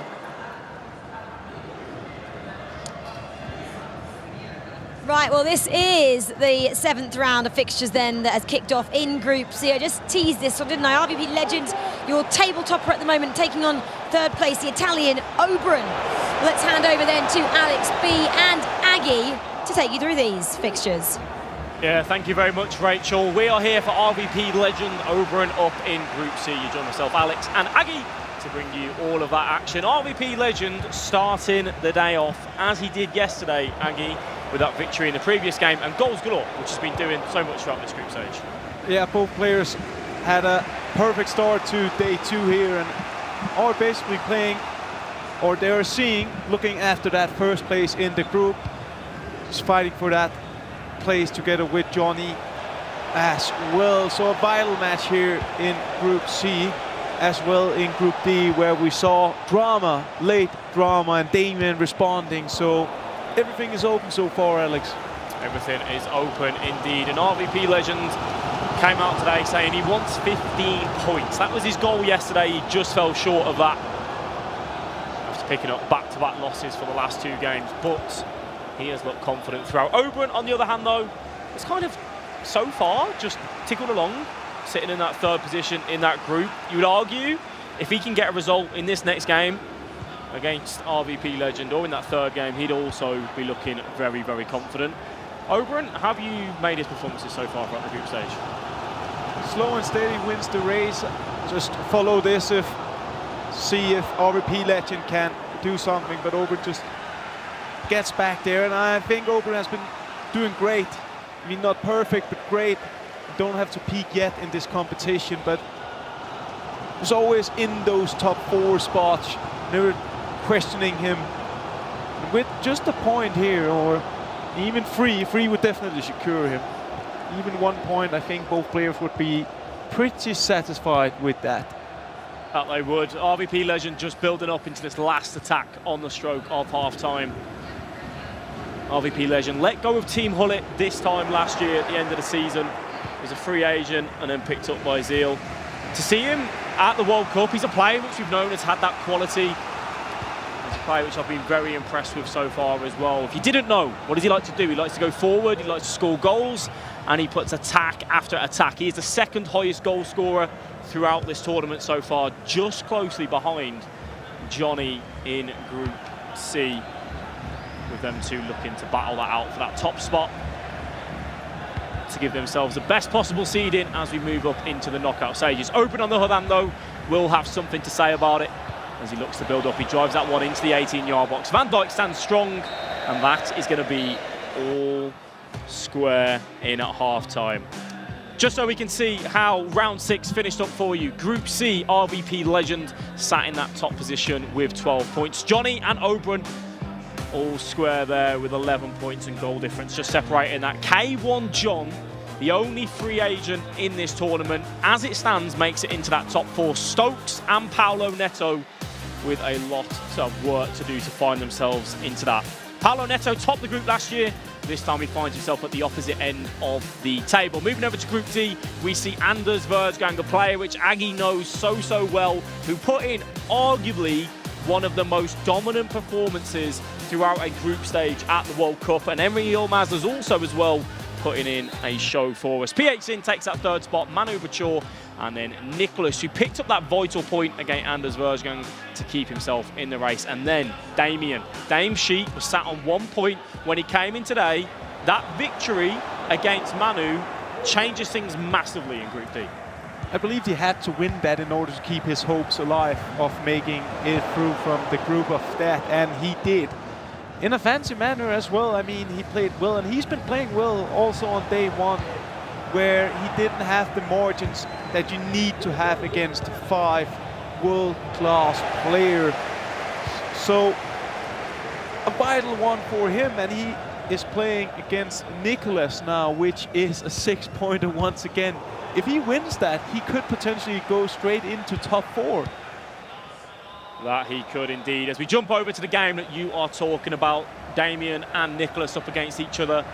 Nicholas picking up that 0-0 draw against Anders. Anders very, very emotional after that, letting everybody know he was not happy with the points squared. For Damesheet, is this better for him? Obviously, yes, he picked up that victory against Manu, which is going to give him all the confidence as well. Do you think for Nicholas that draw against Anders is almost equal as a win, knowing the class of Anders? Knowing Nico, I think he would have liked the 3 points, but looking at the game, both players were pretty even, as we just see this. Nice goalkeeper movement right there from Nicholas, but a great start again from Damien, and I think Nicholas would want to follow this again. Just knocking on the door there, but Nicholas will not be 100% satisfied because he needs more than 1 point per game right now. Yeah, he needs 3 points on the board for sure. Both of these players fighting to make their way into that top 4 position in Group D. This time last year, Damien found himself grouped at the FIFAe World Cup. He will not want a repeat of that. But standing in his way is the Iceman himself, the runner-up of the FIFAe World Cup as chance comes through. But good enough defending from Damien. We saw a little bit of footwork in those previous attacks as well, Damien, showcasing why. Like, yes, yesterday he didn't get the points on the board, but he was happy with how he was performing. That attack just showcasing all of the skills and tools he has in Arsenal. Maybe that was just exactly what he needed, that first win that gives him, that makes him believe when he's getting those points. So super, super vital for him, and very necessary in order to make the miracle today. As we jump over to the game between #Stokes and Johnny. Johnny, how did he get here? He came through play-ins, which is 4 out of 64 players, to then make it to the playoffs, to then be one of the 24 players. He's a player which I've kept my close eye on throughout the season. He was top 4 in the virtual Bundesliga. As we see Stokes looking to build up on that attack. Johnny, though, equal to it. And in this group, we have goals galore. We know RVP legend scores goals. Johnny tops the goal scoring record so far as well. But then the player that he is up against, Stokes. Stokes' mentality at times throughout this tournament has been, I'm going to score 1 more goal than you. Whether that's I win 3-2, 4-3, he doesn't mind. However, conceding a little bit more on that end. We actually spoke to Stokes, and he said how after that break from round 3, he went outside, he had some words with himself, and he came back out a changed man in round 4, and that showcased with those victories that he picked up. And it is going to be a penalty over to Johnny. Stokes with a reckless challenge. Johnny with a chance to strike first. It is going to be Pele that steps up, and Pele that delivers. Yeah, it's a very important game here, and Johnny is almost through from the groups here, just with an important one, just as we see Nicholas as well getting that lead right here. And I mean, a 6-pointer for both of them. Nicholas with first strike here, and it could end up being absolutely vital for him, as he would suddenly have the advantage when starting to play those head-to-head matches against Manu Pachora and PH Sin. He would indeed, and we know with Nicholas, he comes to life in the knockout stages when 2 legs of FIFA is introduced. Now it's all about Stokes. How can he answer back against the German of Johnny, who's trying to hunt down RVP in Group C for that first spot, and Stokes at the opposite end looking to secure top 4 qualification with lots of work to do. Stokes fans around the world will be rooting for him, I'm sure. And let's not forget, this is a player that won the EPL with Leeds and Ololito. Yes, a bit of a different format in that 2-player tournament. It is going to be Johnny looking to put that pressure on again. Stokes does a good enough job of getting that one clear. as we go in at half-time, and it is going to be 1-0 for Johnny. PH in, Manu Bachor, though, is a game that's kicked off, and we want to see how that one is underway. It is going to be PH in, knocking on that door early doors. He has that chance to possibly look for that shot. Does keeper equal to it? An important one there, and PH in made that comeback before against Yilmaz, which could end up again being the game changer. So many margins here, so many last-minute chances, which has resulted in goals. So it's so hard to separate these 4 players who are fighting for the last 2 spots in Group D. Yeah, and we saw Manu Bachor there, Team Hullet representation, and we see his teammate over on the other side, Emre Yilmaz, up against the front-running Anders Versgang. This is first v second in Group D, the group of death on both of these players. They've got accolades, trophies, moments throughout their seasons that just showcase the quality that they have. And I think Emre went a little bit quietly about his business yesterday, where we were sat there, we were talking about Anders, and what he did was absolutely phenomenal. Emre, on the other hand, though, also put in a hell of a shift. Yeah, I mean, coming into the competition, I would say these 2 guys were the biggest favorites. Obviously, both of them, or Yilmaz, went here last year, finished top 4, which was very impressive, and his breakthrough on the global scene. Now he's here as one of the main favorites, and really looking forward to see how he does today against Anders. Well, well, well. Paulo Neto finding himself 1-0 down to K1 John.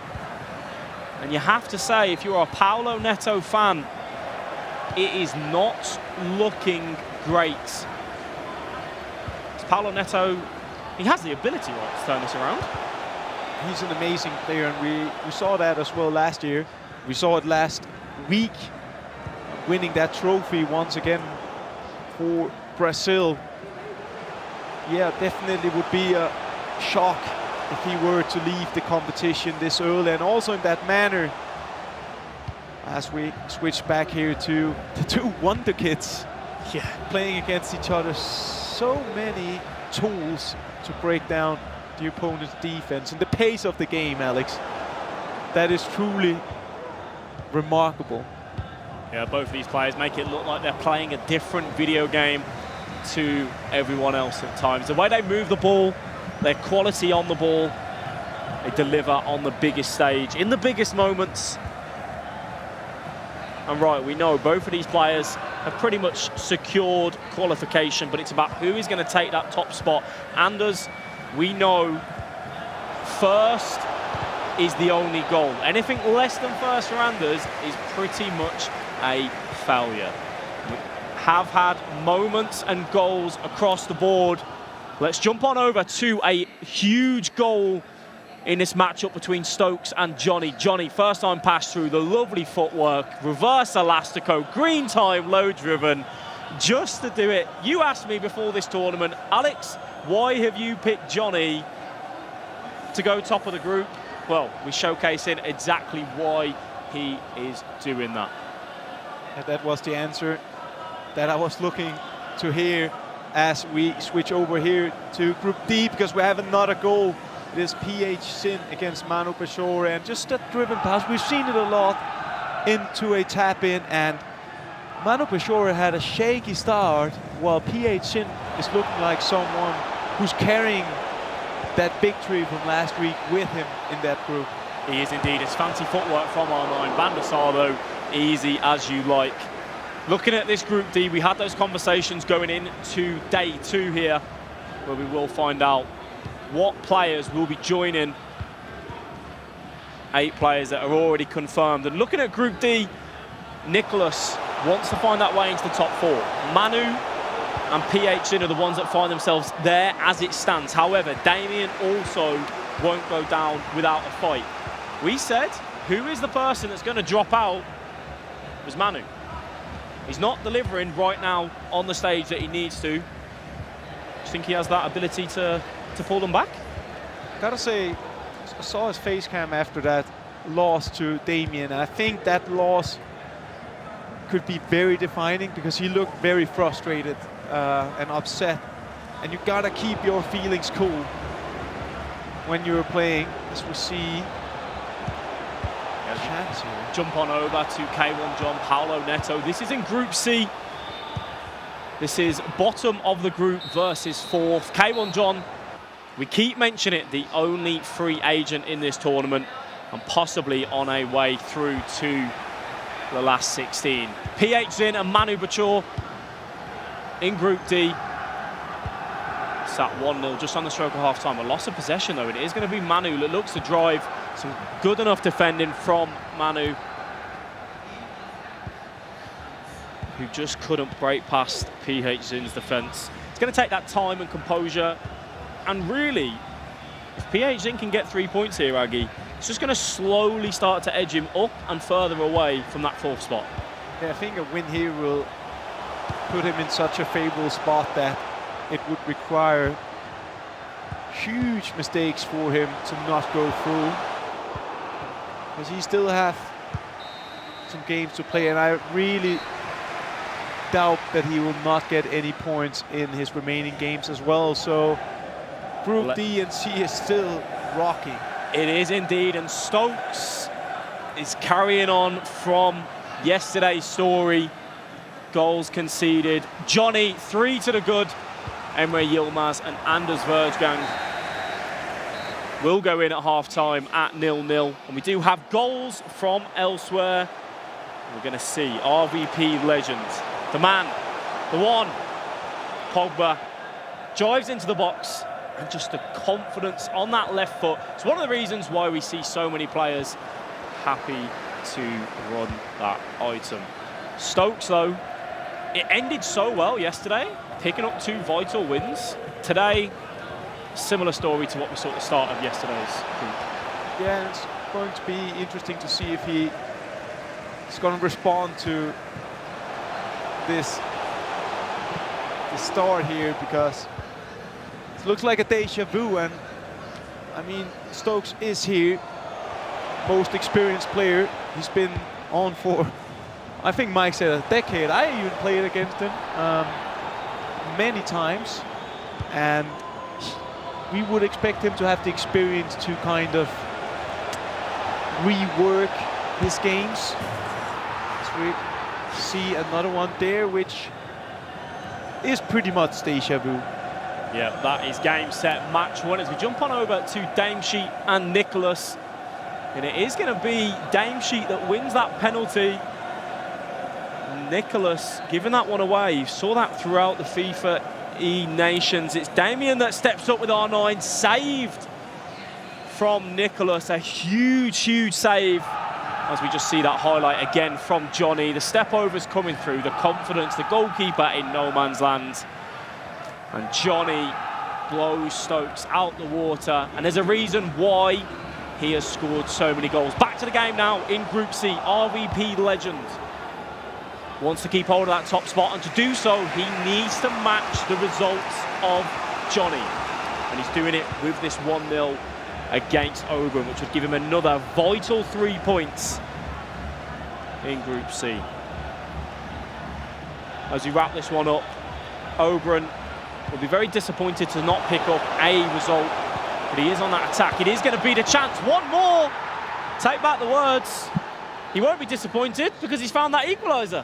Just in the last second, that's all he need. Oberon there just getting a crucial point, as we have seen.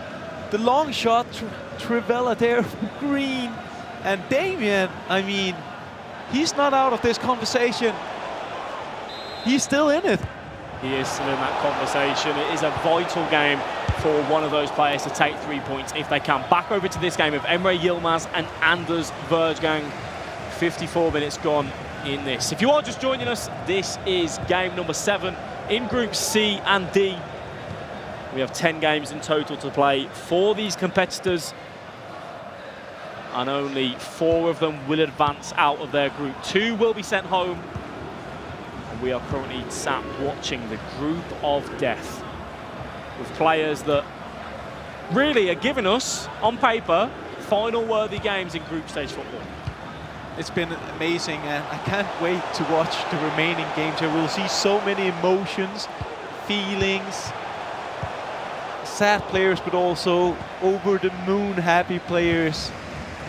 That's what this is about. It's feelings, it's passion. It's virtual football on the highest level. It is indeed. But let's jump over to another matchup which is tightly contested, and it is PH Zin and Manu Bachor, as PH Zin looks to extend that lead on that edge of the box. First time passing, good defending though from Manu. And sees his way out to build up into another attack, another opportunity. What can he deliver though? Just that one goal would be so good for him. Well, you said one goal, and he's got a vital chance with it. Defender comes across, stands tall, stands strong. And for Manu right now, it's just not dropping at the times where he needs it most. I thought that maybe he could have just went for that shot at the far post, but decided to try to take that extra touch, do that extra skill move that could increase his chances, going from 25% chance to almost 100. Well, let's stick on this one. Damshi versus Nicholas. This is 5th versus 6th, and it is going to be Nicholas who's knocking on that door, but Damien with some fantastic defending. For both of these players, a point, yes, because of the result as it stands right now for Manu. Still keeps them very much within that shout. Manu, obviously that player in that 4th position. He's sat on 6 points. Nicholas is on 5 and Damien is on 4. That's before this round kicked off. Let's see if Damshi can find a way to take all 3 points against the Iceman. Bit ropey there, goes one back, and that is going to be game in that matchup. 1-1, all points shared between the two players. Damien Eversys Esports and Nicholas 99 heads on over to shake their hands. Now let's move over to a different story, a different moment in Group C, where Paulo Neto sits bottom of that group and K1 John has the chance, reverse elastico. Van der Sar palms it behind. I gotta say, if Paulo Neto loses this, can he still make it mathematically? Then it's going to look very, very tough for him, I think. K1 John would move on to 10 points here, which would keep him in that 4th position, because Oberon sits in 3rd on 12, and Paulo Neto would be on 4. With a total of 9 points remaining, it certainly becomes a Mount Everest challenge for Paulo Neto. But he has got one more chance here to try and give himself a lifeline in Group C here at the FIFAe World Cup. Paulo Neto, what have you got in your locker? And the answer to that is not a lot. No, that was the hiking boots, Alex. Instead, K1 John can secure this, and it's a vital one for him as well, as we can see on the reactions here. K1 John, he's making a name for himself once again. He is, as we move on over into this matchup. PH Zin and Manu. It's going to be PH Zin with a chance of dreams. And you are not going to miss from there if you get that shot off across your body. Green time finish. Manu just couldn't clear his lines, Aggie. Yeah, can't get the ball away. And instead, we could just see new, or the E-Nations double world champion celebrates with big passion. Another chance as well. Goalkeeper stands tall though, puts that one behind. It would have just put it out of reach for Manu, even though there is minutes remaining. With fancy footwork inside that box, it's Pogba with the step overs, and Manu is going to clear those lines. Unfortunately for Manu though, that is going to be back-to-back losses, and he is dragging himself into the conversation of who is going to finish 5th and 6th in the group of death, as we saw Nicholas and Damien pick up that draw in their matchup. PH Zin though, pushing himself further and further away onto 11 points, and in that all-important 3rd spot, just edging further and further away, Aggie. Yeah, definitely. It's looking like a tough one there for some of the players. As we also seen Emre, Yilmaz and Anders. And Anders haven't scored today. That's pretty big considering still that he's playing against two of the best players. Still a big upset, isn't it? For Anders, I think for most players, when you go up against Nicholas and Emre Yilmaz, you probably say to yourself, hey, look, this is going to be a tough game. Yeah, we can get 3 points. We'll obviously be over the moon. But the fact that Anders has drawn both of those games and not scored a single goal, that's not good for him. What conversations does he have there with his coach, Daniel?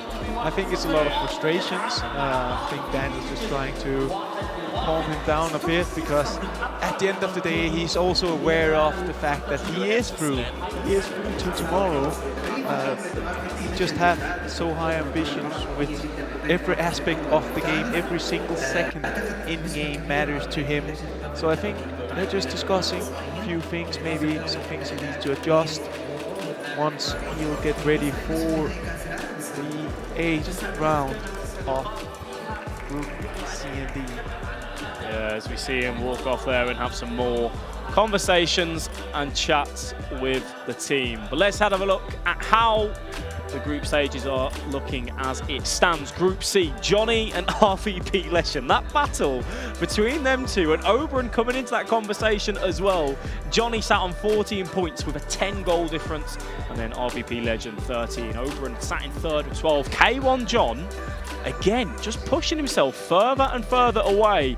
And for Stokes and Paolo Neto that find themselves out of that all-important top 4, with a goal difference of -10 for each of them, you can see where those problems are arising. Group D, though, sees a different story for Anders Versgang, who hasn't picked up a victory so far today, but is still sat in that top spot. Emre Yilmaz in second, and PH Zin, again, edging further and further away. But Nicholas just takes that 4th spot as he is level with Manu Bachor. And really, both of these kind of stories that we're seeing is that, yes, Group A, possibly that chance for Stokes to come through as well. But then in Group B, it's very, very different in the case of that 4th, 5th and 6th have all got a chance.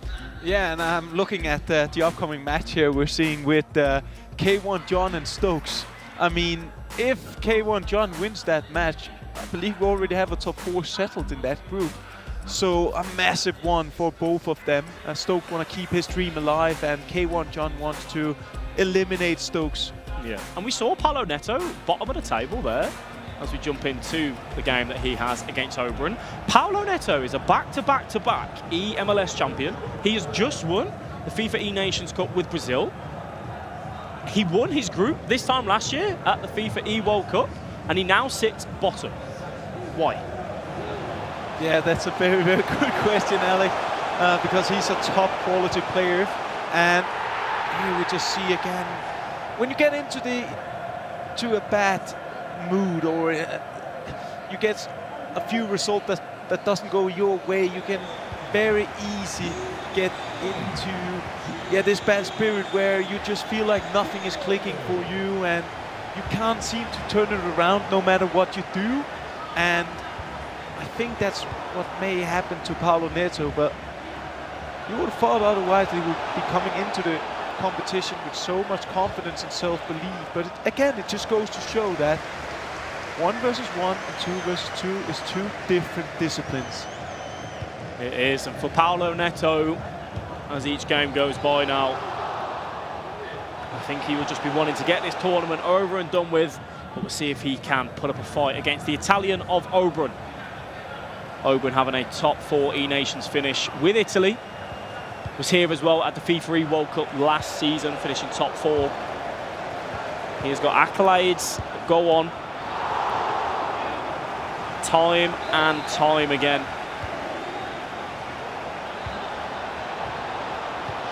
Paolo Neto inside that 18-yard box. Oberon having numbers there. It's one thing we know about his defensive capabilities. He's very difficult to break down. Paolo Neto, he's got the ability inside that 18-yard box. Goalkeeper movement coming through. And again, another corner. Yeah, he needs to defend this well. Can he do that? That's the question. Paolo Neto moving the ball around quickly and efficiently, but Oberon says, thank you very much, I'll take that one. It's time for me to look for time and space and work away into that attack. Games across the other groups will be kicking off very shortly as soon as we have news from them. we will bring them to you as we close up Group C and D. Paolo Neto, fancy footwork, but he's going to get that little lucky bounce, but he does not mind, takes the shot. Henry, a little bit tame. A great response, though, from Paolo Neto there. Just doing a lot of things right and showing his offensive repertoire, which maybe has been one of the issues that just haven't been able to convert the chances that he created. And on the other end, haven't been structured enough in the defense.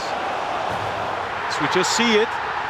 It's just about scoring those goals when you're in the positions, and sometimes you just feel like it doesn't go your way, and I think that's the feeling Paolo Neto is sitting with. And usually I say it's not over until the fat lady has sung, but she's starting to warm up, I think. She's starting to sing indeed. Let's head on over though to K1 John versus Stokes, which is a huge matchup in Group C. For #Stokes, we know the capability that he has, but it's about, can he deliver on it? Can he claw back to what he had yesterday? Stokes starts off strong. Fernandez is going to get through, and the finish at the near post. I thought that just went wide, but either way, Stokes fires himself into the lead. And I mean, like, I can't be smarter than Stokes. It's like, you never know what you get. He was off to a horrible start in the first match, but now got the perfect start. And I mean, such a likable guy with a last-minute kind of coach coming in as well. I mean, you gotta love that. Talking about Mikel Darien there, who is sat in that booth with Stokes. Probably the smartest coach we have seen at this event. He brings the vibes, he brings the moments, but can he deliver the moments on the pitch for Stokes as well? This is such a huge game in Group C for the simple fact of, if Stokes wins this, he goes within 1 point of K1 John, who is sat in that 4th position. However, there has been goals elsewhere. And that is going to be Paolo Neto looking to bounce back against Oberon.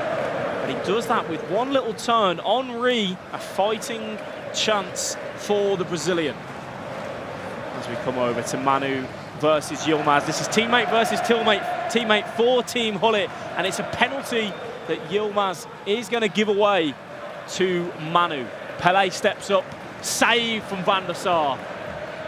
And it could look like it's one of those days for Manu where he feels like it just doesn't go his way. And he talked about it yesterday as well, that he was a bit annoyed because he felt like he should have converted him playing so well a bit better, getting some more points to the board, and maybe it will come down to haunt him today, as he said. And it certainly looks like that's what's happening now.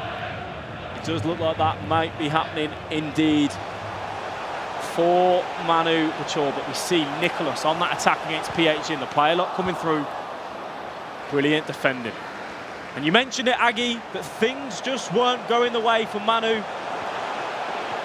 But fortune has changed. And Kevin De Bruyne inside that 18-yard box, low driven. Van der Sar, keep them legs closed because the nutmeg comes through. We're back with the Italian versus the Brazilian. Oberon up against Paolo Neto, which is a different story. Paolo Neto sat bottom of Group C. Oberon just doing what he does, which is win football matches and get himself out of the groups and into the moment where he shines best. Knockouts. Chance now for Oberon. Reverse elastico.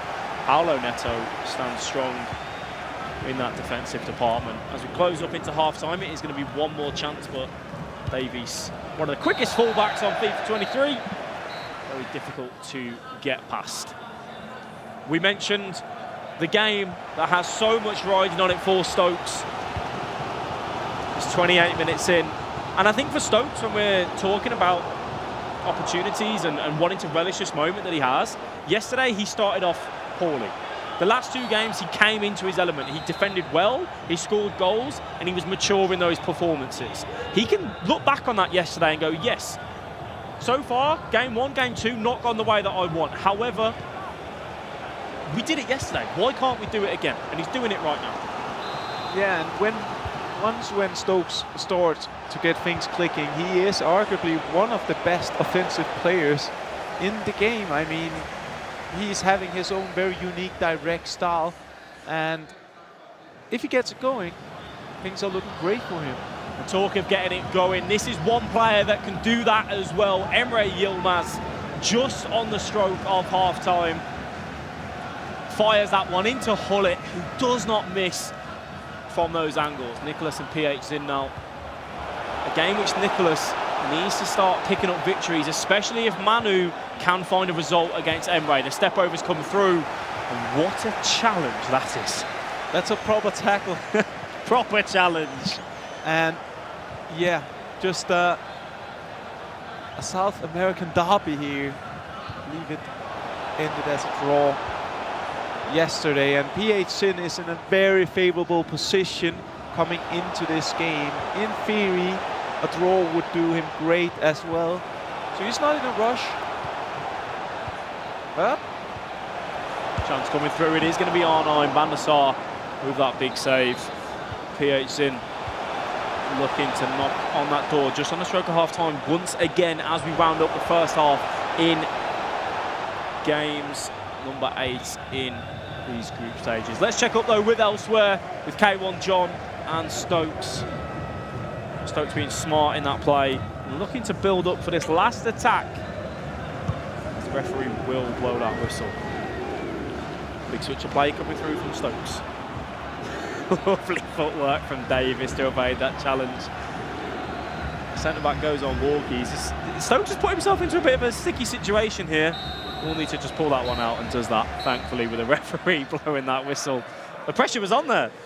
yeah, we often see, which is pretty new, that when you are going for that last attack of the match, just trying to hold and keep that position until the clock is almost done, you'll see your opponent just applying that team pressure and trying to make you make those mistakes that can cost you. Stokes just keeping his head cold.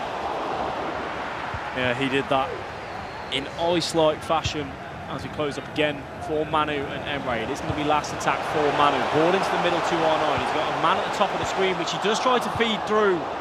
But a brilliant slide tackle from the defender. All evens in at half-time. And we did see that goal go in there as well in the game between Oberon and Paulo Neto as we come back over to see it. It is Paulo Neto that knocks on that door. Lovely footwork. And that right there for Paulo is, yes, we know he's got the quality in the attacking area. He can move the ball. He's got the skill moves. But he just hasn't done it consistently enough while keeping the ball out at the other end. Yeah, that's the thing, that, as you say, Alex, we know what he's capable of in terms of offensive skills, but the defensive part hasn't been on point, and you need to be on point in both ends at the FIFAe World Cup. Otherwise, you're not going to have that success. Talking of a player that can be defensively sound, it is this man on the screen, Nicholas, who so far today has picked up a draw in both of his games against Damesheet and Anders Versgang, which, if you want to grow with any sort of confidence of keeping the ball out of your own net, getting a clean sheet against Anders Versgang to start the day off certainly puts you in that positive outcome. Nicholas just trying to force that one through down the line. PH in equal to it. It is Pele. Big switch of the ball. It is going to fall into the feet of Mbappe.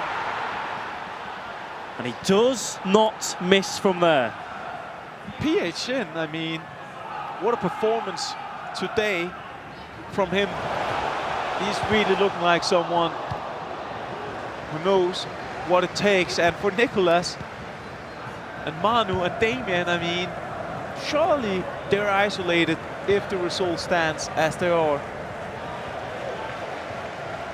That they will, and we know that Manu is in that matchup against Yilmaz right now. That is 1-1 as we jump into this game of Anders Versgang up against Damien, which you are going to hear this right. In 2 games of FIFA, Anders has yet to score on day 2. I know you've been bigging him up time and time again, Aggie.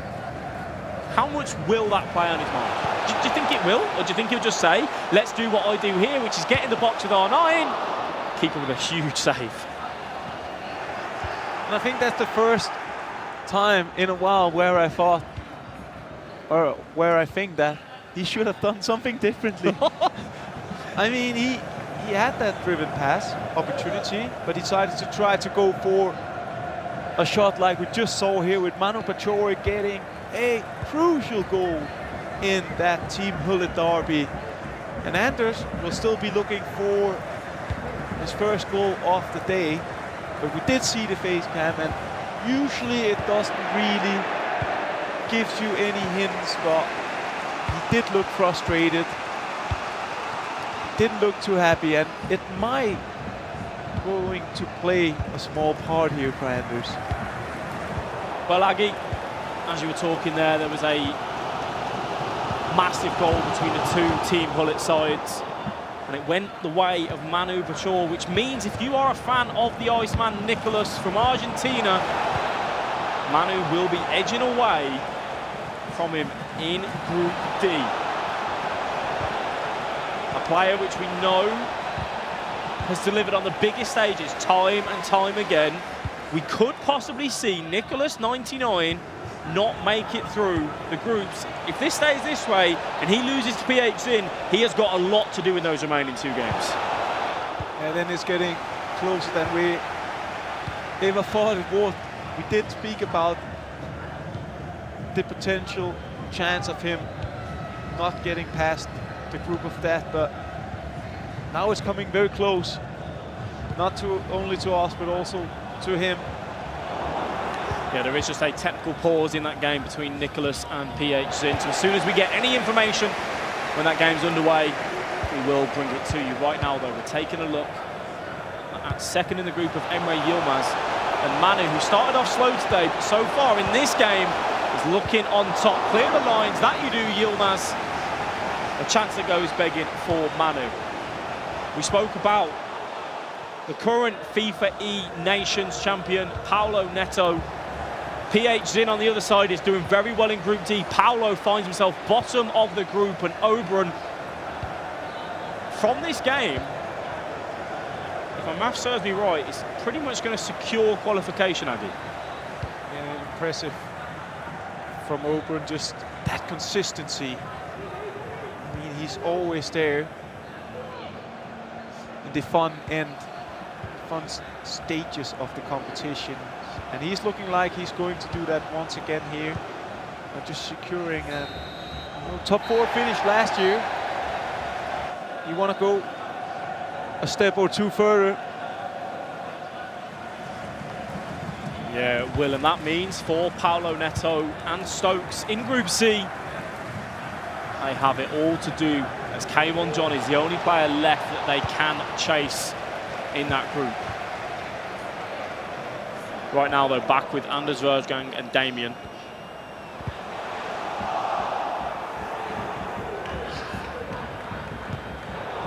Just looking for those opportunities. Doesn't seem to be able to find them, man. It's just looking a bit forceful at times. Trying to cross us, and he misses that, and that was a huge chance for Anders. And we often just seen him go for the short passing, but he went for the German cross, the early one, and it was a huge chance. And did you get a glimpse of the player cam there, Aggie? Yeah, I'm watching. He's out of his seat. I mean, I hope they paused the game. Oh, anyway, we move back to the game between Emre Yilmaz and Manu Pachor. It is Manu with a chance to seal the deal. Time and composure. When he needed it most, he delivers on the biggest stage. 3-1 against the E-Champions League winner, his teammate, Emre Yilmaz. A crucial one for Manu, and just applying that pressure now, and Nicolas and Damien, for that sake, must be feeling the pressure right now, because it is... Didn't thought I was going to say it, but could look like he's going out, the Iceman. Possibly, as it is going to be RVP legend up against Johnny. This is tabletopper Johnny up against second place RVP legend. RVP came in with the goal of winning 5 out of 5 today. Johnny stands in the way though, who will say, no, I am here to have myself in that top spot as well. Back to the game between Manu and Emre. We saw Manu put himself into a commanding position against a player that so far in the group stage has looked pretty much unstoppable. But Manu getting the better of his teammate. And this is something that Emre said yesterday. Manu always beats me. Yeah, and sometimes you just have that nemesis when you're playing against your teammates, as you might get a fourth here. It is just going to be a goal that means not all too much in the standings, but either way for Manu, a convincing win against his teammate of Emre Yilmaz. But this game, this is a game that means a lot in Group C. K1 John with Hullet, can you deliver? I can't believe that's gone in. Yeah, he even went the right side with the goalkeeper movement there, but somehow it still goes in. And that's the margins you don't want to have against you. It was a guessing game and he guessed right. But unfortunately, still not enough. Just 1 point would just make it even harder for Stokes. You need that 3 points, I think.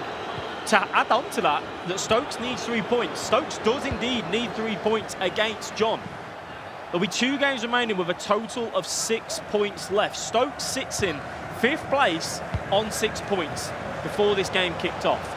Should K1 John manage to beat Stokes here, he will knock out the EPL winner. Still plenty of time to be played in that matchup though. 1-1 with 30 minutes remaining.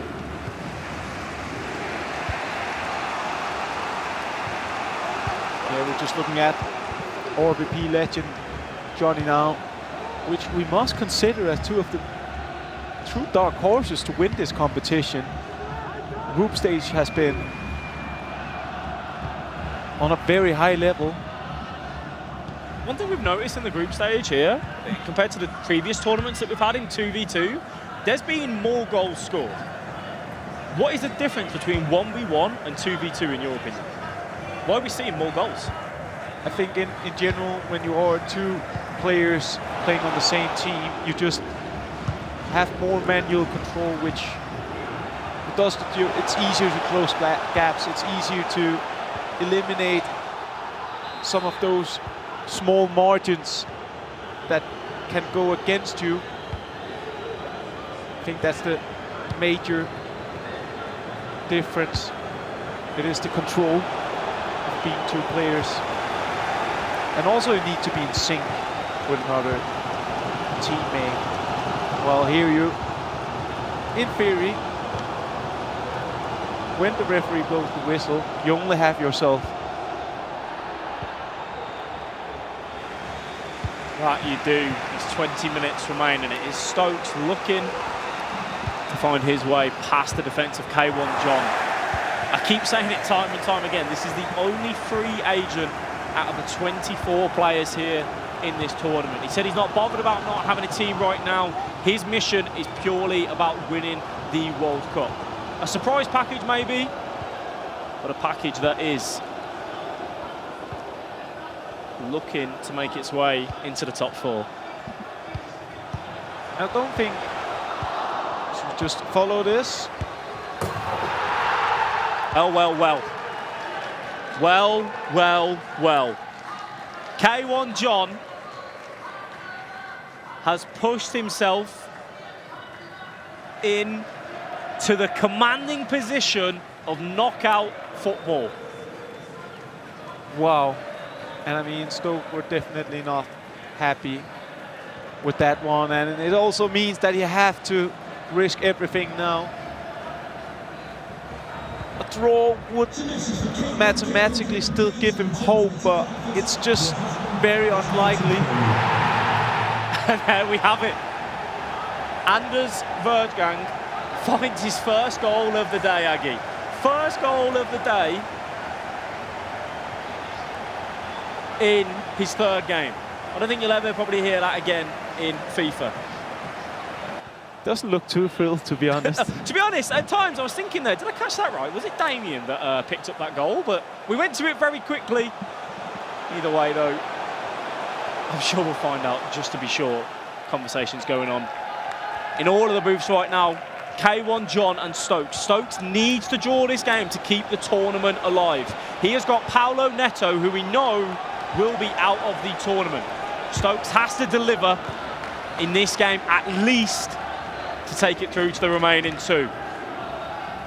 But John, if you can score this third goal, you can start the celebrations nice and early, as knockout FIFA will be awaiting you. Yeah, he's in a very favorable position right now. K1 John just need to defend this one out. And even if he were to only get that draw, still very, very good position. But let's follow Stokes here. Stay with this game, which is a huge matchup for #Stokes. There'll be so many fans supporting the Englishman, wanting him to do well. Stokes on the edge, looking to drive that one through. Corner and a chance, maybe, inside that box. Ronaldinho whips that one into the back post. Varane knocks that one back. A huge save, and Van der Sar claims at the feet of Milinkovic-Savic. And K1 John is a minute away from knocking out #Stokes. Stokes applies that pressure, 20 seconds, and that's it. That is it. K1 John, celebrations in that booth. Congratulations to him. Already, Group C is settled. Stokes, Paulo Neto depart this tournament. Yeah, and arguably the two biggest names there, if you look at achievements, reputation, amount of years on the scene. A huge surprise in some ways that both of them will go out. As we just see here, did the Iceman get one back? By a lot coming through, the cut back off a cross, and the Iceman delivering in that moment. Anders out in the crowd as he comes back into his pods with that matchup against Damien. I think there's some technical pauses going in there as you come back into this game in Group D. We'll carry on with some words about Group C just after these matchups have finished. Right now, PH Zin looking to take 3 points. Lovely footwork from the attacker, but Nicholas gets that one clear. And all shared there. Back on over to Group C in just a second. As RVP, Legend and Johnny, the players that have been scoring goal after goal. And both of these have 15 minutes remaining, and they might be scoring loads of goals against other players. You can't break the deadlock here. Yeah, they just certainly been cancelling each other out very well. But maybe we could have something here, just trying with the player lock here, finding R9. But again, seems like goalless affair and a draw. Just trying to counter each other all the time. Johnny here. Mbappe opens up that space in the middle. Popper on that first time shot at the near post. Johnny fires himself into first position, and RVP Legend, as it stands, would go down into 4th position. Start of this game, it was about RVP Johnny. You're going to go first. Which one? Who's going to take it? Well, after those results from K1, John, and Oberon, he's now going to reverse and go into 4th. So we still got to have a lot of excitement in this group, because they're playing for the 4 spots, and depending on each result, they can go from 1 to 4th, I think, all of them. But Johnny is, I gotta say, I've been really impressed with Johnny. He just seems so consistent. It just seems like everything is clicking for him right now. And again, a smart and wise finish there on the first touch at the near post. Impressive from the very tall German. Yeah, very impressive. And as we finish up these matchups, Group C has been concluded in the sense of we know who is departing from this tournament, finishing 5th and 6th. Unfortunately for the English fans, #Stokes is out of this tournament. Still has 2 games left to maybe showcase some top level ability as well. But then Paulo Neto, both of these players, Stokes and Paulo Neto, I don't think we expected them to be out after this stage already. No, I mean, we heard Mike say that he thought that Paulo Neto would win the entire thing. So it's a big surprise. Didn't expect both of them either to go out. You always expect one of the more experienced players to potentially make a run because they've been here before, but that just wasn't the case for them this time, and they can still be proud of an amazing season, but today is definitely going to hurt for them. That it is indeed. As we jump back into the game in Group C between RVP Legend and Johnny. Anders Versgang up against Dame Sheet right now. I think there's a technical pause there as those players look to finish up their matchup. That is first in Group D, up against 6th. But with this one, Johnny, some fancy footwork. just making that look easy. Yeah, the majority of the stuff looks pretty easy when these players are showing all their skills. So we're seeing Johnny here just trying to make the clock tick. Certainly working right now. Something about Johnny in the way that he plays, the travellas, the through balls, the ability in the box. I want to know what he has for dinner. Does he have some noodles? Does he just eat loads to be this good at FIFA? I want some. Well, I'm curious to hear that as well. As RVP Legend with that big switch. Davis equal to it. Corner for the Romanian man. Ball all the way back. And the last kick of the game, the last chance of the 90 minutes falling to RVP Legend. This is a game to try and cement your place at the top of the table in Group C. Forcing that one through though, and Johnny takes it out. And that is going to be all she wrote. Johnny with a 1-0 victory. Both of those players topping the leaderboards for goals scored, and just 1 goal to separate them, Maggie. Yeah, impressive stuff there from Johnny once again. And I have a feeling about this player. He's destined for something great at this competition. Not necessarily winning it, but I think he will make a deep run. Oh, he did make a deep run, and he's done that so far many times throughout this season. If you don't know who Johnny is, he finished top 4 in the virtual Bundesliga. He knocked out the world champion in Umit. Then, because of finishing top 4, he had to make his way through the play-ins, where he was one of 4 players out of 64 that bring you into the playoffs. And then he was one of the players in the top 24 that have made their way into the World Cup. He's got a crowd with him, he's got his family, his friends with him, and right now he's just delivering game after game after game and just winning football matches. Yeah, and he brought some of the experienced guys with him, with Dr. Ahano and Marth, who both played at this stage before. And it means a lot, I think, that he has some mentors who knows what this is about, who's experienced it on their own body, and so far it's been working so well for him. Do you think when we see from Group A and Group B, there's Berke Lyon, who he doesn't have anyone in that booth with him necessarily, yes, has a team here as well. Do you think for a lot of these youngsters that are coming through, leaning on players that maybe have been there, they're retired now, just to say, look, I've got this game coming up, how would you approach it?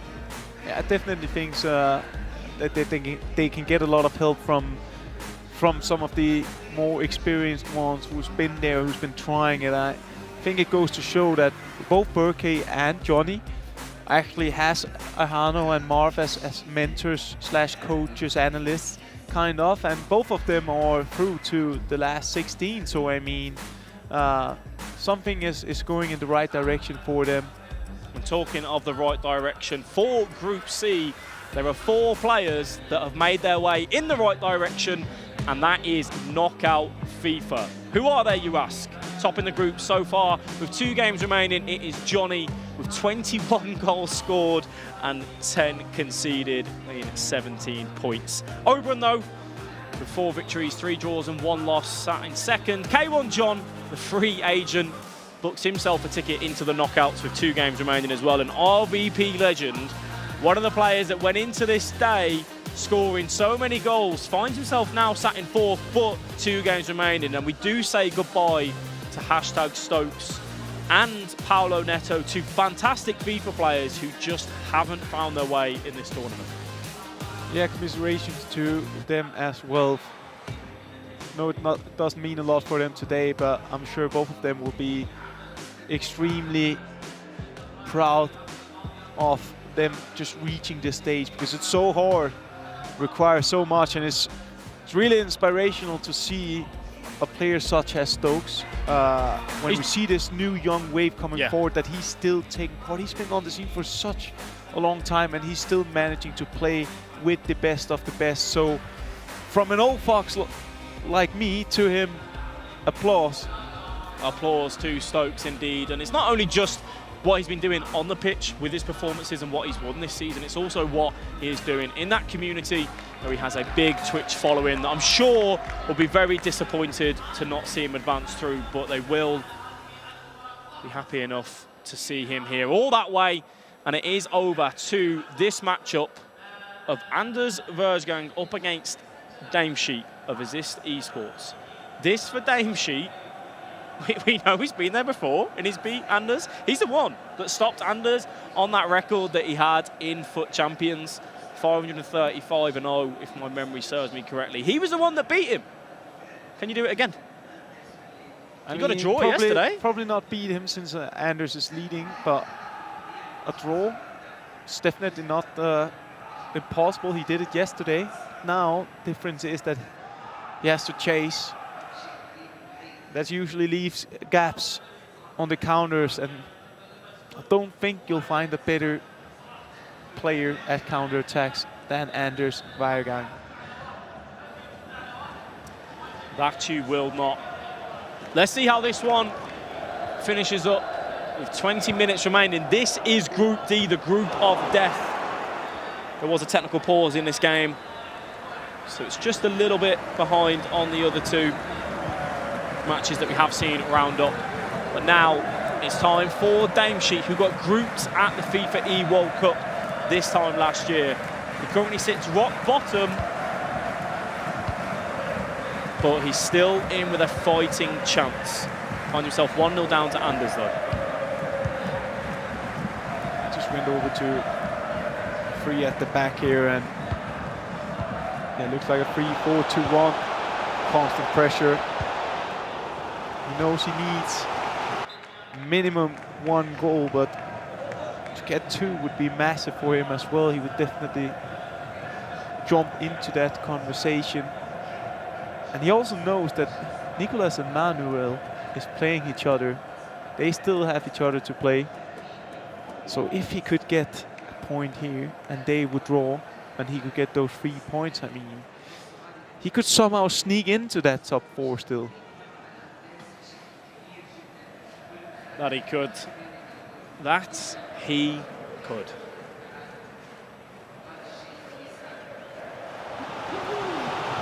Right then, let's get the action back underway. As it is going to be Damien. It's looking with Ronaldo. Block comes through though.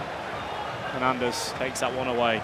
We've had pauses in the game, technical problems for these players. It can be very difficult to find that rhythm. And Anders, this is his first goal that he has scored in 3 games of FIFA today. Can he double that right now? Finds that driven pass in the middle, but De Ligt, a vital interception.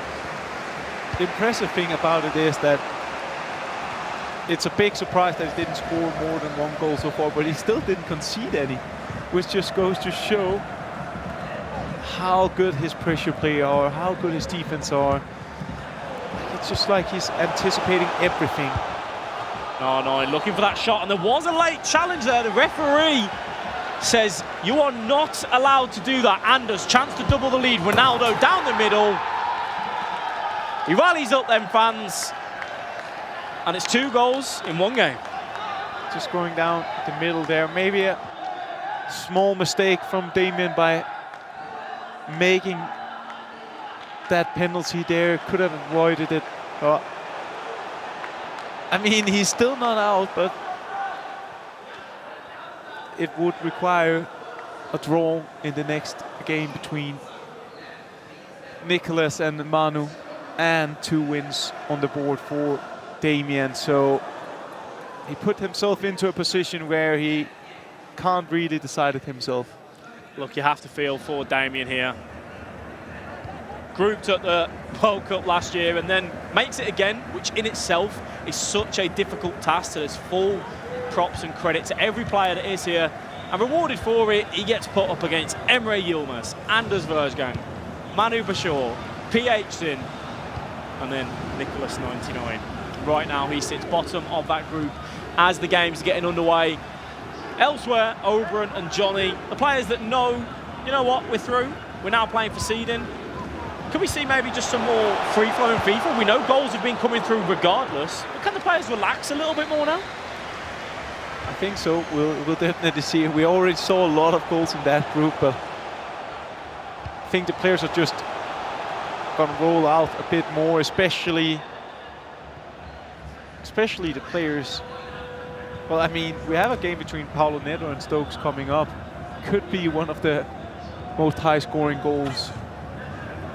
Yeah, as both of those players know that their tournament is over, but can they just showcase what they can do on the biggest stages? We know both of those players have so much quality. We are rounding up this matchup, though, between Anders Versgang and Damien. We saw that penalty go in. 9 lays that one across to Bellingham. The fancy step over, it's coming through. Fame sheet, though, equal enough to it. Gives that one away, looking to force that one through. But Anders, he reads, he intercepts, he knows what you're wanting to do. He's almost in your mind. And that's what a defensive display from Anders, where yes, he's not conceded a goal. So he's only scored 2 so far today in this game. He's also, as it stands, going to keep back-to-back-to-back clean sheets. That's unheard of in group stage FIFA. It's impressive, really, but curse of the commentator? No. Oh, just a great save there once again. You got nervous there, Alex. Yeah, just again, just showing why Anders is such an impressive player in every aspect of the game. His reactions on different level, and at the same time, that's with and without the ball. Even when you try to put him into those pressure traps, he just finds another solution.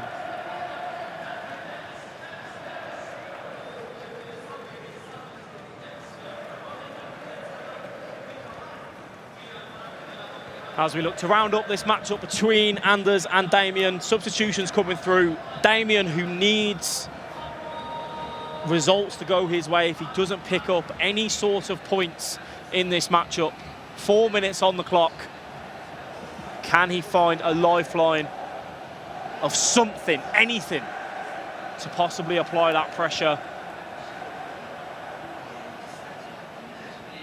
out on that right wing? Anders just doing enough defensively, making it difficult for Damien. Ronaldinho looks at Travella, the goalkeeper movement, and that is going to be Anders picking up his first victory of the day. A clean sheet again to show for it and to keep himself at the top of the group. Congratulations to him. I'm sure he will be, I say happy, but maybe not so much in that position. And Mike LaBelle is joining for these next few rounds. Anders does what he does best, win games. He's solidified himself in the group. We knew this, we expected it, we have that expectation. Late night swaps here. Myself, we're going to be joined shortly by Spencer as well. It feels good to share the commentary booth, to see how this is kind of finishing out in Group D. Group C's already been routed. There's not a lot in terms of any movement that's going to have there. Maybe some of the top four, who gets placed, who gets seated in what places and what areas. You got Johnny and Ubrin on screen at the moment. Johnny up 1-0. One of the more impressive, if not the most impressive stories of an under-the-radar player that no one expected, and he's currently topping the group in Group C. Yeah, incredible. He's not just a physical giant, he's a FIFA giant as well. And he's absolutely reigning tall over this competition right now. And listen, he could make a deep run in this. I've been really impressed by him, to be honest. I was asked after day one, could he do it again? So far, he's lived up to that hype. He's definitely been able to do it again. How tall would you say he is? I remember seeing the interview. Spencer stood up next to Johnny, and we were all humble. He's got to be at least 6'6", but I think it could be anything up to 6'8". We're talking Peter Crouch territory. I think he'd beat him in the air. And he's beating everyone in the air here, including Obra. And this is basically first versus second. It's kind of, not definitely, but you could say a battle for who's going to win the group. Obviously, seeding is key. You know, we're looking at Group A is who the Group C players will take on in the next round. So, for example, finishing first or second could define whether you play Montaxa or Berkay Lyon. And transparently, this has been the group that I've been most surprised by. We've got a goal to show you now. This is actually Paolo Neto versus Stokes. It's a dead rubber. Both these players are out playing for pride. Stokes was 1-0 up, but this is Neto on the attack here, working into the box and putting it, goalkeepers all over the shop. He's at the wrong post, made it 1-1.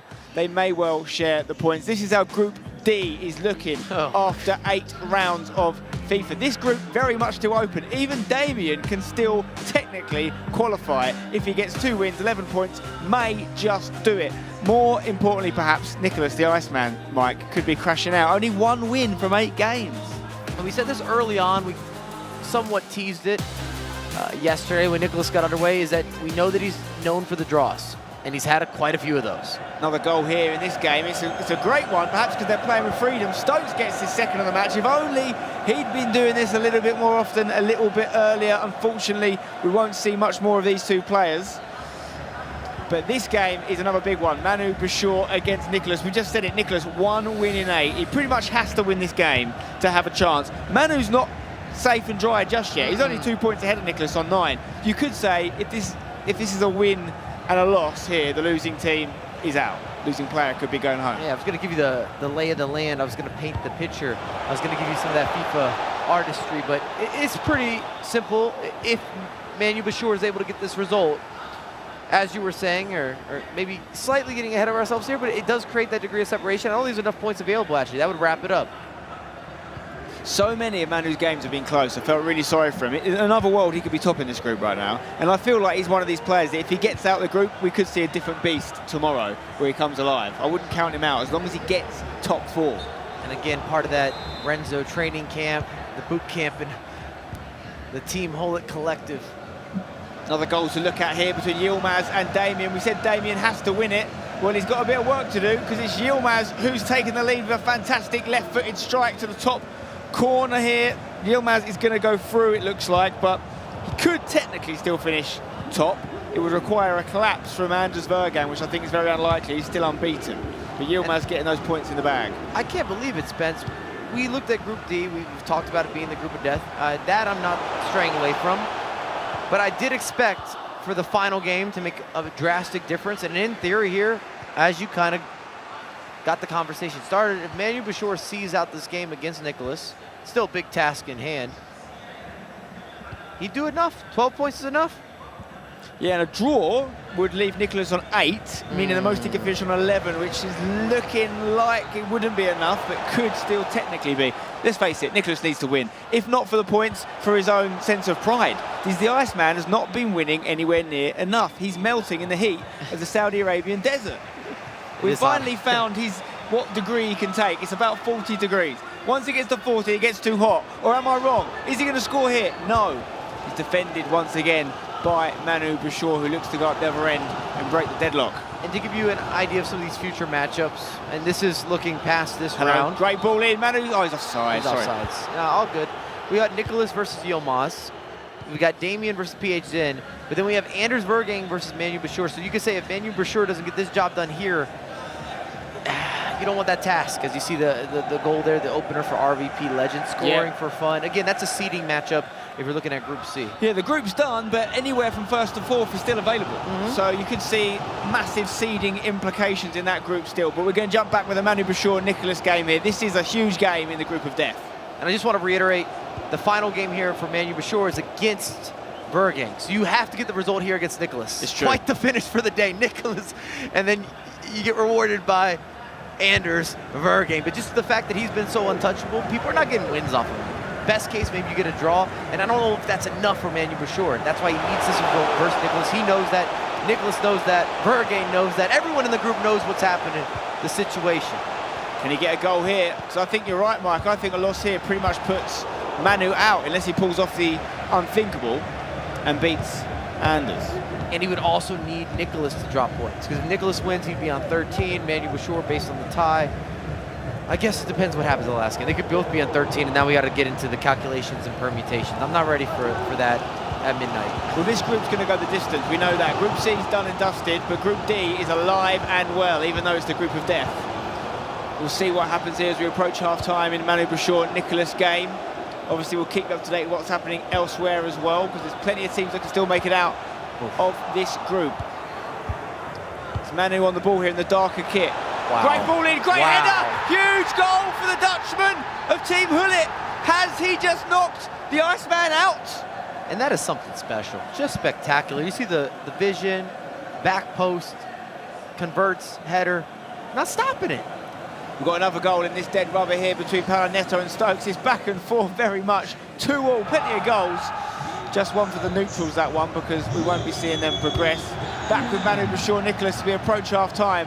I mean, let's be honest, say all the great things you can say about Nicholas. We're all big fans of him, and he's been unbelievable, but he's just not been good enough here so far. If he was to make it out of the group, it would be really quite lucky, because he's just not blowing people away in the way we're used to seeing.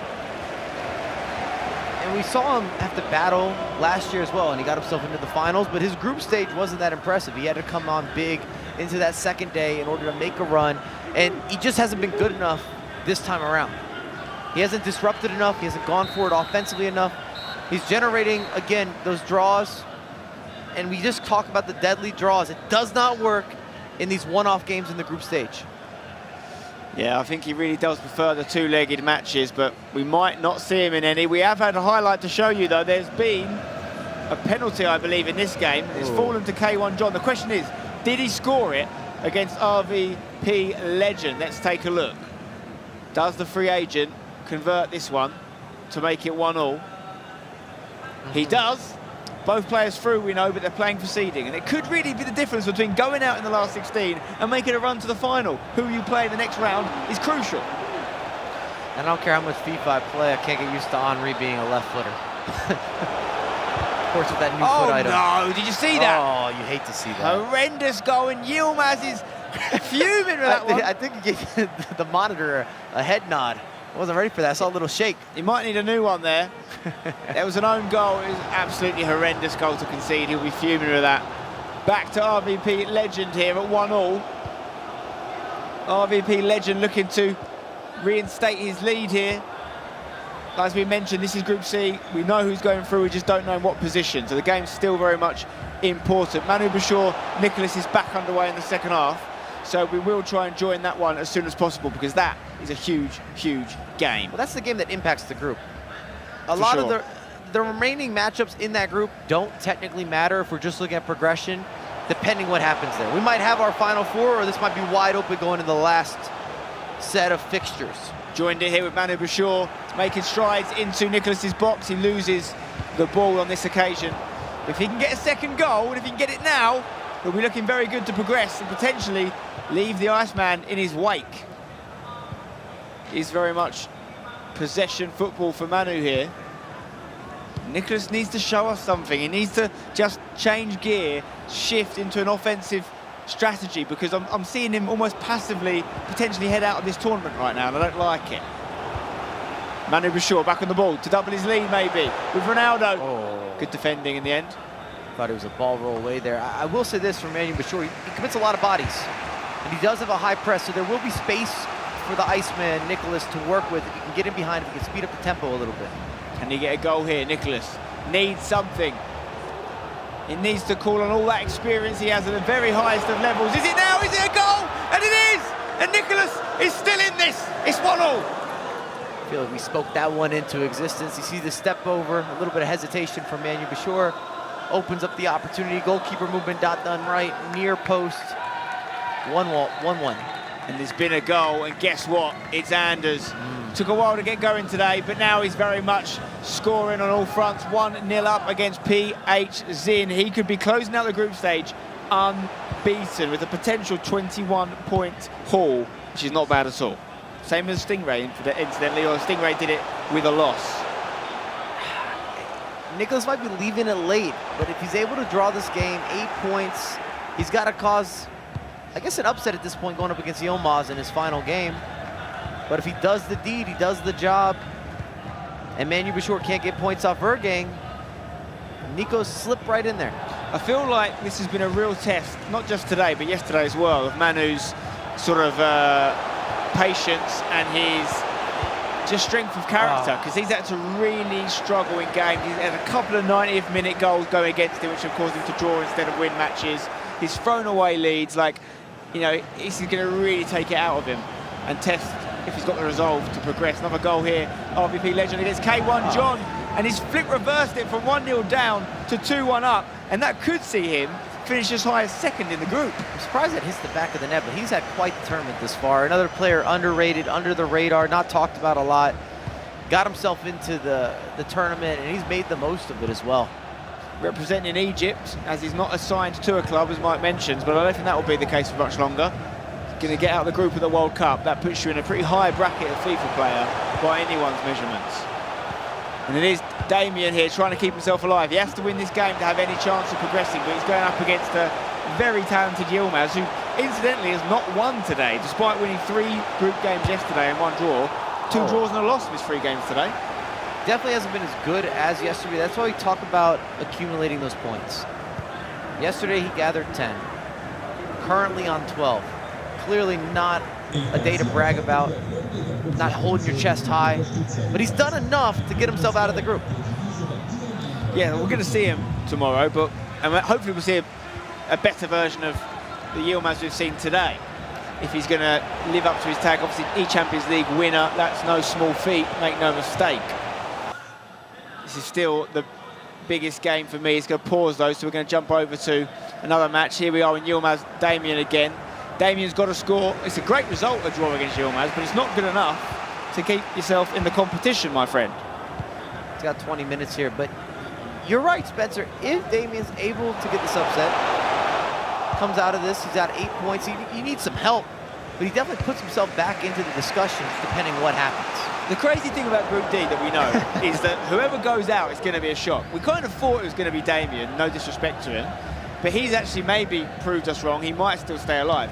But even if he goes out, whoever goes out with him is going to be big news. Doesn't matter who it is. If it's Nicholas, if it's Manu Bashir, it's going to be headline-grabbing stuff. Speaking of which, Manu Bashir versus Nicholas here, they are pretty much playing for a place in the knockouts here. If you win the game, you're knocking the other one out, I would say. And either way, it's a huge loss to the competition. There's a goal, and it's Nicholas, and that is why you can never count him out. Manu Bashir is fuming with that one, and that kind of describes his tournament thus far. In games until he's not in them. And Nicholas is very much in this. And it's about those small margins. Time and time again, we talked about it yesterday, Manu Bashir Multiple games that he was leading, gave up 90th minute goals, was turned into draws. Today, he started out the day losing to Damien. That's a game that he needs a result with. Sitting on 9 points, now he's trailing against Nicholas. One of the best closeout players of all time. Huge save there for K1 John's goalkeeper against RVP Legend, looking to equalise this one. Manu Bashour's leaving himself with an absolutely unenvious task of having to beat Anders. And he's going to need a loss. And he's going to need a loss from Nicholas. True. Nicholas has to get beat by Yilmaz, and then he also has to beat Anders. And then that's what it depends, because he'll be level on points with PH Zin and Yilmaz potentially. On 12 points, so it could go head-to-head. It's a lot of stuff to think about there. Nicholas, if he wins this game, will be on 10. No, forget Nicholas. Okay. If Manu Bashour wins against Anders, he'll go on to 12, and he'll be level with Yilmaz and PH Zin, depending on what happens in their game. So there's a load of permutations.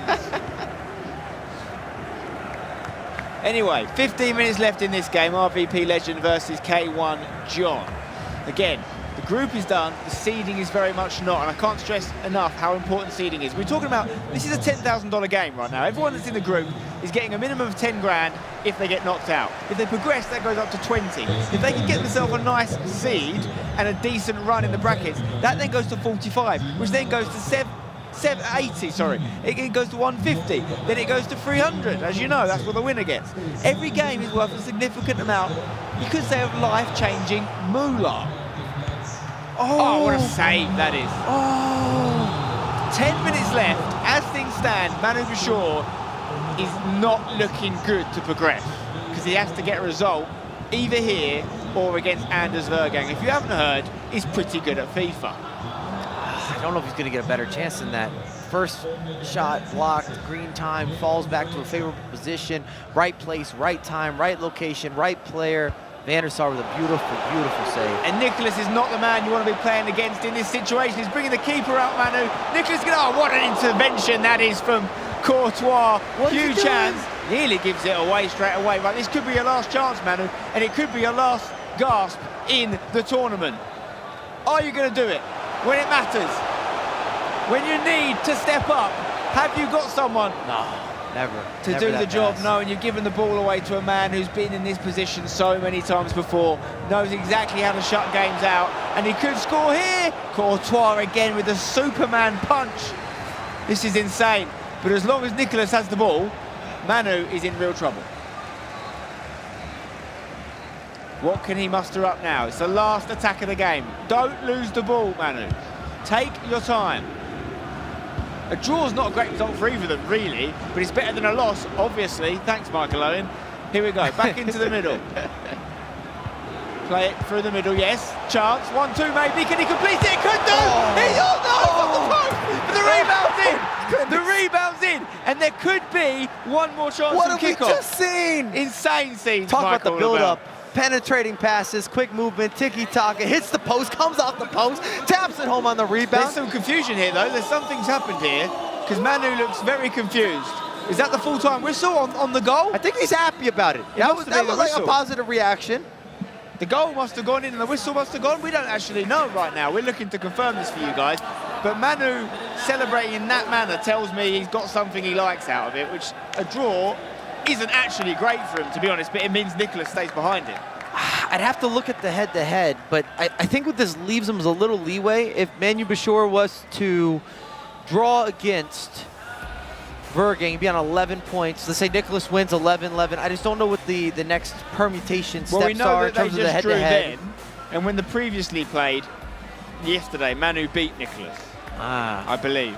If that's the case, then no, they drew. They drew both times. So then we have to go to another step down. Well, it will go to goal difference, and he gets all very, that's the sort of job for people with better maths qualifications than us. Don't let me do live math on stream. We're going to be in trouble.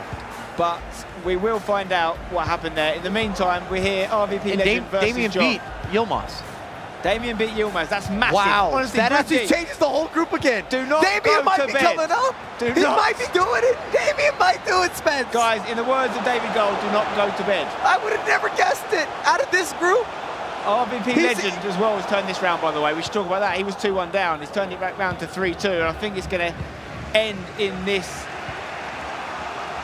scoreline, which isn't great for John, but this is just a seeding match ultimately, unless he can get one here and make it level. He could do, He just might. Oh, it's beautiful. What a game. Huge draw there. There's such thing as a huge draw. So that leaves them level, 14 points each in that group. So again, anyone can still finish first or fourth in this group. It's crazy, Group C. What a spicy finish there as well. Extra pass. We're giving you some drama. Lastico finish, open up the pitch. We're going to relive this insane moment here between Manu Bashir. Look at the time, guys. So 1-2. Literally the last second of the game. Off the post, rebound goes in, and then the final whistle goes. If he doesn't get that rebound, he's got to feel so hard done in that game. If you actually watch the animation they saw and the way the actual graphics went then, the whistle literally went as the goal went in, which is why we saw that Manu confusion. But we do believe it was a draw, which means Manu goes to 10 points. It means Nicholas goes to 8, which means the most Nicholas can finish on is 11. If Manu draws with Anders in the last game, he would also be on 11. It's all to play for still in Group D, and that's why they call it the Group of Death. No one wants to die easy, though. I just can't believe that Damian has somehow got himself back into the mix. This is another goal here. You'll see Vergang against PH Zin. Vergang doubling his lead there. And he's obviously through. He's going to have 21 points. And he could make it 24 if he wins his last game. Paolo Neto gets a late goal against Stokes. Again, that game is between two people that are leaving the tournament, but it is playing for pride, it's playing for placement in the group, and it's playing for no prize money, but you're going to look back on a tournament and think about where you finished, aren't you, and how many wins you got, things like that. It might be all a consolation at the end of the day, but this is the pinnacle of competitive FIFA. You want to go out full swinging, saying, I left it at least all on the virtual pitch. And Paolo Neto's lost all 3 games he's played today, as has Stokes, so neither of them are going to want to go out without no wins today on day 2. And you know what kind of fan I am of Paolo Neto. I took him to go deep in this tournament. I took him to win this tournament. He was my choice. I didn't want to go with the Vergang roller coaster. I knew all of you on the desk would be there. I think a couple guys might have, on our desk, also took Nicholas. And Nicholas is in a position right now where he's on the outside looking in. So it's worth stressing this now. One thing we do know now about Group D is that Yilmaz and PH Zin are through. Okay, we know that to be true. They've got 12 points. Nicholas and Damien are both on 8. So the most they can finish on is 11. Chance here for Anders to make it 3-0. Of course he does. Look at him. He absolutely loves it here in Saudi Arabia. He's already got himself a major trophy in the E-Club World Cup. And imagine the scenes if he made it a little bit of a double and picked up an E-World Cup as well. But I would like to add, because it's so important, especially considering in Group B, we've got the likes of Abu Maka, which you don't want to go up against, got the hometown crowd. You got Tex as well leading that group. Those are the top 2 finishers. And now you got a lot of movement that could happen between Yilmaz, between PH Zin, and between potentially Manu Bashir, Nicholas, or Damien. Yeah, someone's going out, and whoever it is, well, 2 people are going out, and whoever they are, they're going to be gutted, and they're going to be big losses to the competition, because that group is stacked, as we've mentioned before. This game is over. Goal difference could factor in for PH Zin, or it can't, he's already through. It's against the question of where he finishes, though, because he could finish 3rd or 2nd in that group. We've seen one man really run away with this group, and I know we talk about him a lot, but it's a huge statement, because for Anders to be unbeaten in probably the most competitive group we've ever seen and have almost 10 points on 2nd place, if that's not a statement of intent, I don't know what is. As it's got to be said, he's got merit. We're talking about the guy a lot, but he's earned it. He's already won 1 world title, E-Club. We saw that at the beginning of the campaign. Denmark got himself out of the group stage. Wasn't the most impressive performance. And then over the last couple of days, talk about doing the business, being focused, being dialed. I've heard your interviews. I've never seen somebody so upset winning games. Look at the scenes here, because he looks almost exhausted, what he's been going through, and you can't blame him, you know. The amount of energy mentally, physically he puts into these performances is sensational, and, you know, he looks the one to beat, along maybe with Tex, who's strong. Stingray impressed me in the earlier session. You know, even Johnny, actually, should be in the conversation based on what he's done. Maybe in a less tipped for success group, but you can only beat who's in front of you, Mike.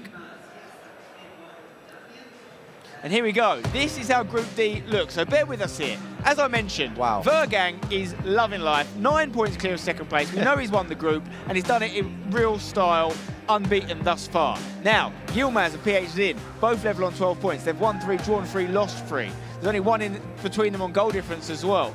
Manu Bashir's the only one who can be caught, currently sitting in 4th with 10 points. He's lost the same amount of games as PhD and Yilmaz, is worth mentioning. The same amount of games lost as Nicholas as well. Nicholas has drawn too many. But him and Damien are both on 8 points. If they were to win their last game, they'd go up to 11. Manu Bashir plays the man who hasn't lost, Vergang, in the last match. So he could lose that and stay on 10, which would mean he would lose his place if Nicholas and Damien win. So Manu is not safe by any means. And we talked about this many times earlier throughout the last couple of days with all the permutations and matchups and possibilities. So the bottom 4, 5, and 6 play against 1, 2, and 3. So none of them have direct matchups to overlap the other. What I would say is working against Damien, though, is not only his goal difference, it goes to head-to-head before that. He's lost 5 games. So the likelihood of him getting through a head-to-head He needs help. is very low. Help. I think Damien needs to win, and he needs Nicholas not to win, and he needs Manu to lose.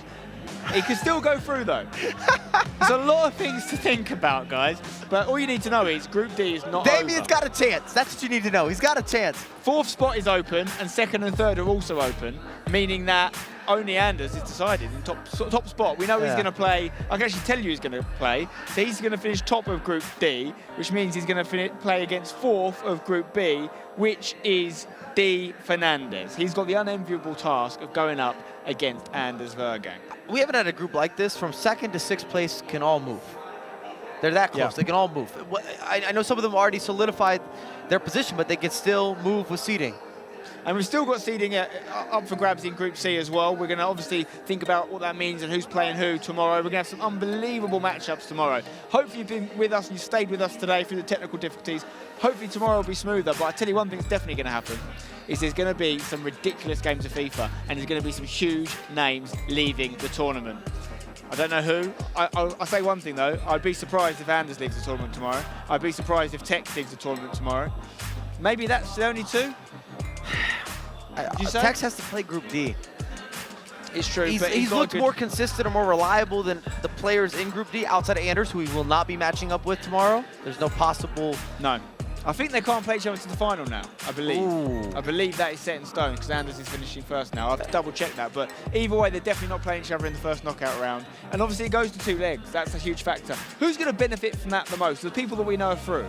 Who's going to really enjoy that? Because Tex has struggled traditionally with one-legged FIFA. Tuga. Not here. I think Tuga's got to be on your main list. I think he's probably the biggest beneficiary of someone that's switching into 2 legs, especially with how he outlasts you, how he adjusts game plans, how he pivots, how he pauses. The guy will pause the game maximum amount of times, talk to the coach, tactical adjustments, formation, substitutions. He does it all.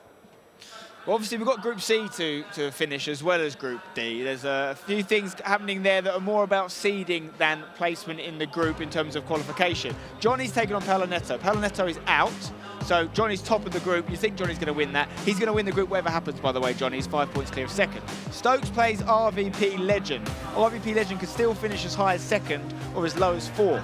Big game for RVP Legend, not a big game for Stokes. He's already out. K1 John and Oberon is the only game of 2 people that are still going to progress in the tournament. K1 John's on 14 points, Oberon's on 15. Winner of that will finish higher than the other one. So, players playing for seeding, going to define who they play and potentially their future journey in this competition. The Group D fixtures. Now, all of these are relevant. Every single game here is massive. Nicholas has to win. Okay, Yilmaz doesn't need to win, but he wants to finish 2nd, I imagine, because he's going to get a better draw. So I don't expect him to lie down for Nicholas. Damien versus PhD. Damien has to win. No other way about it. He has to win that game. PhD in exactly the same scenario as Yilmaz needs to win if he wants to finish 2nd. Vergang against Manu. Vergang needs nothing. All this game can do is send out a message by getting the highest points total of any groups. He could be unbeaten, which is very, very rare. No one's done it actually in the FIFAe World Cup thus far. But he can also ruin Manny Bashir's life and take him out the tournament, at least for the next few days. You took it there, okay. I mean, Manu, what do you expect from Anders in that game? Do you think he's going to He's not going to let up. Some fun with no, he's not going to let up. That's not an Anders character whatsoever. And if you're allowed, I'd like to revisit your question of 2-legged players. Who's left in the competition that I really feel that benefits, if you're allowed. Of course. So I've already mentioned Tuga. I think you're right with Tex that's going to be a situation that he's going to like. Oberon, the Italian. Yes, definitely. I definitely think that he backs himself in a 2-leg versus playing through these group stages. I also am marking down Yilmaz, and then if Nicholas is able to get out, those are 2 players that are so difficult to beat over the course of 2 legs. We've already seen the success from Yilmaz. When he went down in that lower bracket in ECL, he hammered through that, including beating Anders in that competition. Over the course of 2 legs, Yilmaz is something to deal with. He's got so much going on, and again, another player that can adjust. I also think he's played a little more nervy because he knows it's a single game. Of the players you've mentioned there, a lot of them actually doing quite well already. The likes of Tuga, the likes of Tex. Nicholas is the one for me.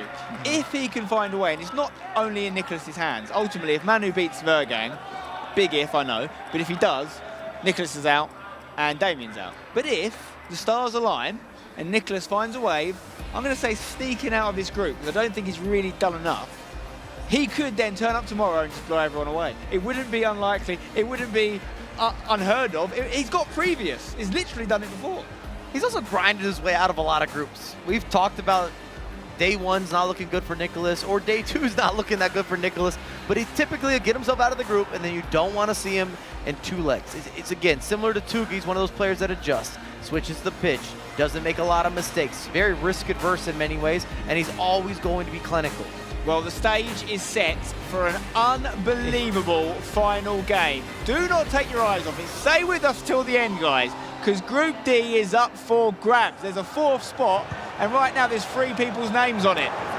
Those names need to be reduced to just 1. Will it be Nicholas? Will it be Damien? Or will it be Manu Bouchard, who for me should be on more points? I think he's played better than his points total suggests. But at some point you've got to do it, haven't you? You've got to do it, and he's got the hardest game he could possibly have. It's wild. You've got first place versus 4th place. You've got 2nd place going up against 5th place, and then you've got 3rd place going up against 6th place in this group. We're underway here with Nicholas versus Yilmaz. Yilmaz on the ball, playing for seeding, playing to really knock out Nicholas from the competition. And ultimately, what a strike that is, hitting the woodwork there. Early doors from Yilmaz. And maybe most important for Yilmaz is you move yourself up a notch. If you finish 3rd, you got to play Tex. But also, if you think long-term for Yilmaz, he is someone that people have said could win this competition. And he could knock out Nicholas. And Nicholas is someone who should be scared of in the latter stages of this event. So there is real motivation for both teams here. I would actually argue, and there's a lot of hypotheticals here, Tex would be relieved if Nicholas gets 4th and that he's sitting in that 2nd position where he doesn't have to match up against him 1st round. Here is Nicholas. Can he break the deadlock with a strike there against the heels, I believe, of the defender? Obviously, once the other games get kicked off, we'll keep you updated on the action. But right now, this is the only game happening here in Riyadh. So we'll stay with it. It's Yilmaz on the ball. Oh, that's a dangerous pass there. Across his own goal. Yilmaz working the ball down this right side. Plays it infield. Nicholas seems fairly comfortable in letting Yilmaz have the possession here. Good defensive header back to Van der Sar. Good idea. We saw that work as well for his partner in crime, Manu Bouchard, before, trying to beat that Nicholas back line, timing the steps. It's so difficult to penetrate Nicholas with a lot of the quick passing or trying to pull players out of position. Sometimes it's good to lob those in for the knockdowns. Maybe even the secondary pass or the secondary bounce is sometimes important when you're going up with someone who's so structured defensively. Can Nicholas make something happen here on this left flank?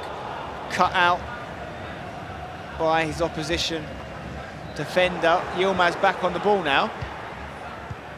Huge, huge game. And it's very interesting, Mike, actually, that the games aren't kicking off at the same time, because it does mean that there's a little bit of chance for some rubbernecking. I can even see Manu Bouchard watching this game intently from his booth right now, because it does impact him. You know, if he goes into his game knowing that Nicholas hasn't won, it takes a bit of pressure off the lad. I'm not sure that I've heard the terminology rubbernecking, but I'm going to adapt and use it. It's coming into, it's joining the vocabulary. I understand what it means. I wouldn't be surprised, though, like you said, there might be some pauses cued that are unnecessary just to see how games are playing out. Maybe a coach tapping you on the shoulder. It's all part of the gamesmanship, really, isn't it? It's part of the options available to you. There's nothing wrong with it. You might not make friends doing it. It's a little bit of a gray area. Nicholas looking to make that grey area less grey by getting his job done and getting 3 points in the bag. And even though he's up against one of the best players in the world, Emre Yilmaz, you'd probably say he's got a slightly easier task than Manu Bouchard does, who has to play Anders Vergang. Here is Yilmaz, shot from a difficult angle. Van der Sar's not going to get beaten by that one. Clever approach there. He was expecting Van der Sar to move for the cross, so he tried to challenge him on that near post. I do wonder if at half-time someone gives Nicholas a little pat on the shoulder and says, look, your game's starting, none of the other games have started yet. Maybe just take your time here, because I know you can only take so long, but the only game happening right now. I'm picking up what you're putting down. I understand. We have got one other match actually still going on from the previous round, which is Johnny versus Oberon.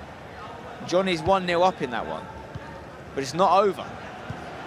They're having some connectivity issues, I believe, so we'll keep you updated on that one. With Nicholas Yilmaz. Huge game for both people, because there's a good chance Yilmaz could be facing Tex right now. I don't think he wants to do that. What a game it would be, though, for us to watch. Here he is, Yilmaz, and it's in! And that's big. And that could be the goal that sends Nicholas back to Argentina with his tail very much in between his legs. And that also opens up, if results were to stay this way, it's helpful for Manu Bashor. And it opens up the equation again for Damian. If he gets a win, if he upset PH Zin 11 points, Manu Bashor doesn't get anything off of Anders, he's gonna hop, skip, jump, leap, and get himself in 4th place. And we're taking a look at that game right now. It has kicked off. Damian, PH Zin, 0-0 as things stand. Maybe an opening here for PH Zin if he can find someone in the box. Good tackle from Damian. Fair play to him, by the way, because a lot of people wrote him off before this group started. He came in with 1 point today. Exactly, came in with 1 point, but he never gave up. He picked up 2 big wins today. He drew against Anders yesterday, which not many people have done, and it's ironic because he was the man to end his infamous weekend league streak at 535 to nothing. There's definitely history between those two, but we're going to jump back into the big one. Nicholas versus Yilmaz. I'll say that, they're all big at this stage in Group D. Nicholas is in real trouble, though. Let's be honest, guys, in the chat, if you're watching this, did any of you have Nicholas to get grouped? Because if you did, you're either Mystic Meg or you're a liar. You're one of the two. Because I didn't have him. I did not have him down to get grouped. I'll tell you that for free. But then again, in a group of death, someone has to go. And whoever was going to go was going to be a big upset. Ooh. Still didn't think it would be Nicholas, though. You see Nicholas probing. Again, offensively, he's not going to be as fluid. He's not someone who makes an overload of opportunities or chances, but he's someone that is efficient, known for the defensive pressure play, micromanaging, just an array of different defensive looks. The problem is he's already given up a goal to Yilmaz. He needs 2, minimum. He needs to win this game. A draw would not be enough. And he's running out of time. That's half-time already. We're going to jump back into the Damian PH Zin game, which is slightly earlier, just 20 minutes gone so far. Still 0-0 between these two. Damian needs a win as well, has to win this game as he attacks down the right-hand side. PH Zin is in a very similar position to Yilmaz. As things stand, Yilmaz's result would mean PH Zin finishes 3rd, which means he would play a young man called Donovan Hunt, aka Tex. I don't think we can get a bad matchup for Tex, first one out. Chance here for PH Zin to score! Down the throat of the goalkeeper, easy save in the end. Top tier goalkeeper movement there. Kind of baits him, steps out, brings him back, covers the middle. You have to be absolutely perfect there for PH Zin to convert from that opportunity. You just did enough with to buy time for the defenders to get into a position to offset PH Zin. We're back underway in the Nicholas Yilmaz game. We'll join that as soon as this attack dies down. Because that's 1-0 to Yilmaz in the second half, a bit further on than this game, so we can come back to this later. As PH Zin tries to get a goal, puts it into the box, dealt with by Damian. So we're going to jump over to Nicholas Yilmaz. Nicholas, I mean, this is a big... Oh, hang on. We joined at the right time. There's been another goal. And I think it's fallen for Yilmaz. It has indeed. Inside the box, bit of a strange turn. It only seems fitting that Team Hullet, Ruud Hullet, converting, scoring, taking up space, galloping, long hair, always We're going to see that goal Cares. again because we kind of missed it, didn't we, as we I'd came love to over. rewatch it. This was Yilmaz getting into the box. Just an extra pass. Oh, a little bit of a fortuitous deflection. Nicholas not clearing his lines properly. He'll hate that one. Keeper beaten at the near post. It's uncharacteristic, Spence. It Big really is. mistake, bad place to lose the ball in the virtual pitch, middle of the pitch, a lot of options, and again, taking up space, taking names, Ruud Gullit doing what he does best. PhD to take the lead here, and he does! And Damien is in a problem area. And Manu Bashir-Vergang still has not kicked off. And it could be... It might not that matter Manu at the goes rate into that we're game. going. Yeah, as it stands. He's going to go in playing with house money at this He point. can lose Nicholas it. is losing, Damien's losing. They have to get points, otherwise Manu Bashir can go through with 10. It's true. It's very true. And Nicholas, I don't know if you're listening to me, but this is where you have to step up. If you're going to win this FIFAe World Cup, who knows? This could be your last chance. You need to score. You need to score 3 goals in 30 minutes. If he does it, I think he's going to win the World Cup. If he does it. Because it takes such a comeback against such a good player. It will fill me with the confidence, and I'm sure it will fill him with the confidence that he's got enough to win the whole thing. But I don't know if he will, Mike. Needs a goal soon. Puts it back in the box. Looking for a header there. I just don't know if it's Nicholas's year. And I do wonder whether we'll see him come back again, because I feel like every year he comes so close. He's got to take it out of him, Mike. He's not getting any younger. I can't retire. Not on a result getting grouped in the World Cup. I don't believe it. Yilmaz looking to make it 3. Oh, well, I think that's done. It's dusted. we might have just said goodbye to Nicholas, Because guys. Nicholas would need 4 goals as well. A draw doesn't do him anything. Doesn't do him a service.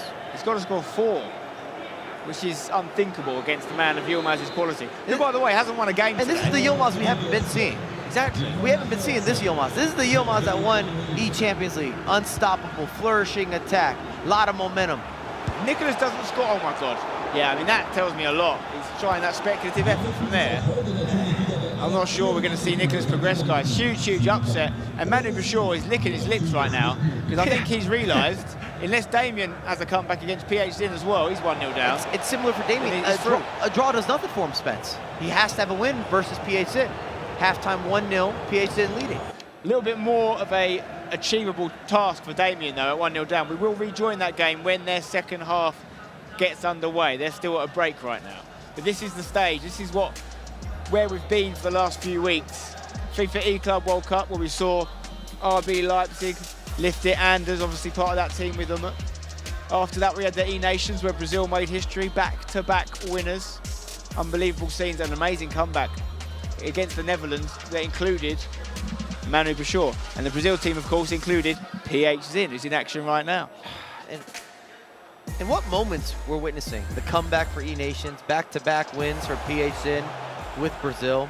We've already seen Anders with Umit, E-Club, a week and a half ago. Anders, if he's able to carry that momentum here in a 1v1, if he goes double world champion 1 year. We've certainly been gifted with some unbelievable moments here. I think we should probably jump into the Damien PH Zin game, because obviously we can jump back into this one if Nicholas starts doing a madness and scoring some goals, but the likelihood is it's Damien who's actually got a chance to progress in this group, which, by the way, would be one of the biggest stories we've had out of Riyadh so far. If Damien gets out of this group and knocks Manu Bashir out in the process, if I had my hat on, I'd eat it. Whoa, what a challenge. That was a massive interception there. Manu Bashir-Vergang still not kicked off.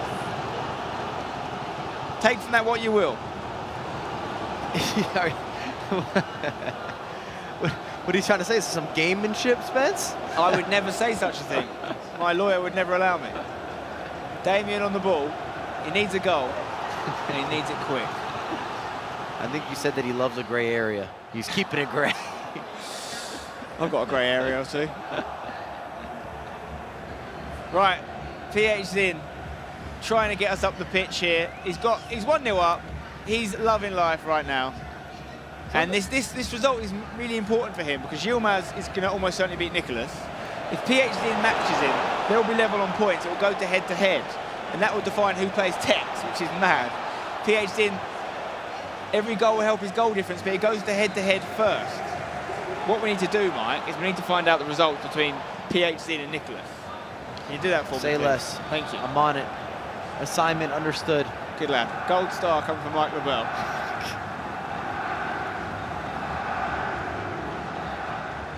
30 minutes left between Damien and PHC. And if Damien can get 2 goals, he knocks Manu Bashir out of the competition, unless he beats the game. Chance here, oh, massive chance for Damien, and he might look back on that one day and think, what if I'd scored that one?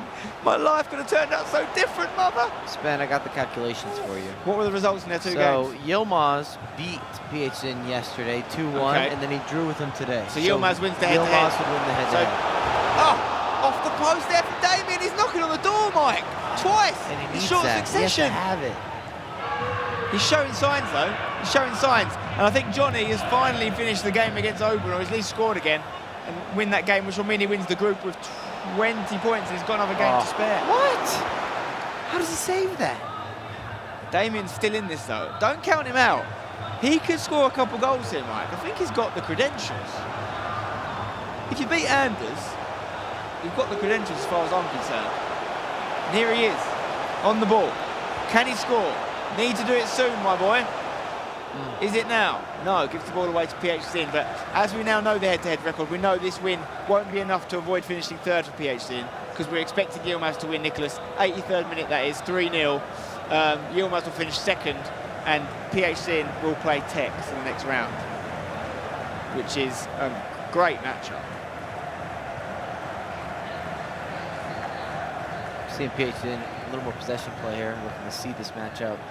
I don't know that he knows that head-to-head. He probably does coming into this match. He also probably doesn't know the Yilmaz score. He's got to just win his game and just see what happens. Can we fair. jump back into the Nicholas Yilmaz game just to see the dying embers of that? Because we're about to say goodbye to a legend here. Nicholas is going to leave the tournament. It's going to be grouped. No, you do not need to adjust your Twitch or television sets. That's what I said. Nicholas, 99FC, is leaving the competition with only 1 win out of 10 games. He might score here, but it won't be enough. Let's be honest, Mike. I don't care who you are. 1 win out of 10 games. You don't deserve to go through. It's on you. The game's the game, folks. I've said this from early doors. If you can't finish in the top 4 out of a 6-player group, and there it is. There's the scenes. There's no excuses. Guild's Nicholas does not progress. David Beckham's Guild, no less. But it is Ruud Hullit's Emre Yilmaz is going to finish 2nd in that group. And it's also going to mean that he's going to play Mark 11 in the next round, if you're wondering. So Emre progresses pretty convincingly, even though he's had not the best day today. This is a Johnny Oberon winner from Johnny. Look at the time, Mike. 4 seconds left on the clock, I think. And that made Johnny win 20 points. Oberon 15, still in 2nd. There's still 1 more game to play for them. That group's been held up a little bit. But Group D is getting closer to the finish. Damien needs 2 goals in 12 minutes, Mike. Is he going to do it? I don't think so. I don't see it happening, but I love some drama if you can shake it up. Get one now and just make it interesting. Oh, the keeper's done well. It's just had that feeling that he's not going to make the pusher. He's had the chances, he's had the opportunities. The post went against him. Rebounds haven't been there. Great goalkeeper movement in a couple of instances from PHN. 5 draws for Nicholas. 5 draws and 1 loss. We told you, draws will kill you in this tournament structure. It stayed true, year in and year out. PHC could double his lead here and knock out Damien in the process and essentially qualify Manu Bashir. 7 minutes left here. Damien needs 2 goals. Vergang Manu Bashir still not kicked off. I feel like I hope we get a camera of Manu Bashir at this point, because he's going to be celebrating. See Nicholas in the bottom right here, Mike. Devastated. You've got to feel for the lad. He's come so close. He's lost finals before. He didn't get to the final this time. He's been grouped. And we do feel sorry for him. No one likes to see those scenes, of course. Legend of the scene. Unbelievable FIFA player. He's just in such a hard group, ultimately. It's what cost him. And similar to what Tex was saying earlier when he spoke to you, is he's not getting any younger. And the question is, how many more FIFAe World Cups are you going to have? How many more opportunities to become a world champion? And I'll happily go on record. I don't think anyone will disagree, but Nicholas is going to be in the FIFA Hall of Fame. They're joining the likes of August Rosemeyer, who's been on the broadcast with us. He's won multiple huge major events. We talked about the ECL, We've talked about some of the early days with E-Club. And this game's over as well as Damien kicks it out in frustration. He loses to PHC. He exits the competition. Manu Bashir qualifies. Not necessarily. No, he's in 4th because the most points he can finish on is 13. And PHC and Yilmaz have both won. They've both gone up to 15. So he will be 4th points in the whatever group. happens. 10 points got you through. He doesn't need to win against Vergang. This game is now irrelevant. The only thing that's interesting about this game now is Anders could finish on 24 points, which, by the way, would be the most points of anyone at any of the 3 finals here in Saudi Arabia. Of course, it's Anders that Got to does give it. a shout out to Johnny as well. If Johnny wins his last game, sitting on 23. No, he's got another game to play. That's what I'm saying. If he wins his last game. Oh, if he wins it, yeah. 23 is the second best. Yeah, but it's still an impressive mark nonetheless. We haven't really spoken incredible. about Johnny nearly as much yesterday. We said we had more questions, and today he's had all the answers. No, Johnny is probably the player of the tournament so far in terms of expectation, I would suggest. He's come out of nowhere to an extent. Not nowhere, but you know what I mean. Yeah, We're talking about big, especially big... with notoriety, names, accomplishments, accolades, because that's really important. We're not just saying this based on popularity or social media. We're talking about actual results. He doesn't have the same results as an Oberon. He doesn't have the same results as a Stokes or a Palinetto. And we should mention Stokes and Palinetto not going through in that group. Do you think the fact that Johnny is so large means that it takes his brain longer to get the messages to his I think hands? he's still growing. I don't think we've hit his maximum height. I feel like Johnny's what, 17 years old? 17 years young? 17 foot tall. In an industry where reactions are everything, I feel like that extra foot length of his arm is going to slow him down, you know? So I think he needs a new controller. I think he has a special controller, actually. His hands are too big. Doing it for the tall guys out there. He plays Paolo Neto in his last game, and Paolo Neto's out. So if he wins that, 23 points is no joke. He would have only lost 1 game, by the way, entire group stage, which is unreal, really, from the big man from Germany, coming in 27th in Europe, playing for Paderborn. Very, very impressive stuff. We're watching Vergang Manu Bashir here. If you just tuned in, we've seen a masterclass from the Dane, Anders Vergang of RB Leipzig, unbeaten in 9 games. If he wins this, he'll be unbeaten in the entire group stage. No one's done it in Riyadh over the last 3 weeks. He'll have 24 points, and he'll have a lot of people backing him to win the FIFAe World Cup. Incidentally, as he's going to win the group, we know who he will be playing in the next round, and it is the Portuguese Di Fernandes. He has to play Anders. Mark 11 will be playing Yilmaz, Tex will be playing PHZ, and Abu Maka will be playing Manu Bashir. They are confirmed, locked in, 100%. Chance here for Manu. And I don't know if it's fair, but I do question. I'd love to know the hypothetical. What would have happened if Anders Vergang was old enough to compete? I would argue he's better a couple years ago than what we're even seeing now. Johnny's continued where he left off with another goal. And this player is something special, I tell you. Johnny could go deep in this tournament. He's going to win the group. He's going to be playing Montaxa in the next round, if you're wondering. Oh, that's a lovely bit of play for Manu Bashir. Could he stop the Vergang train from going unbeaten the whole way through Riyadh Station? Silky smooth step over, across the body. Did you have that one prepped? Is that off the dome? You writing stuff down over here, Spence? He is a trainer, isn't he? Listen, he's an absolute force of nature. But he's losing to Manu Bashir. And I would argue, even though the result won't change anything for Manu, it could change something in terms of his confidence, in terms of his mindset. He can be, I'm the guy who beat Anders. Did you see that? Remember me. I would say general happiness, maybe outlook. It hasn't been a fantastic day. He's going to progress only winning 2 games. Yeah. Unless he wins this one. 2 games he's won. Yeah. Chance to go 2-0 up against Anders though, and he does.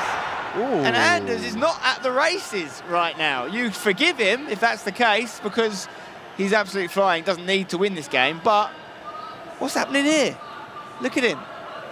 Is he trying to give himself a bit of a pep talk here and say, go unbeaten, Anders, finish the job? What I love so much about Anders, he takes every goal so personal. If he concedes, it's a problem. It's a personal problem. He's got an agenda. But he's conceded 2 here. And Manu Bashir looking like the player that we thought he was right now. And he's in the ascendancy here, looking to get a third. Johnny's 1-0 up against Paolo Neto. RVP Legends 1-0 up against Stokes. And Manu Bashir, as we know, is 2-0 up against Vergang. We've still got Oberon and K1 John to get underway as well. But obviously PhD and Damien and Nicholas Yilmaz have finished. Anders trying to make something happen here. Still going. Good defending from Manu. Let's take a look at one of the goals from the other games, and it is a goal in the Stokes RVP Legend game, and it fell to RVP Legend from Romania. Stokes 1-0 down.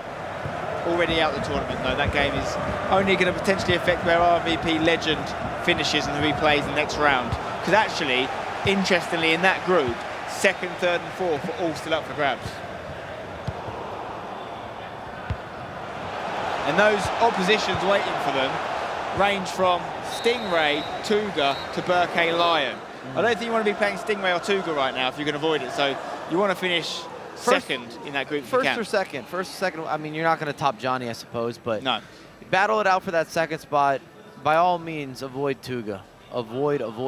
Put the caution stamp, send over the emoji, text message, phone home, text a friend, email someone. Who would you want to play less, Stingray or Tuga? I think it depends who you talk to. For me, I would prefer to play Stingray over playing Tuga. Another goal for us to take a little look at here. RVP Legend, I think, is going to double his lead, and it's not great reading for Stokes. Keeper's let him down, though, there, if we're honest. We've got to have a little word with the keeper about that one after the game. Keepers have been much more inconsistent today, comparatively, or maybe today and yesterday, comparatively to the previous event with the 2v2s. All we did is give out superlatives and compliments and build them up and talk about fantastic saves. It's just been a little bit different when we got into the 1v1 action. And to build off of what you said before, I would prefer to play against Stingray, because even though Stingray's a much better attacker than Tuga, I know what I'm going to get in a Tuga game. Stingray, there might be some variety. Yeah, a little more of that versatility. He might open up a few times, give you an opportunity. Yeah, there's a chance for me to disrupt something. That's how I feel, at least. I was thinking about the fact that goalkeepers have been a little bit worse in the 1v1. Do you think there's anything in it that in the 2v2, because you've got 2 people, the person controlling the keeper has a little bit more time to do the keeper movement? I actually have a separate theory where I think with some of the chase back, you can do simultaneously defending and moving of the goalkeeper with 2 actual people. Yeah, exactly. And that allows you to offset some of the shot-taking capabilities and the angles, and there's a little more of a double back, discount, double check as the goalkeeper moves, scoots, and you're getting the slide tackle or the micromanaging or the double team or the trap, as you see Paolo Neto versus Johnny adding to it. Why not? It's just been the story of the day. It's another game against a player who is out, Paolo Neto. Paolo Neto does have a reply. Johnny doing well. Paolo Neto getting one back. And we talked about the fact we've seen more goals in 1v1. We definitely have in every game. He's been going in left, right and centre. The goalkeeper movement could be partly responsible for that. Manu Bashir, surely not. Cheeky effort there against a keeper off his line. Maybe times that green, Spence, a little bit more movement. Maybe that Travella angle. He could have got that past the goalkeeper. It would have been on cue with us building the problems or the mishaps or the goalkeepers being just a lot more inconsistent. And I'm surprised by this. We haven't really seen Anders get into this game. Fantastic defending this far from Manu Bashir. As things stand, RVP Legend is second in that group, meaning he'll not have to play Tuga or Stingray. But K1 John and Oberon hasn't started yet. I think they might be rubbernecking themselves, because Oberon wants to know what he needs to do in order to finish second in this group. And this is no disrespect to Berkey Lion or Montaxer, but I would happily take those matchups. Just there's 2 players that don't have the same amount of experience, and Montaxer really gave you a lot of those hot and cold moments where he looks good, looked a little bit offsetting. If you talk to him, he's not going to tell you he played his best FIFA on day 1 or day 2. And I'm someone who always values and measures and looks at the metrics of consistency. Chance here for Manu to make it 3 offside. Got another goal for you here, I believe, in the Johnny Paolo Neto game. Johnny doesn't stop. making it 3-1. He's a player. He's a top-notch FIFA robot sent back in time from the future to take people down. That's why he's so tall, because in the year 2050, everyone's 6'8". Is that confirmed? That's what I heard, yeah. RVP legend. He's going to win this one against Stokes. Stokes exiting the competition after the 8th round, unfortunately, for hashtag fans watching. But he's had a great year. He's won the EPL. He qualified in a year where he had to do it all on his own, to be fair to him. So, super proud of what he's done. And he's a legend in the scene, isn't he, Stokesy? Yeah, I talked to Stokes before things got underway, and he's one of those players that has a decade of playing Tier 1 FIFA.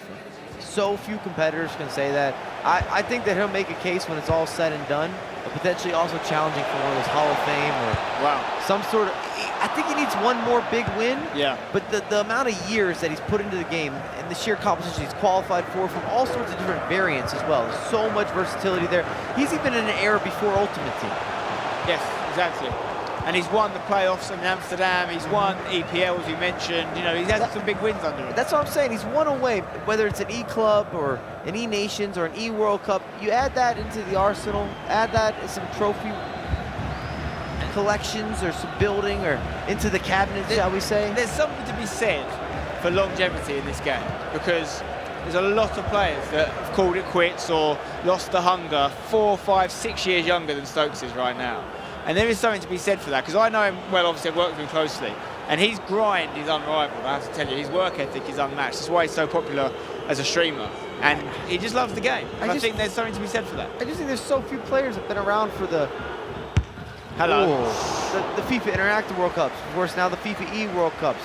You've seen him in the E-Prem, as you mentioned. You've seen him competing in the ECL, World Cyber Games, ESWC. I could just keep naming some of the tournaments that some of the viewers at home have no idea that they even existed. I think he Stokes played in was the... competing then? I think he played in the Penny Farthing Cup, if I remember correctly, back in the day. No, even if you date back to the Virgin Gaming, these massive events. Yes. Yeah, over a decade ago, you're right. But he leaves the tournament, and we crack on with those people still in it. And Manu Bashir and Vergang are two players that will be progressing. And Vergang was so close to going unbeaten in the group stage.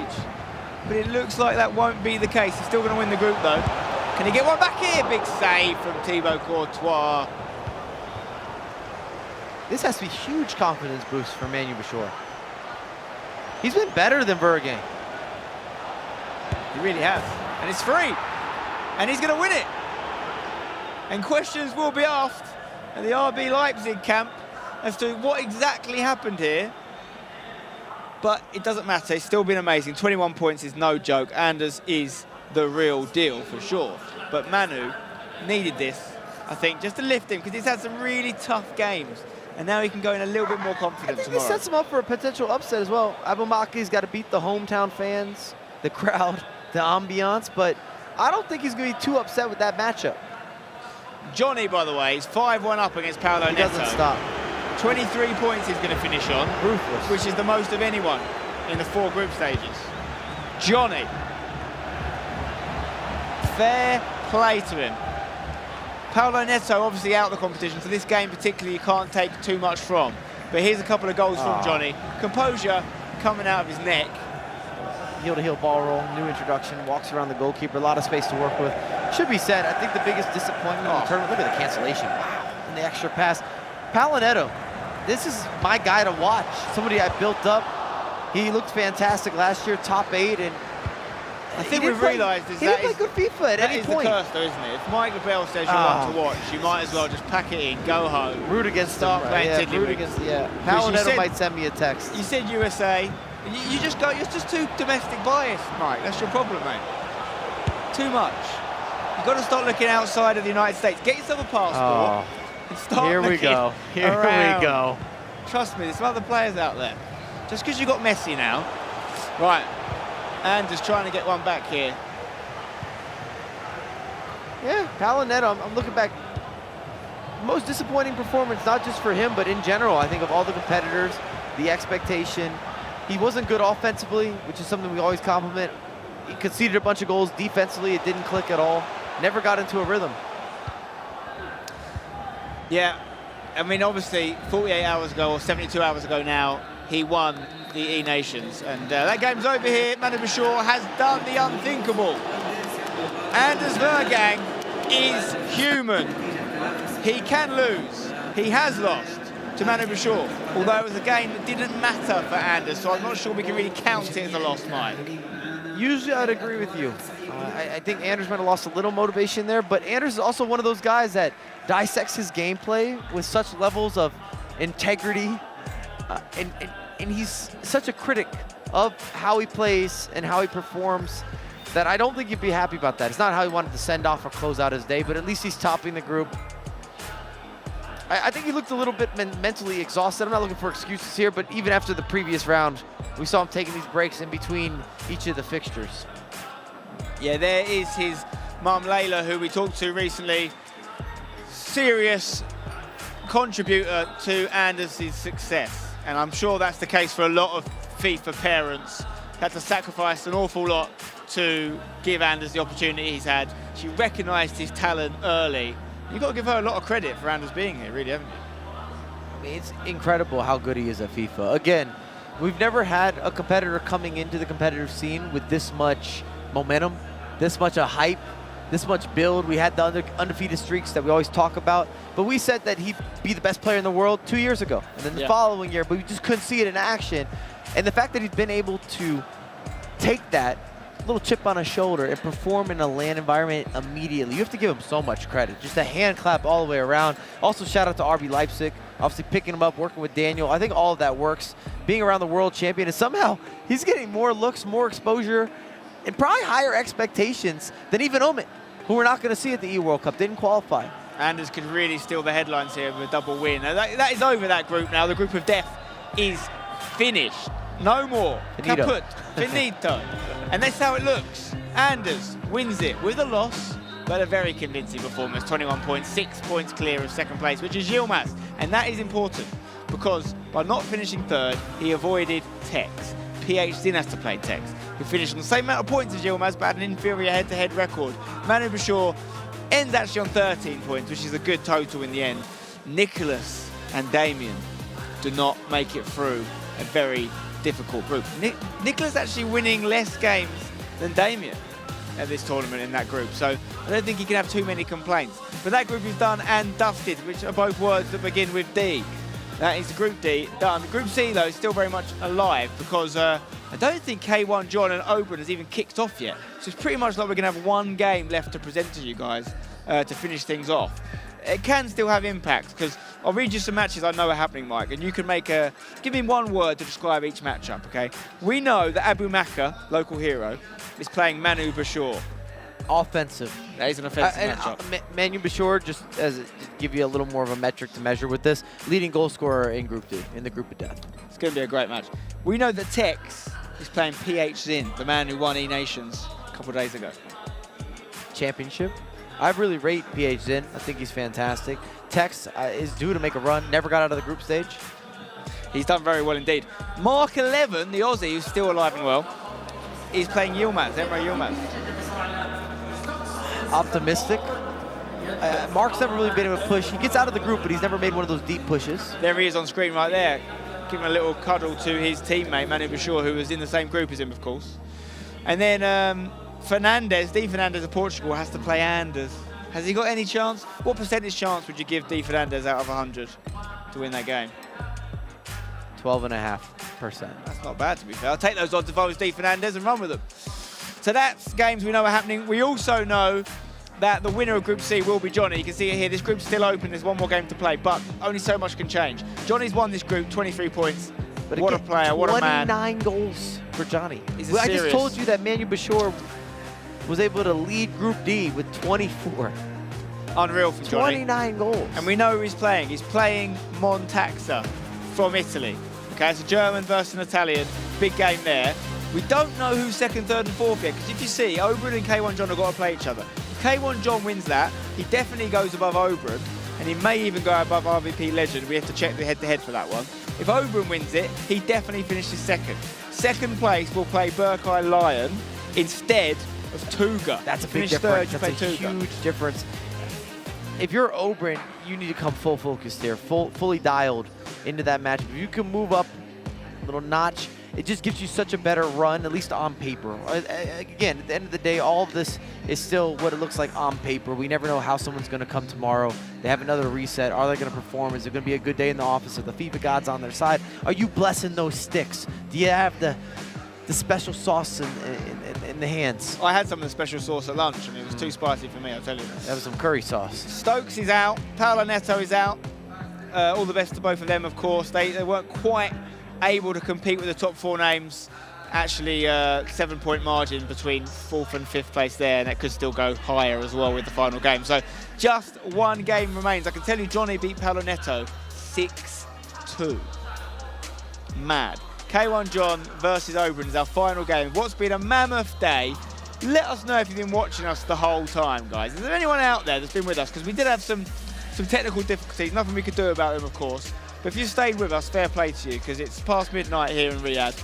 But we have been treated to some unbelievable FIFA. And it's all setting up the storyline nicely. Tomorrow there's going to be fireworks, I'm telling you. There's going to be some big surprises. There always is at this level of FIFA. These were the round 10 results from Group D. Nicholas, in a game he had to win, unfortunately, lost it fairly convincingly to Yilmaz. Damien also had to win. He was beaten, although a slightly smaller scoreline against PH Zin. And then Anders, weirdly, lost 3-0 to Manu Bashir, but we're not sure about that one because I think Anders was maybe already on the beach, as they say, thinking about the next round. I don't want to take away from Manu Bashir's success there in that game, though, that result. It's the only loss that Anders took, but Manu Bashir was clean, crisp, offense, smooth, silky, over the top, through balls, whipped in crosses, great defending, big interceptions, counterattack was on point. I definitely think it makes someone like Abamaka maybe have to do a little more research in that game. And that's going to be a great game. The room's going to be out of control, absolutely out of control. How is Manu Bashir going to handle that? We haven't seen that happen. It's not been part of his competitive career. Well, that's something that you just can't allow for. The Saudi Arabian crowd, when Abu Maka's been playing, the roof has been lifted off this place. It's been absolutely unreal. Yeah, literally. I can't hear myself talk. And Manu's got to deal with that tomorrow. And if Abu Maka gets through that one, someone else has got to deal with it. And they could be the difference. They could be the 12th man. They could get him through to the final, because I really think that is a huge difference maker and intangible here in Riyadh. But we've got one game left, guys. That is the stage. There are the booths, as you can see, most of them empty now. It's just K1 John, the free agent from Egypt, who needs to play Oberyn, who's not in his seat right now. So I don't think it's going to start straight away, but we're going to have a look at the top goal scorers in the tournament. Interestingly, Manu Bashir only just got out the tournament, out the group stage, sorry. Second top goal scorer in the whole thing. And also interesting, Johnny and RMVP Legend are in the same group. That group just scored for fun. There wasn't a lot of defense going on in Group C. Johnny, really the story of the show for me so far. He plays Montaxa in the next round. For me, if I look back on Manu Bashir's games, I watched him intently. He had a win in his first match yesterday, then he drew 3 in a row. The first 2 of those draws, he conceded in the 90th minute. So he could have been on 10 points after 4 games. Instead, he finished on only 13 points total. So if he can just find a way, and over 2 legs, that could be the thing that does it. The thing that makes him turn those draws into wins. He's still one to look out for. I wouldn't write him off just yet. I don't think I've ever written him off. And to build off of your point, or to echo your point, a couple of those results go differently. He would have finished second in Group D. Clear. There's only 2 points between it. In the end, it's just Anders who had the big lead. And with both those games you're talking about as well, one of them was against PH Zin, the other one was against Yilmaz. So not only would he have increased his point tally, he would have knocked down theirs. Well, we saw in the E-Nations, didn't we? A lot of the teams coming out of, I think it was Group B, ran deep into the tournament. I think they had 2 in the final 4. We could well see that with Group D here, couldn't we? We could see, obviously, Anders go deep. We could see Manu go deep. Yilmaz could go deep. PH Zin certainly capable, although he has to play tech. So there's no reason to suggest that quite a few Group D players could end up in the latter stages of this tournament. K1 John and Oberyn is very nearly kicked off, so we'll get you that action very soon. Don't leave us yet, because that game has huge ramifications on who plays who in the next round, and that all links to every single matchup and who's ultimately going to win the event. Now, we're talking about Tex. He was third in terms of goals conceded, top defenders, or joint second, actually, you could say, with Vergang. Interestingly, there's two players that we talk about their attack so much, but so good defensively. But Stingray, top defender. That's the surprise here. It makes sense of how he got his 21 points. We always build up Stingray as being a little more sporadic. Doesn't have a coach back there as well. Maybe carrying that with him. He didn't like that Zach Moore went to Tex. Switched up some alliances.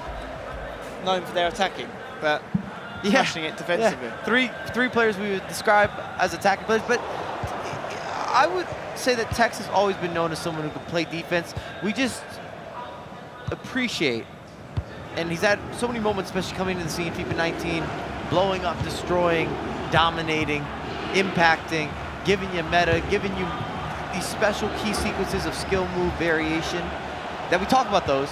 But defensively, he's always been solid. Game management's always been there. And again, you won't win titles, you won't win events, you won't get that extra hardware without being able to slow up a game, change the tempo, control rhythm, make big defensive stops. Oberon picking up a loose ball here in our final game of the day. We are underway. K1 John versus Oberon. Oberon in the red, K1 John in the black strip. We're not going to be going from game to game now, folks. This is it. It's the final one. And it does mean something. It will impact the round of 16 fixtures. Well, if you're a fan of the Italian, here we go. Is that onside? I think he's offside. It's coming back. I was going to say, if that's onside, then maybe my auntie's a bicycle. Can we watch this back? Okay, we got to reset. If you're a fan of the Italian Oberon, this shifts his potential matchups dramatically, because you don't want to go up against Tuga or Stingray. I think all day you take Berkey Lion, same with Montaxer, make a handshake deal. The big thing about this game, because it's kicked off late, Oberon knows what he needs. Oberon knows to avoid Tuga, well, he has to win the game. A draw's not enough. RVP Legend currently has second spot, 17 points. That's locked in. He's not moving. Oberon's on 15. Win it, you go to 18, you finish second. You avoid Tuga. That's got to be the game plan. It's got to be in his headspace. And you go back to, again, two-legged FIFA, which he's one of the players I marked. I gave you 5 names that I believe that are not only in the competition, but left in the competition, that format suits them a little bit better, caters to them, if you will.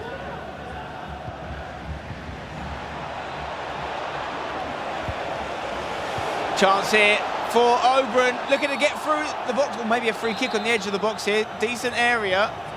What's he going to try here against K1 John? 20 minutes gone, hits it! Saved over the bar there. Don't see a lot of them hit directs these days. Nice to see, refreshing. Oberon working it. He is currently a point above K1 John. K1 John can go above him with a win.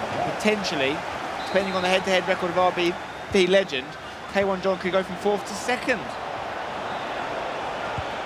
What's interesting about that is that K1 John actually has the head-to-head. He beat RVP Legend on day 1, and then they drew today.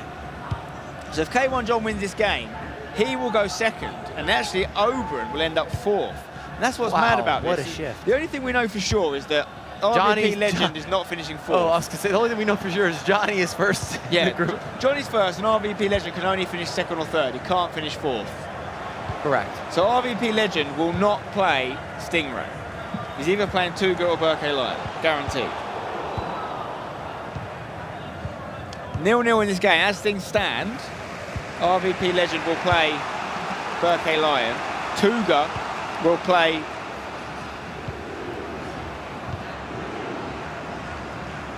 K1 John.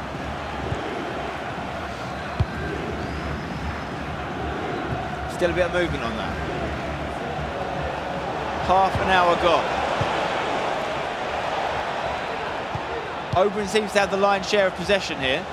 Haven't seen K1 John really get into Oberon's half just yet. A draw doesn't do anything for K1 John. He has to win the game. A draw doesn't move him any higher. Doesn't really do anything for Oberon I was either. going to say, draw doesn't help anyone in this equation. Surely they're going for it. Might wait till the second half. If it stays 0-0, 50th, 60th minute, start taking a little more gambles, some risks, some substitutions. We're seeing quite a lot of carelessness from K1 John for me. He's struggling to deal with Oberon at the minute. Oberon once again gets the ball back here. Oberon, one of the 6 players that qualified for all 3 World Cups here in Riyadh. Pretty unbelievable. I'm sure he'd love to build on the results, exceed in the E Club. They did okay. They didn't go above expectation. Group stage was a little bit sloppy. E Nations, Italy looked good, top 4. Now if he can build onto that, maybe take home another trophy, get himself into a finale. Here's a question for you. How many of the 6 guys that qualified for all 3 got out the groups in all 3? Anders did, Oberon has, Mark 11 has. I need to remind myself who the other 3 are. And that's Tuga, who has not. Tuga did not get out of groups, no, 2 of them, of course. I don't think Palinetto wasn't in an E Club. Tex did not. Abu Maka? Well, Tex didn't make actually the E Nations. No, Tex wasn't, Tex wasn't in all 6. Abu Maka, yeah, he got out. He got out. Oberon's E one Club, of the he looked others. good. E Nations, he looked good, even though he wasn't the main rotation player there. PH Zin? They all got out. PH Zin did? All 6 got out of everything. No groups. No, Tuga didn't. Oh, outside of Tuga. Yeah. Excuse me. Right, half-time in the final game. Not a lot to talk the about in day. that first half. It'd be nice for them to send us off with some action, wouldn't it? Rather than a 0-0. That looked like a late night game. These 2 were sleeping in that one. A lot of possession play, but no opportunities. Both these guys have made it out the groups, but they are playing for placement here. And even though a draw doesn't really suit either of them, we don't know what they're thinking in terms of who they want to play. Surely they know that a draw is not But going maybe to they them. want to play Stingray. Nah, I doubt it. Maybe there's something about the matchups they like. Maybe they've done their homework. Maybe Oberon thinks they don't know what I'm like over 2 legs. I'm a different animal. You know? But neither of these guys would be, well, actually, I was going to say Stingray wouldn't be the matchup. Tuga's more the rotational in this. Well, for K1 John it is right Yeah, now. Right now, yeah. K1 John is playing Stingray. It's not something he wants, I'm sure. I don't know. Maybe there's something we don't have on the paperwork. But again, for me, coming from a pro perspective, I would much rather play someone in a big stage matchup that does not have experience. I can lean into that. Oberon trying to break the deadlock here. Taking his time though. I'm not going to lie. Neither lads look too desperate to attack. Passive, if you Which will. is interesting. Especially compared to how they played earlier, especially even more so with K1 John. Oberon has a reputation of sometimes being a rush player, sometimes being a little more slow and methodical. He varies his gameplay, but I don't think that many people would describe him as offensive. Maybe balanced would be the best way to talk about Oberon. And he doesn't pedestal players. Does a really good job of mixing it up versus a variety of oppositions. Looking at the tournament as a whole, Mike, because this game so far has been pretty awful. Who Tell do me you how think? you really feel, So, Spence. I mean, obviously we did our predictions before it all started, but now we've seen the group stage. Give me 2 names you think will win this based on what you're seeing. Anders looks terrifying. I think if you watch any FIFA, maybe outside of his last game versus Manu Mashur, you do not want to see Anders. And I actually think Tex is back into that conversation. And unfortunately for Tex, he's got to play out of Group D. Chance here. Big save there for the goalkeeper of Oberon to stop K1 John from taking the lead. Yeah, I think a better idea would probably say give me 2 names, or 1 name that isn't Anders or Tex. I was going to say Anders and Yilmaz are the 2 guys that I probably would have taken actually as maybe the favorites Not coming out Johnny. of the same Not group. Johnny. Johnny's the biggest surprise of the tournament. He's made me a believer, but I'm looking forward to now. I haven't seen him in the 2 legs. We're going to have a shift to the format. He finished on more points than Anders. He lost 1 game, drew 2, won 7. He won his last 4 in a row. He's the top goal scorer. He's the top goal scorer. I think it's an insult to not put Johnny up as a favourite. You could argue his group wasn't the toughest group, of sure. Okay, I hear you, I do. But you can only beat who's in front of you. This might sound strange, but I don't have enough track record of seeing him face adversity. Not even at this tournament, just in general as a competitive or a pro FIFA player. I like to see that battle back. It's so important. It's why we give a lot of credit to the likes of Nicholas, who of course did get eliminated, or the likes of Tuga. We've seen what they display. The likes of Tex. We've got a lot to measure. I'm a guy that goes with logistics and percentages. I like to take an objective viewpoint while I add my subjective viewpoint. It's basically you're sitting on the fence is what you're saying. It's 1 a.m. It's what you get at 1 a.m. You can tell. We're nearly done, guys. Right now, these guys are giving us the worst game we've seen in Riyadh to finish things off. They made us wait for it. We got one shot, Spence. We got one shot. They didn't kick it off. And now they're just sending us to sleep here. Goalkeeper, though, with a big save. Come on. I'm happy about the pause being cute. Someone go for it. I'm telling you, a draw. As we keep saying, we're going to reiterate. We'll be a broken record. It's fine. If anyone's going to go for it, surely it's K1 John. He can, you know what he can do here? With one goal, he can go from 4th to 2nd. Yeah, that's massive. He can go from playing, I mean, no disrespect here, but he can go from playing Stingray to Berkay Lion in one goal. Because Oberon hasn't scored. But you can make the same argument for Oberon. Again, I know he's in 3rd, but you can get yourself into 2nd. There's a lot of value there in terms of who you're avoiding. I'd much rather play, again, Montax or Berkay Lion. Give me one of those games. Yeah, right now he's playing Tuga. If you finish the K1 second. John, no, K1 John is two. No, you're right. You're right. Sorry, excuse me. Yeah. Oberon at 3rd would have Tuga in 2nd. Exactly. You don't want that. You can't want that. It won't be an entertaining game. No disrespect to Berkay Lion, because he can obviously win this matchup. But if it's between Tuga, Stingray, and Berkay Lion, I know who I want to play, and he's a lion called Berkay. And Tuga's poised to make a run. He wasn't good in the E Club. He wasn't good in the E Nations. He can't be happy this far with these events, and now he's into the 1v1. It's worth stressing, Berkay Lion finished on 13 points, right? Tuga was on 19, Stingray 21, 6 and 8 points more than 3rd place Berkay Lion. So it's not just, we're not just saying, oh, because Tuga's been around the block and we know Stingray, etc., that Berkay Lions, we're looking at the numbers here, guys. There's 8 points between them. Oh. Nearly a goal there from Oberon, which would have got him that matchup against Berkay Lion instead of Tuga. He's still sitting far back. Give us a press. Any sort of press. I think K1 John is almost playing for last attack. Keep it in 0-0 and then just go for it. Because he's got to. If he lets this game just sort of whimper out a 0-0, it's a real shame because he can change from 4th to 2nd with one goal. I want to see you push for it. I want to see you work, baby. Come on, Oberon. Give us something. I'm not cheering on Oberon, by the way. I'm just cheering on whoever's got the ball at this point. If he loses it, I'll cheer on K1 John. I don't know if Oberon's had a shot. Seen a couple opportunities. He had the from wide K1 shot, John. didn't he? He hit it wide earlier. Okay. But yeah, K1 John's Not come a good closer. shot. He's had less of the ball, K1 John, but he's used it better. 13 minutes left on the clock. Late tackle, advantage play. He's going to come back for the free kick for Oberon. Can he turn this into something? Surely going short with the recycle. Thing is, a goal for Oberon is so big for K1 John because it means he has to score 2. And there's no time for that, really. So this is the time to do it, Oberon. Get yourself 2nd spot. Or can K1 John go and do it? Whoever wins this game finishes 2nd. If it stays like this, neither of them finish 2nd. And it stays with RVP Legend, who, if you actually looked at the group stage, you'd probably say deserves it the most. If you're watching this, you think it doesn't mean anything to either of them. There's a lot of movement that could happen. It's valuable movement if you look at these matchups. A lot of space to work with, though. Okay, never mind. Just constant ball interceptions and tackles. Nothing really getting to the business end of the pitch. Could this be the moment? K1 John bursting through. Oh. Big tackle from Oberon. Saving himself from a matchup with Stingray, potentially. Oh, could it be? Ref had something to think about there. No decision from the ref. K1 John stays on the ball.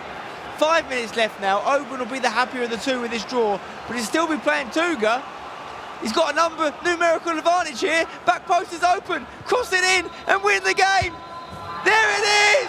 Oberon may have just secured himself 2nd position, and Berkay Lion will be his matchup. K1 John will have to play Stingray, and RVP Legend will be playing Tuga.